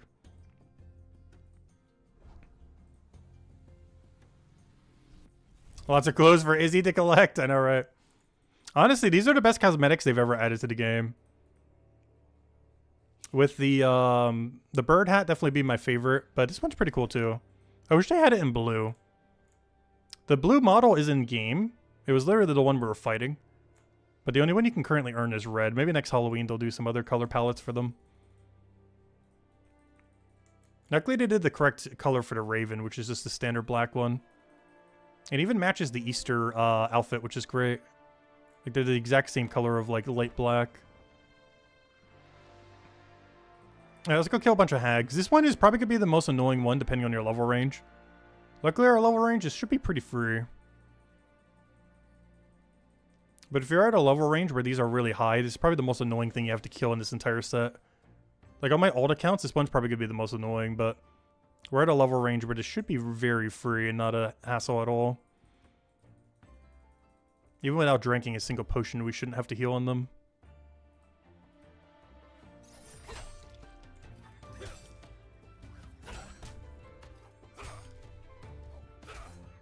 You always want head?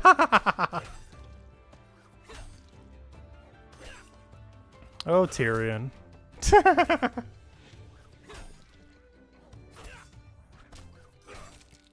I'm gonna chuckle and ignore it. Despite being the one who started it. I had a feeling you were gonna say something like that when I was starting to mention that. But there you go. Oh yeah, these are so free. Wow, these do like 0 damage. It's probably the easiest hag killing session I ever had because we're so overleveled right now. Alright, how many more hats do we need? 3, right? We're almost there. We're already 3/4 completed. Just gotta kill 48 more hags, a bunch of mall chests, which I do have to switch my weapon out for because they're immune to yellow. And then zombies to end it out with.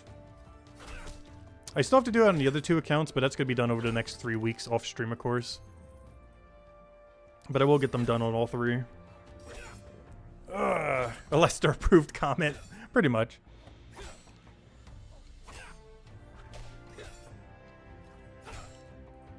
But it's we're gonna finish all this content today, and then it's gonna be like, okay, where's new content? Like they added 5 hours of content today. We're gonna finish it within half a day, and then it's gonna be like, okay, where's the next content now? Then they're gonna release a quest. It's gonna have like 30 minutes of content, and it's gonna be like, where's the next piece of content? This is gonna be like a never-ending loop. That's the only problem with smaller MMOs. This game really needs like an infinitely repeatable piece of content that isn't just skill grinding. Because otherwise that loop is going to keep happening. Where they release a small amount of grindable content, but then it gets grinded down into the ground because there's nothing else to grind. And then you have nothing to grind. And you have to wait for the next thing to grind. And then you do the same thing because there's nothing else to grind. You grind a new thing into the ground.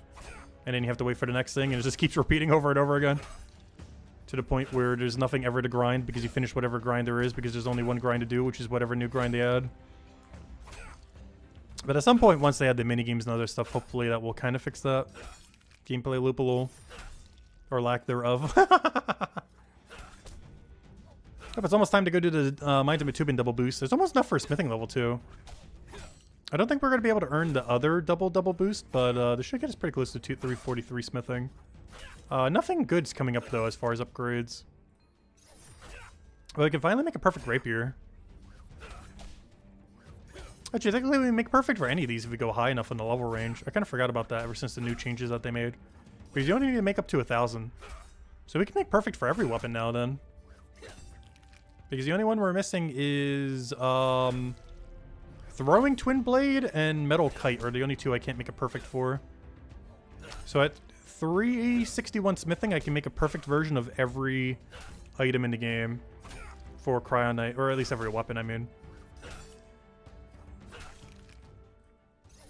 Because you need all of them to rotate once to level 1000 range.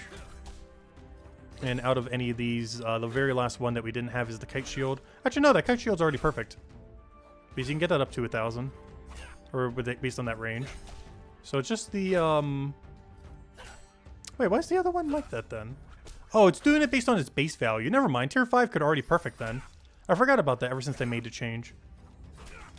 Because, like, this may start to be perfectable at 150. Which is actually insane how early that is. Yeah, I forgot about that. Ever since they changed how smithing works.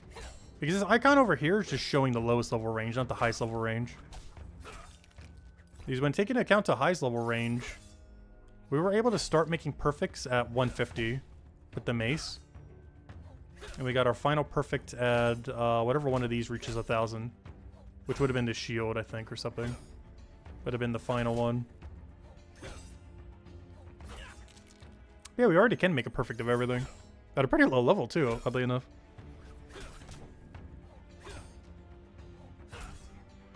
Because under the new system, they made it so you can do it at level 200. You only need 200 to be able to make perfect for everything. For either Stonemason, Bone Right, or Hammer Mage. And 200 all, you can make a perfect 200. Or, you know, perfect. You know, 4-star perfected visual one. I'll catch you later, Taryn. Have a good time. Yeah, we're mostly just finishing out these Halloween hats, grabbing a bite to eat. And then we'll have the Gems of War stream later, of course, as we normally do. On Mondays. But I wanted to go finish out this whole Halloween event all in one go. Which took a little longer than expected. I was expecting this to be like a 2-3 hour event. I was not expecting 5 hours, or 4.5 technically, by the time we finish it. But I don't mind. We've been needing a grind in this game. I just wish it didn't bring us to so many things that are just like dead EXP. Because a lot of these we're just not getting that much XP for into the new system.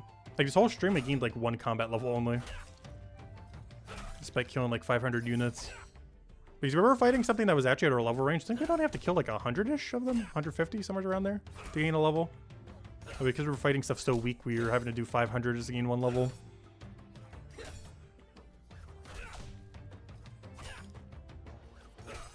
Oh, so these hags have not been generous at all. 17 kills and we've gotten 2 item drops out of all of it. And no high drops. I'm pretty sure they do have a high drop. What level? I have no clue these days. Since this is the first time we're killing stuff in Chronopolis since the hide change. It seems like they made hides rarer, but higher tier when they do drop.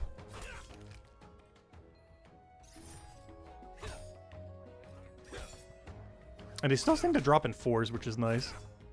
But you don't get them nearly as often. I mean, once you get to the higher level range, they kind of do or something. I'm not sure.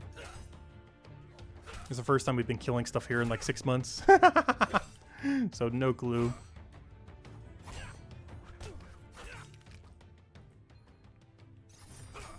How close are we on that level? It's like 20 something more. Which is about how many more we need to kill. We gotta kill 30 more, so we're gonna get that level before we finish hags. Which could be the last level because we're definitely not gaining one off a malt chest plus zombie.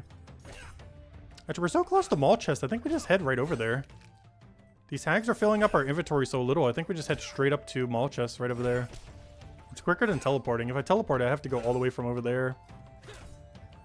At this point, I might just walk to here, sell everything. Or might not even sell everything, I might just walk right up there.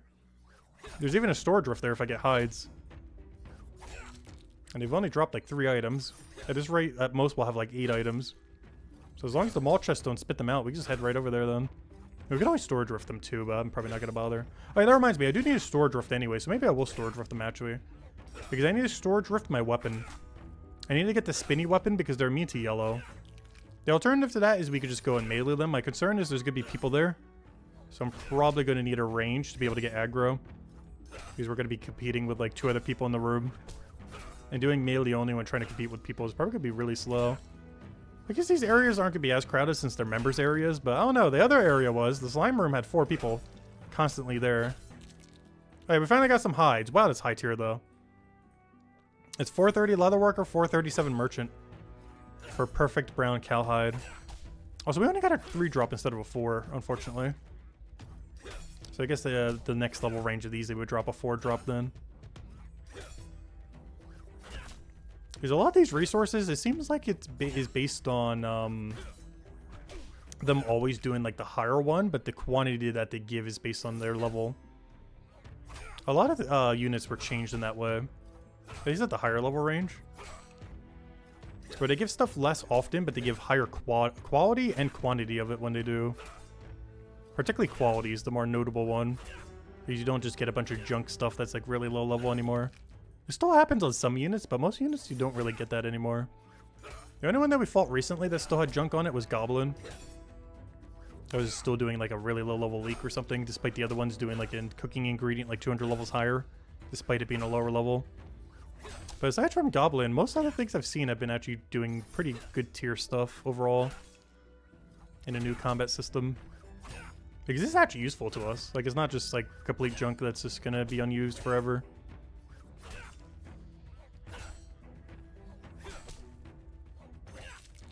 It's still not worth that much compared to a natural drop. These things, when you buy it from the merchant thing, are worth 3 each. So this is even worse value than the other one. We're only getting like 9 silver. 9 point something. Let's even say 10. Be generous for it. Compared to this, which is worth like 11.5.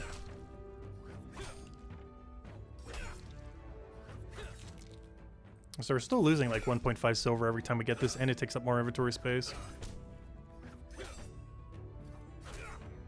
Hey, how many more hags do we have? We need 22 more. Then we're probably going to head straight up to malt chest then and just bank the hides away. Just got to remember to switch out my weapon.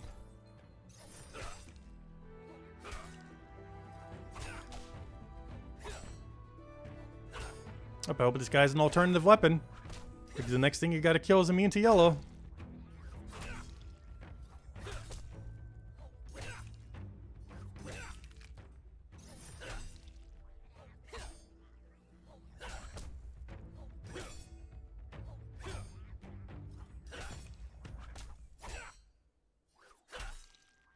This hammer looks so cool and maxed out. I'm pretty sure that's the tier 6 hammer. Like the perfected one.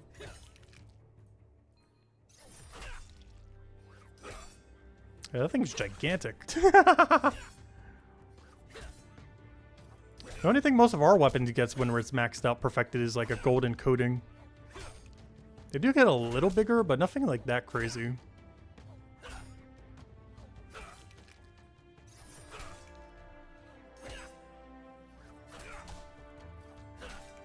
This is the gold-plated class. Every perfected weapon is literally just covered in gold. Which is weird because the armor doesn't do that. Only the weapons for some reason. There's like slightly off. But if we go to the weapons here, we can see gold, gold, gold. Like they go from like the steel color with like a slight like greenish blue to gold, gold, gold, gold, gold, and more gold. Just all of it is like gold with like a little bit of red accent. Which is gold and everything. But the armor doesn't look anything like that. It still uses like the metallic color. Even when perfected.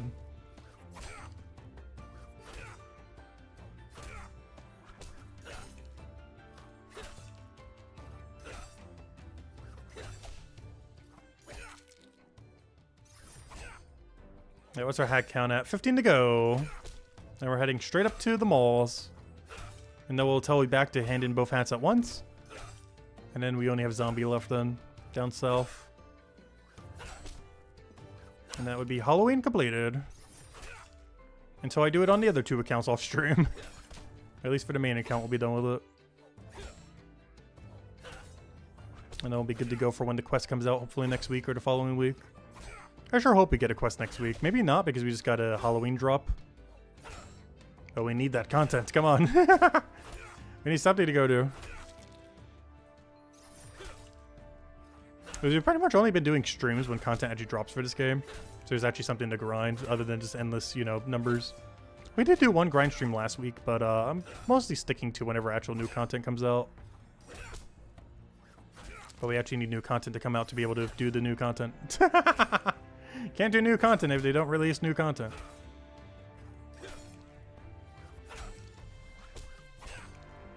Still really curious to see what they're going to do with all the mini games. But it seems like they're working on the 50 level milestone before they do anything like that. They and bounties for every skill. Which I'm curious to see how that will pan out. Because so far, Merchant has been by far the best implementation of bounties. It's not even close. Detective was also somewhat decent. But Merchant's by far the best use of bounties in the entire game at the moment. No, in all fairness, it is the entire skill. There is no alternative to it like some of the other skills, or all the other skills that have alternatives. The only thing I'm concerned about with bounties is I wonder if a lot of gathering bounties are going to be you gather something, you turn it into someone, but then you lose all of that resource. Because that would be slightly bad for a couple of them, like Forager. Because Forager has a lot of resources you actually want to keep, not to turn in for bounties. I'm also concerned they're going to do 1 hour timer too much. It's fine if Cooking and maybe 1 or 2 others have it, but they definitely shouldn't spam it too much. Otherwise, the meta for the game is literally just going to be to cycle every 1 hour bounty in the game. Which is going to be really annoying. The 2-minute ones don't really matter that much because they're so quick that by the time, you know, you go to it, do a couple of them, like it's already reset. Like with Detective and Merchant.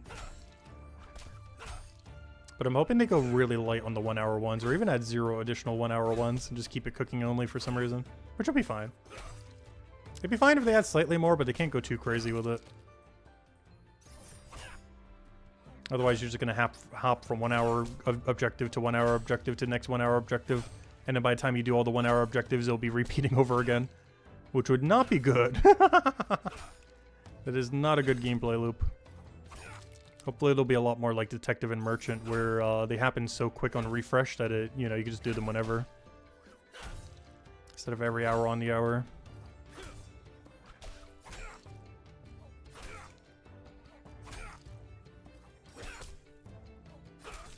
Oh, plate legs. Unfortunately, this is too weak of an enemy for that to be an upgrade. I'm not sure why I'm excited.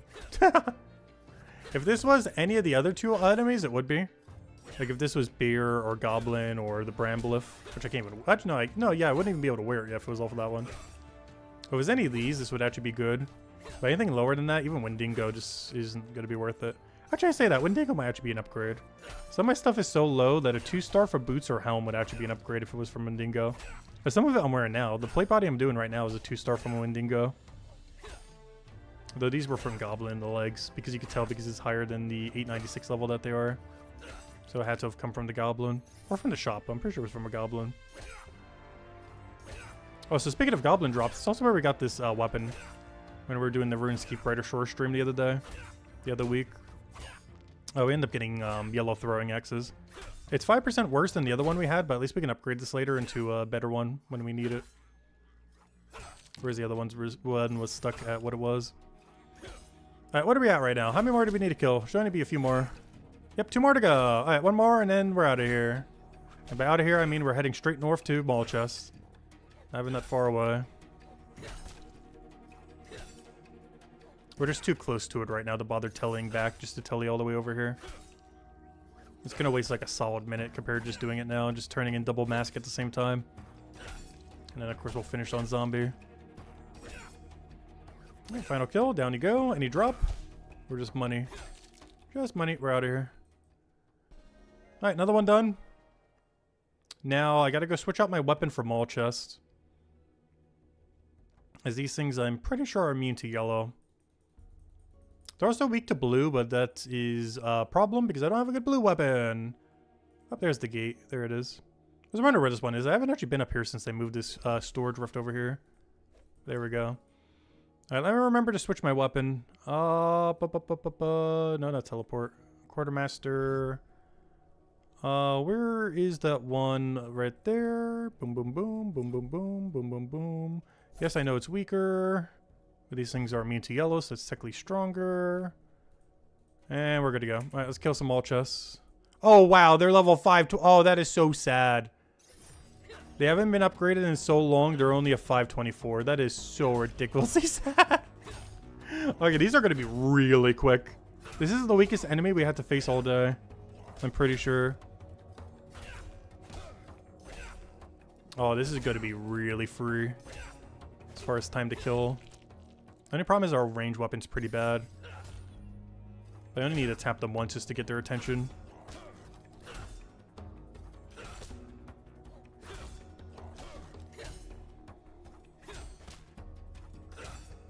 Yeah, this should be the quickest one other than the AFK ones we had. And there's 4 spawns in here, so we both have 2, which should work out really nicely.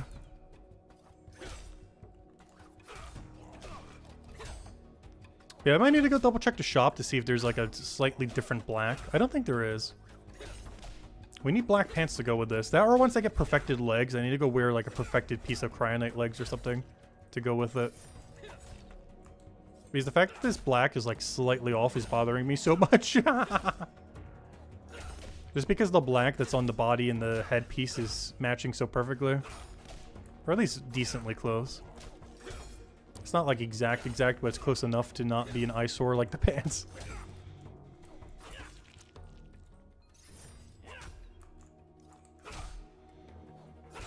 Technically the shoes too, but I know for sure the shoes don't have a different color. We need more color sliders.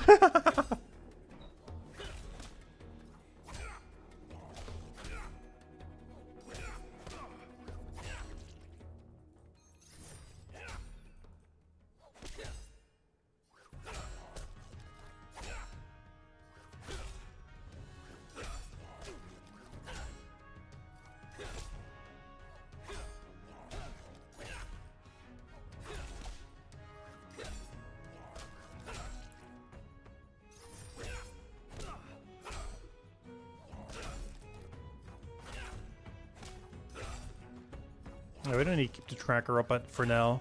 We have so many to kill that we're not reaching anytime soon. I don't think we're going to overshoot. They're going to die quick, but not that quick.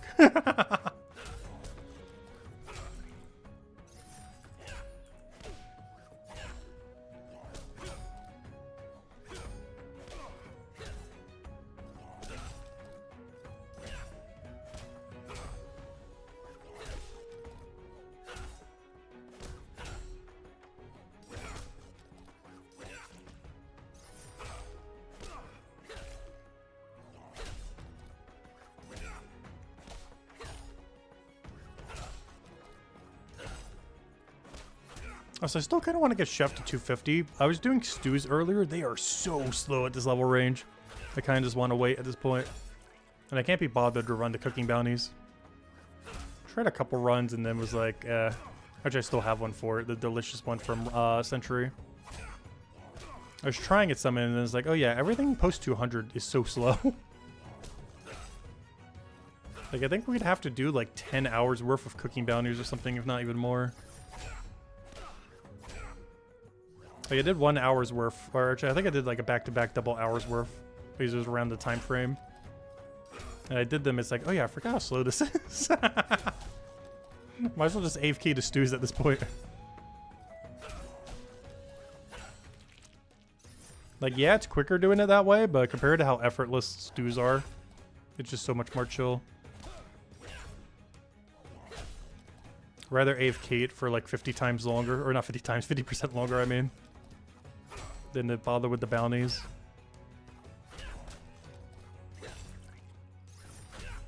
Which I wonder if a lot of other skills are going to be like that when they do start adding bounties to it.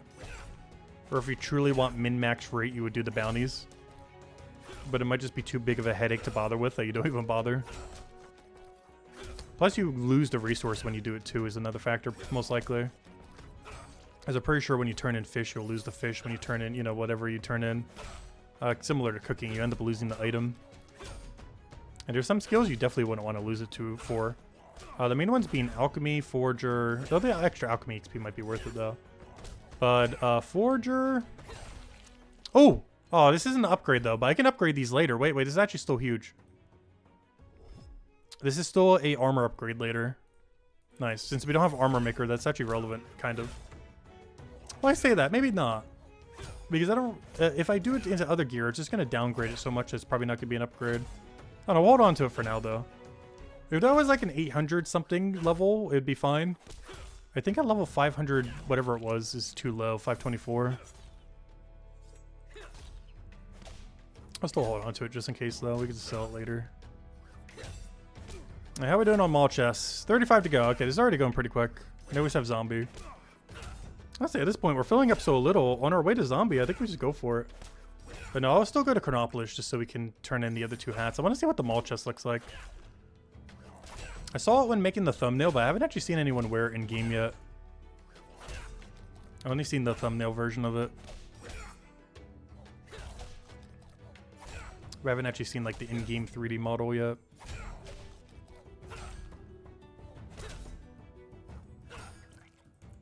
Oh, I finally got the thing. Oh, it's only strong instead of perfected though. This might actually be beyond my level range. Or, you know, I might already be past this. Oh, let's see. It might be useful. I'll pick it up and check. Actually, it might be at my upcoming level, oddly enough. Strong Bison? No, that's Superior Bison. Yeah, I can't even use this. I'm not even sure if I bother picking it up. It's only 1 as well. Oh, wait, it's finished, though. Oh, okay, I'll hold on to that. You can get finished hides from these now? That's interesting. But yeah, this is a fully completed hide. You can tell by the triple green mark that it says. You can also tell because it says leather and not hide. These are actually good because that means you don't have to go through all the processing time. So if we end up needing these for chapter 5 for making armor, anytime you see a fully finished leather, it's actually worth picking up. Even if it's a lower level than what you can use. Because Armor Maker. So technically, you know, you'd use it for that then. So you'd still be able to get use out of it. That's interesting. None of these dropped fully finished ones before. That's a new mechanic. Too bad the other ones don't drop them already finished. That'd be really useful. Because you don't have to spend the time processing it. And there's currently no shop where you could buy them finished. Maybe Chapter 5 will add one, but as it currently stands, there's no place to buy a fully finished leather from a shop. And even if Chapter 5 has a shop for it, it's probably so exorbitantly expensive that it's not worth it. Even if it gets a shop, it's not worth it unless you really desperately need an armor upgrade. You'd be way better doing it with the merchant discount into leatherworker into making it yourself. Which takes way more time, but the cost difference is going to be insanely cheaper. So anytime you can pick up these already completed hides is pretty nice. Because they're technically worth more than what it actually says here. When accounting for production time of actually making them.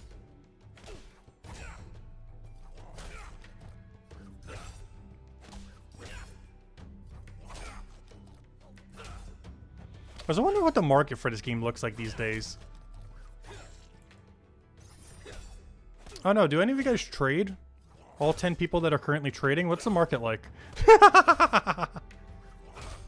I know there's been one person, like Beer or something, that's been basically running flea markets in game, which is funny because I actually used to do flea marketing during college. A little bit beforehand too, but I mostly did it during college for college money. But I just find it funny because this game actually has flea markets almost every Saturday and Sunday.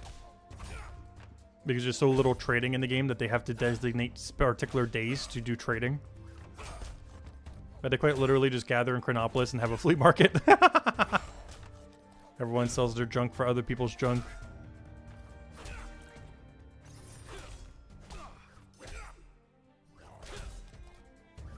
Because I'm actually curious what the Chapter 5 hides are going for these days. Because all of them should be selling for more than whatever their price is. By quite a bit. But maybe not yet because Stonewall Hill is still so far away. There's also quite a bit of potions that would sell for way more than they're actually worth. Like if you sold it to a shop. Particularly the AFK potions because they're so limited. Like AFK potions are worth their weight in gold. Particularly the more useful ones. Like if I had trading enabled, I would buy so many +4 boost potions. Or +5 even, but the +4 would be cheaper most likely. For a pretty similar effect. But the +4 boost potion and the AFK 8 and 10% are like the really huge ones. But the absolute strongest potion in the game is the +4 boost one. Well, technically +5 boost, but the +4 boost is cheaper to buy. And more accessible for people to make with ults and everything. Because that allows you to do stuff way earlier for AFK activities. And at some level ranges, it's like a 15% XP boost potion. And it stacks with the XP boost potion, so you can get like anywhere from a 12 to 15% boost from using a +4 boost. But then also stack it with a +10 boost. Which makes that other boost give even more. So if that 15% was given 15%, or you know, if that +4 was given 15%, it's technically 16.5%. In the sense that the 10% is stacking on top of the extra that you're already getting. So you can get some insane extra XP rates. Like effectively almost 25% increase when using a +4, +5 boost potion in combination with a 10%. The problem with that is it's so expensive to do. I'm not sure what the market is like, but it's probably almost like 1 or 2 gold an hour to do that, if not more. I'm just not sure where the market is on it, if you were to have trading enabled. Which, of course, we do not. Well, it would cost almost a gold an hour, but you would save, an hour every 4 hours at applicable level ranges, which is a lot of time saved for something that's literally 100% AFK when you're logged out.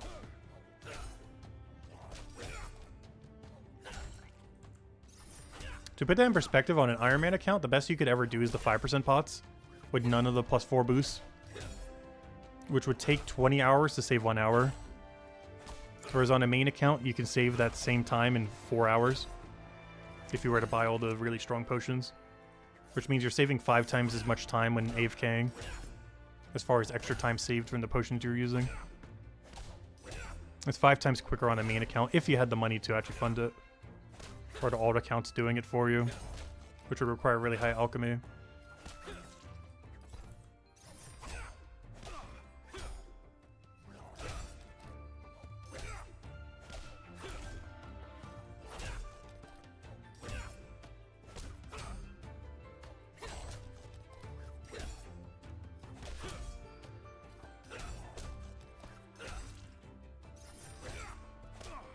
How many more beasts do we have? We should almost be done, right? 13 to go. We're almost there. And then the only thing left is zombie. I'll make sure to go double turn in the mask before I head over to zombie, though. The only reason I did this is we would have to backtrack for like a minute if we would have turned in the mask. Not just because we would have went to the mask twice, but also because of we were already here. Whereas the alternative to get here is teleport all the way over there, go through that gate, walk all the way back over here. Whereas we were already like 2 rooms away, so might as well. Okay, we'll double turn in mask as soon as we get this, and then we'll do zombie to the end. And then we'll bring him to the combat AFK, which we were technically doing earlier. But we go back to the satyr for the combat AFK then. Just gotta bring some AFK potions. I'm probably gonna AFK him all the way to the next morning then. Which means I could probably buy him 18 potions then. And I think you could buy them 6 at a time, so that'd be 18 then perfectly. Just 3 clicks. Get him the wealth potion, get him the 5% Chronopolis, I mean the 5% Hope Forest potion. Since we can't buy the better ones from players. Though in all fairness, I'm not sure if there's enough player market to be able to buy those. Like even if you hypothetically could use those mega potions, how many people are even selling 10% pots and +4 boost pots? And even if people are, the demand for them must be so high. Because I can't think of any item in the current state of the game that would have higher demand. Because the only thing that really is to grind at the moment is XP. And those allow you to grind mega XP while not even logged in. Though ironically, the people who would have the most money to spend on that might not even need it. In the sense that if someone's grinding for 18 to 20 hours a day, they don't really need the mega potions. Since they're already grinding like almost all the time and barely AFK in anything.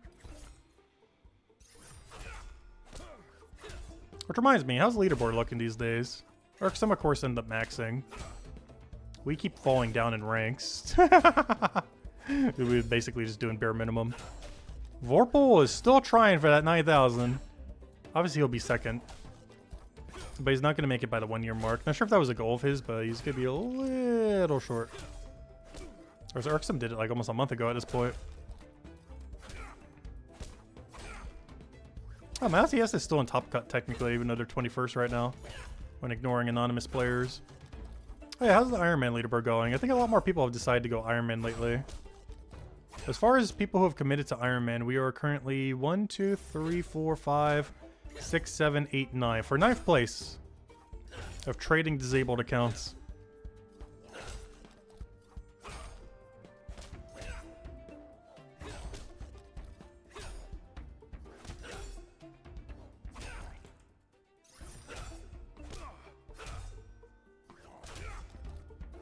It looks like we'll be able to get one last double knowledge.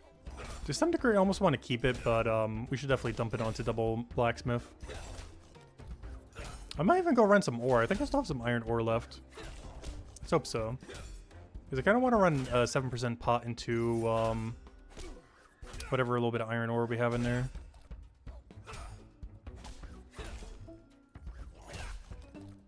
Just to double dip the potion a little bit. That, or we'll just do it while ride zombies just so we don't have to go away.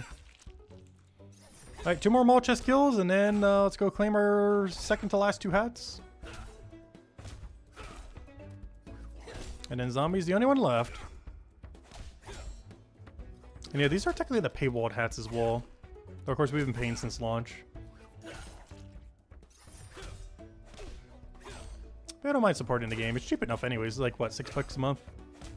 Barely anything. And that's for 3 accounts too, so technically $2 a month if you count each account separately. Though the other 2 are just pure AFK, of course. Aside from events like this where they claim everything. Alright, that's all of them, right? Alright, we're gonna go. Let's go to Hopeport. Bank these, sell all this, and let's go finish out one zombie. And just so I don't forget to go grab them, I'm gonna grab the AFK potions now. So I can go bring him to his AFK activity for the 18-hour thingy. For when I reset the daily later.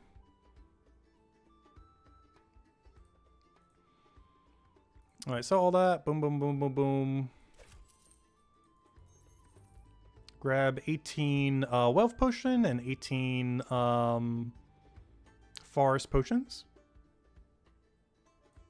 Trade. Wealth. So I still haven't done the math yet on if it's better to buy the other one yet. For the extra 50%. I need to go do the math on that soon. Because I might actually be at the level range I'm doing it at. I just haven't done all the math to see if it's actually worth it. Oh, there's the guy with the mall chest. About to get that soon. Alright, let me go put away these 2 hides and claim the 2 hats. And then back to the final one. Let's keep this in our inventory. Luckily you don't get any junk while doing it, so it being in your inventory doesn't matter compared to a pouch. But the only downside being you have to keep buying them every single time. But I only buy however many I need most of the time anyways, just so you don't waste any. Oh, there's people going for the Halloween hats. Alright, let's go turn them in order. First one next is... which one was it? Not the mall chest. Yeah, Street Hag.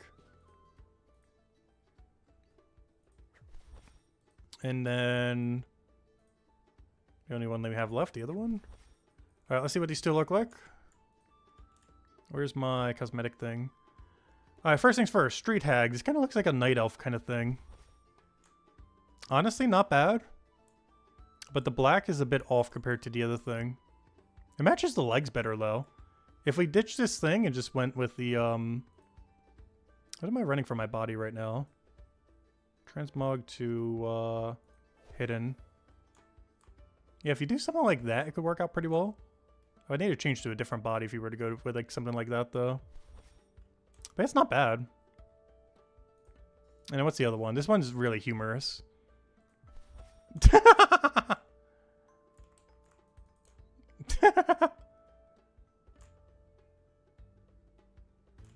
Interesting. That's a helmet and a half right there.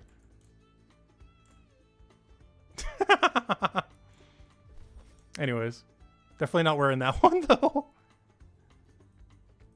I like how bold it is, but no. That is a very, very bold helmet.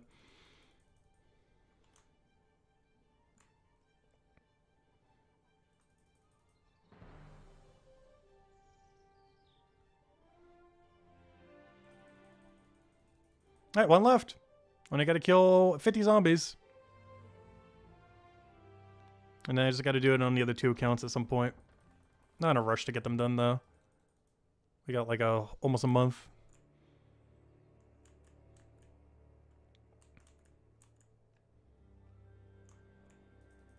Alright, please don't have a billion people here. Oh yeah, let me go change my weapon to a real weapon. I only had to change it for the other mall chest thingy because it was immune.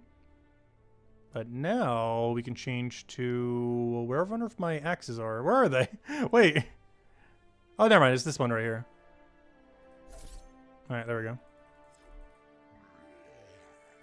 Oh, we just melee them. I don't really need to range them. Now, where's the storage rift over here? Or is there not one? Oh, you have to walk all the way over there? That's a little bit of a walk. So technically the other room would be better. I don't know, I'll double check how many people are in the other room. If it's 0, I'll go there. But otherwise, I'm pretty sure the room we're in is fine. Oh no, I guess this is fine too. There's only one other person here. So I guess it could take that long. Because in case these drop hides, it's way closer. Well, not way closer, but you know, slightly closer to storage rift. As long as a third person doesn't come in here. Which I'm not even sure if you can get a third person in here. It might be a 2 limit.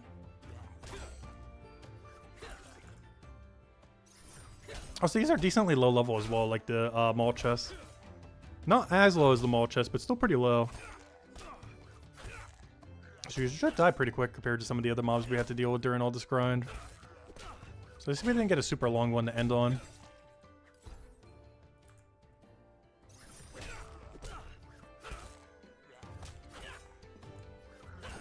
Yeah, we really need 1,000 attacks so we can get a nice pair of legs to go with this outfit.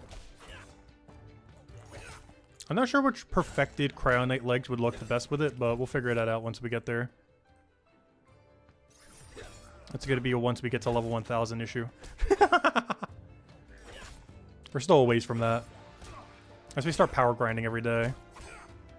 I could technically get it done by the 1 year mark. If I started grinded combat literally every day and ran it as my only AFK activity. We could reach 1,000 by November 5th. I don't know, should we make that a goal? Because by tomorrow morning, I'll be basically 920. Which, how many days is that left if we were to push for 1,000?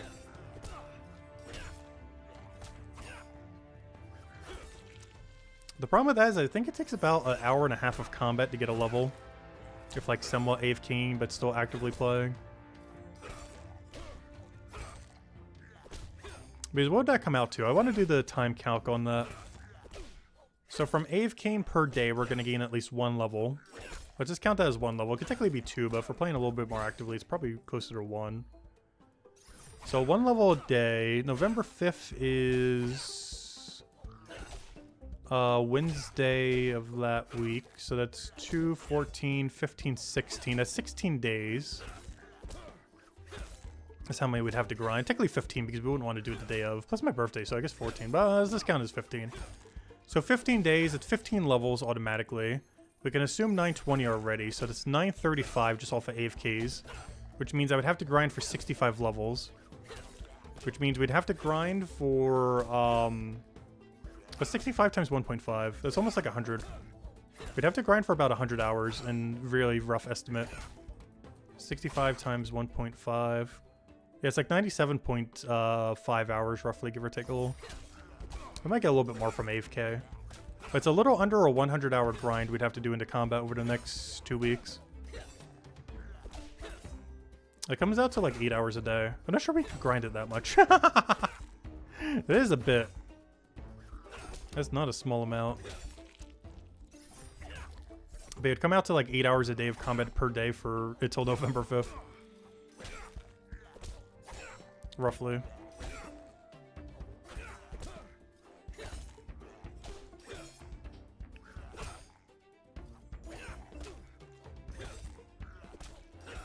And of course, that would be on optimal units, not stuff like this.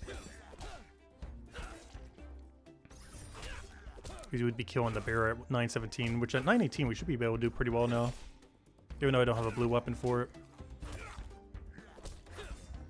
I just haven't really felt the need to upgrade yet. If I don't get a drop from beer, maybe I will for the Bramblin. I definitely want to before we get into chapter 5. Because I don't think the sword's going to cut it anymore once we start getting to 943. This is going to be slightly too behind. Even as a 4-star. Because by that point, a 2-star weapon would start to bypass the 4-star we already have since there's no special attacks in the game. If only they would add special attacks in the game.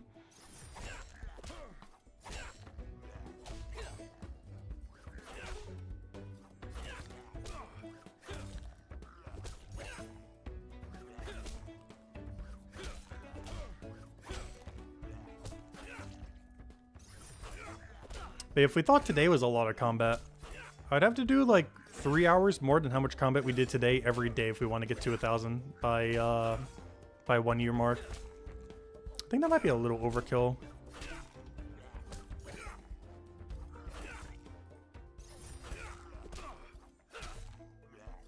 It is definitely doable. I'm just not sure if I'm gonna do it. This is a little bit too much grind in that short period of time for no real goal. Other than just the sake of having it. I guess the goal is that we have the best cosmetics in the game at that point then. Since we'll have access to all Cryonite weapons, all Cryonite gear visually. As well as all the new Halloween stuff that we just got today. Like, that's the only thing we're missing visually then. We're 1 tier below perfected for Cryonite. You get a level 1000 for all classes.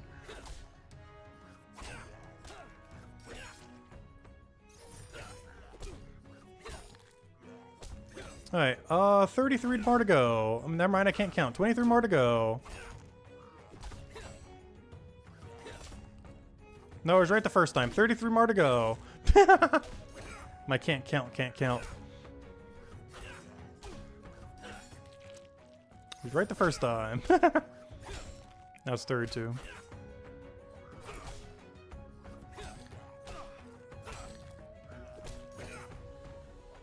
Honestly, at this point, I might just let the a little bit of extra knowledge just go over.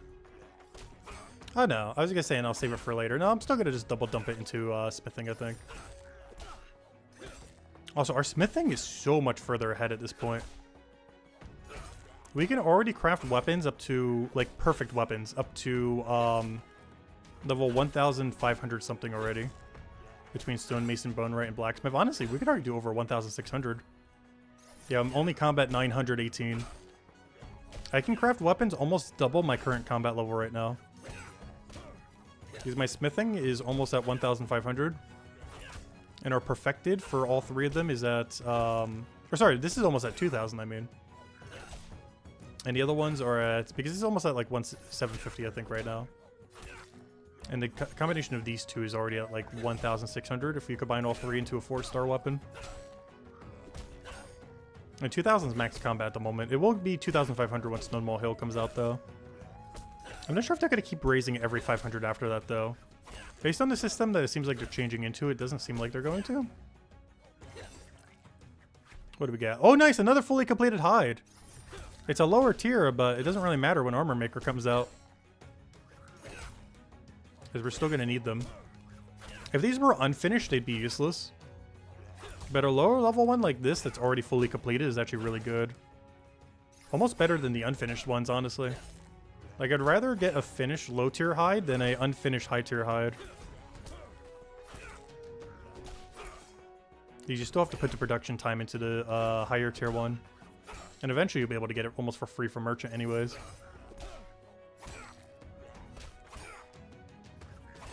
Whereas a fully finished one just negates all the production time you would otherwise need to put towards it. Alright, we're halfway there. 25 more zombies and we're done. Then I just got to do it 2 more times across 2 other accounts. But we'll worry about that later in the next few weeks. Just got to remember to do it before the event ends.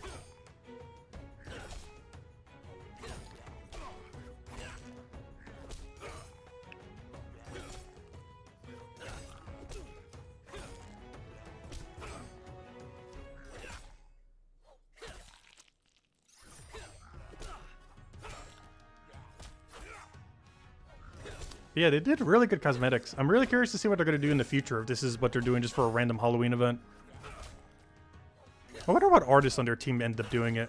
Because this has to be like one of the new hires or something.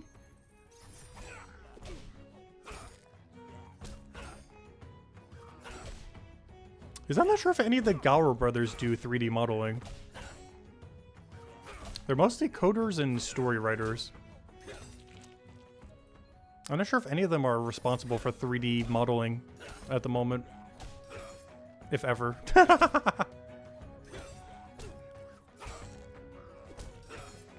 Like, they're probably helping with art direction, but I'm not sure if they actually know how to do 3D modeling.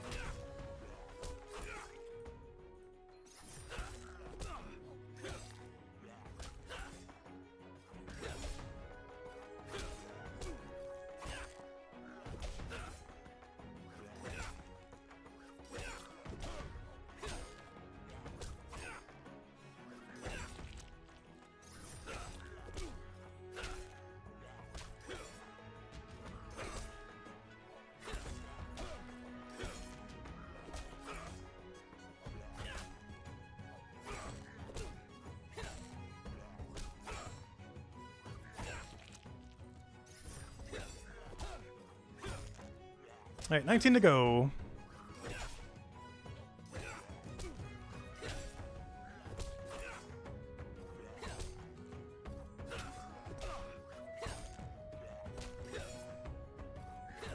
Also, I like how this is considered a 1-star quest.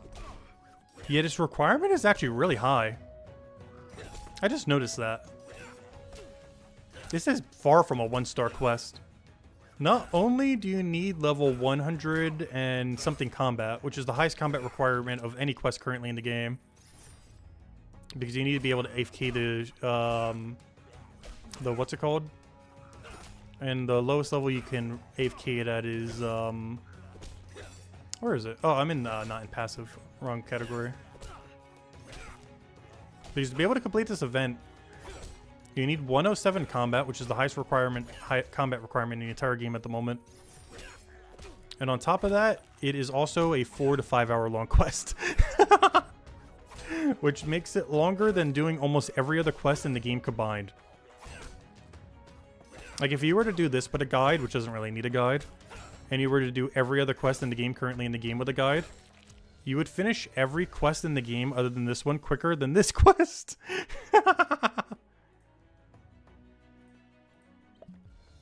Since this quest on average would take like 4.5 to 5 hours. I see you're at a really good level range to make it go slightly quicker. So this is not only the longest quest in the game, so long that it's almost the duration of every other quest combined if you were using a guide for them, but it is also the highest requirement combat quest in the game currently. This one says 110, but you could definitely do it with less than 110. It's literally a 0-hit boss. This one says 135, but the enemies are so weak that you can easily kill them at 100. Because they're just basic units. They don't have any kind of special mechanic. You just heal through them. Because that a combat requirement for the other thing is a hard requirement. You can't cheese that other requirement. Like the 10 whatever it was for this quest, the 107. It's a hard 107. Like, the other thing might say, like, recommended 135, but you could easily do it at, like, level 60 and just chug a billion healing pots. This one you actually need 107 combat. There's no way to cheese it because you can't heal, or, you know, you need the actual level to be able to do the activity. You also need all the knowledge points leading up to that, too. Which, if you had none, that's actually a lot of knowledge points you have to dump into that. Like, a lot. I'm pretty sure there's not too many people with, like, literally 0 knowledge points into combat. But hypothetically, if you were, you'd have to go 1, 2, 3, 4, 5, 6, 7, 8, 9, 10, 11, 12, 13, 14, 15 knowledge points just to do the event. That's a lot. Especially since the average method only gives you 3 knowledge points an hour. That's like 5 hours of, on average, knowledge point earning. If you were from, like, 0 combat on combat AFKs. I'm pretty sure very few people are at 0, but there's probably some amount that are on 0 AFK combats. And it's 15 requirement to finish it in 107 combat. It's really, really, really high.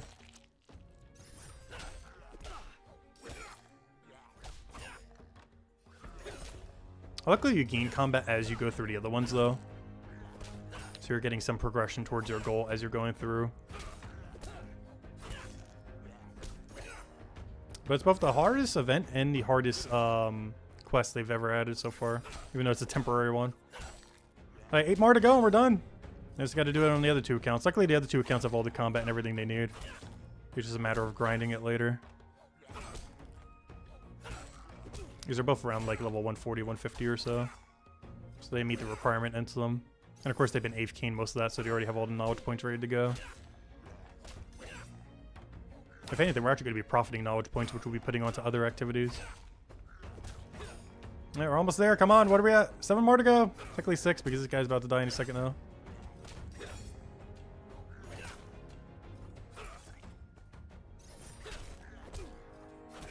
And then that would be all mass unlocked, as well as every cosmetic unlocked, other than perfected armor and weapon. But the bird one's still my favorite. I don't even think it's close. There's a lot of really cool ones here, but I don't think any of them are going to come close to beating the bird for me, personally. I'm wearing this helm for like the rest of time until they add something somehow even better. Till they add another bird helm. Or a good dragon one or something. Still no dragon boss in this game.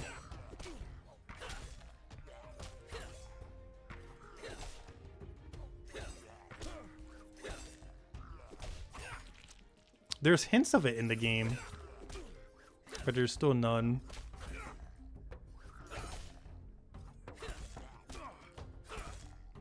Actually, there's not even a dragon in the game other than symbols currently, and the little statues of things. Kind of like how there was a statue of the other boss enemy.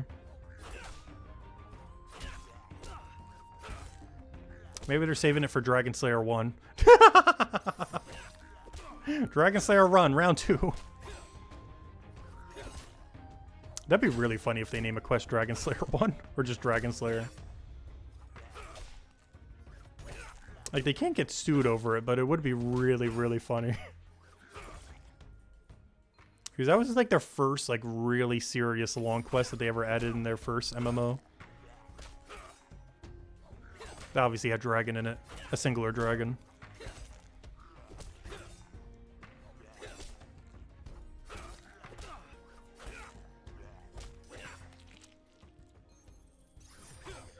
Alright, final one. It took 4.5 hours, so that was with some talking. And with doing the AFK on the other account. So technically, I guess it was 4 hours.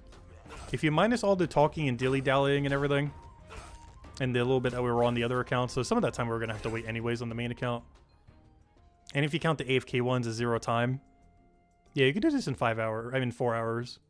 That's like 4 to 5 hour completion, it looks like, roughly, for the Halloween event. And there isn't too much you could do to speed it up,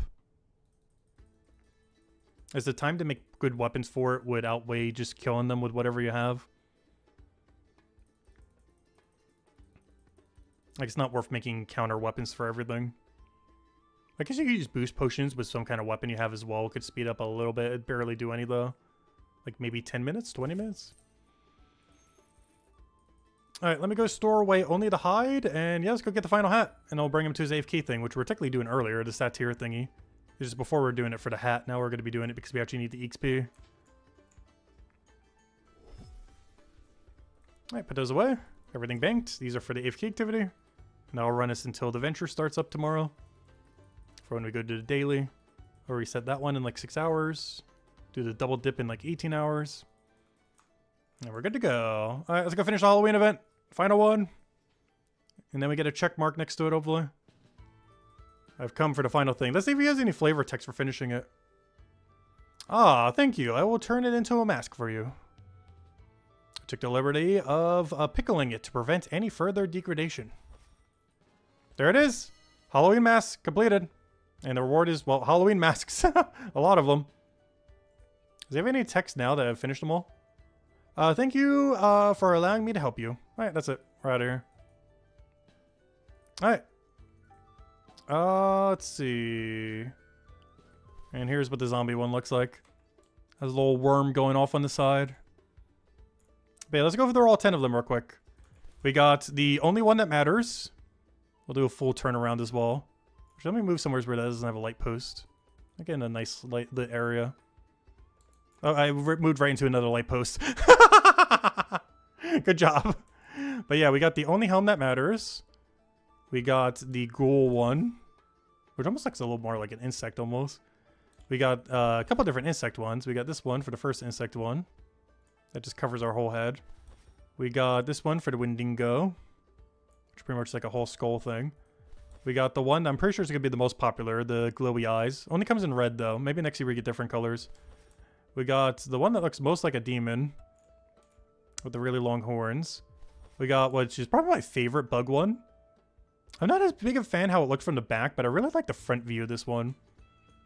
The back view is pretty average, but the front view I really like with like the multi-wing going and everything. There where the faceplate is. We got the big blob guy in blue. Maybe we'll get a different color next year, like green or something. But I do like the blue one. We got the only one where you can see your face. So this is the only one where you can see your face when you have it on. Because all the other ones have no head, but this one you can actually see your head. While still having like the faceplate thing of the bone on you with the saber-toothed tiger.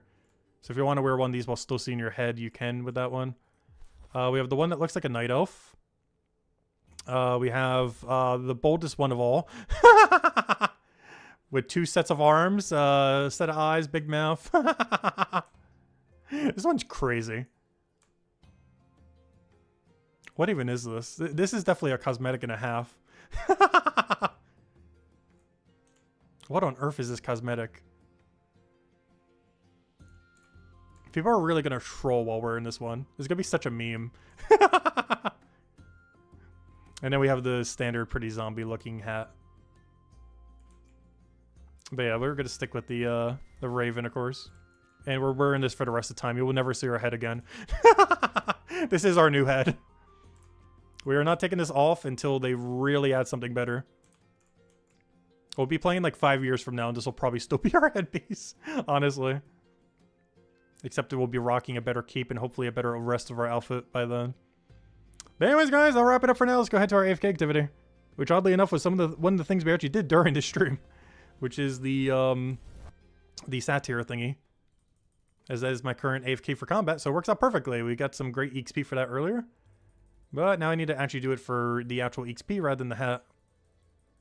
I wonder how many people are there now. We saw up to like 8 people earlier. Let's see if that's gone down or up. It was going from like 5 to 8. Let's see if it's gone higher or lower now. I feel like it would have gone lower because the event's been out for several hours now, but you never know. Because we were there at around peak hours. Let's see how many people are on the DD spot. Let's see how many people are in this room. How do you even check again? Yeah, 6 people. About the same as before. There's 6 people all trying to AFK this actively right now. But I'm going to actually AFK to AFK it. Anyways, guys, we will be back for Brighter Shores whenever they release more Brighter Shores content. When it is, I have no clue, but it is likely either a 3-star quest for Hope Forest or a 4-star quest for Mines of Matubin are the next 2 things that they're likely going to add. Beyond that, don't forget to finish out this Halloween event. You have until the 17th of next month, I believe it was, which is like 4 Mondays from now or somewhere around there, like 3 or 4 Mondays. I think it's 4 Mondays from now. You have to go complete this event on all your accounts that you want to complete it on, like all 3 profiles if you want to go do it on them. Beyond that, yeah, we'll stream the 3 4-star quests once they come out. The level 50 milestones is the next really big update. I'll probably grind that a little bit whenever that comes out and go over it a bit, but that's probably going to be another month or 2 based on how much progress they still need. And after that should be bounties for every skill. With them, I think, starting with fishing bounties, then mining bounties, then like bounties for every other skill or however they're going to break it up. But yeah, we'll be back whenever they do something. Anyways, guys, hope you all have a wonderful, wonderful week. Of course, the other stream we'll be doing is Gems of War in like 4 hours from now at the normal time we always do. And I'll catch you guys later. Goodbye, everyone. Thanks for watching, and best of luck with the Halloween event.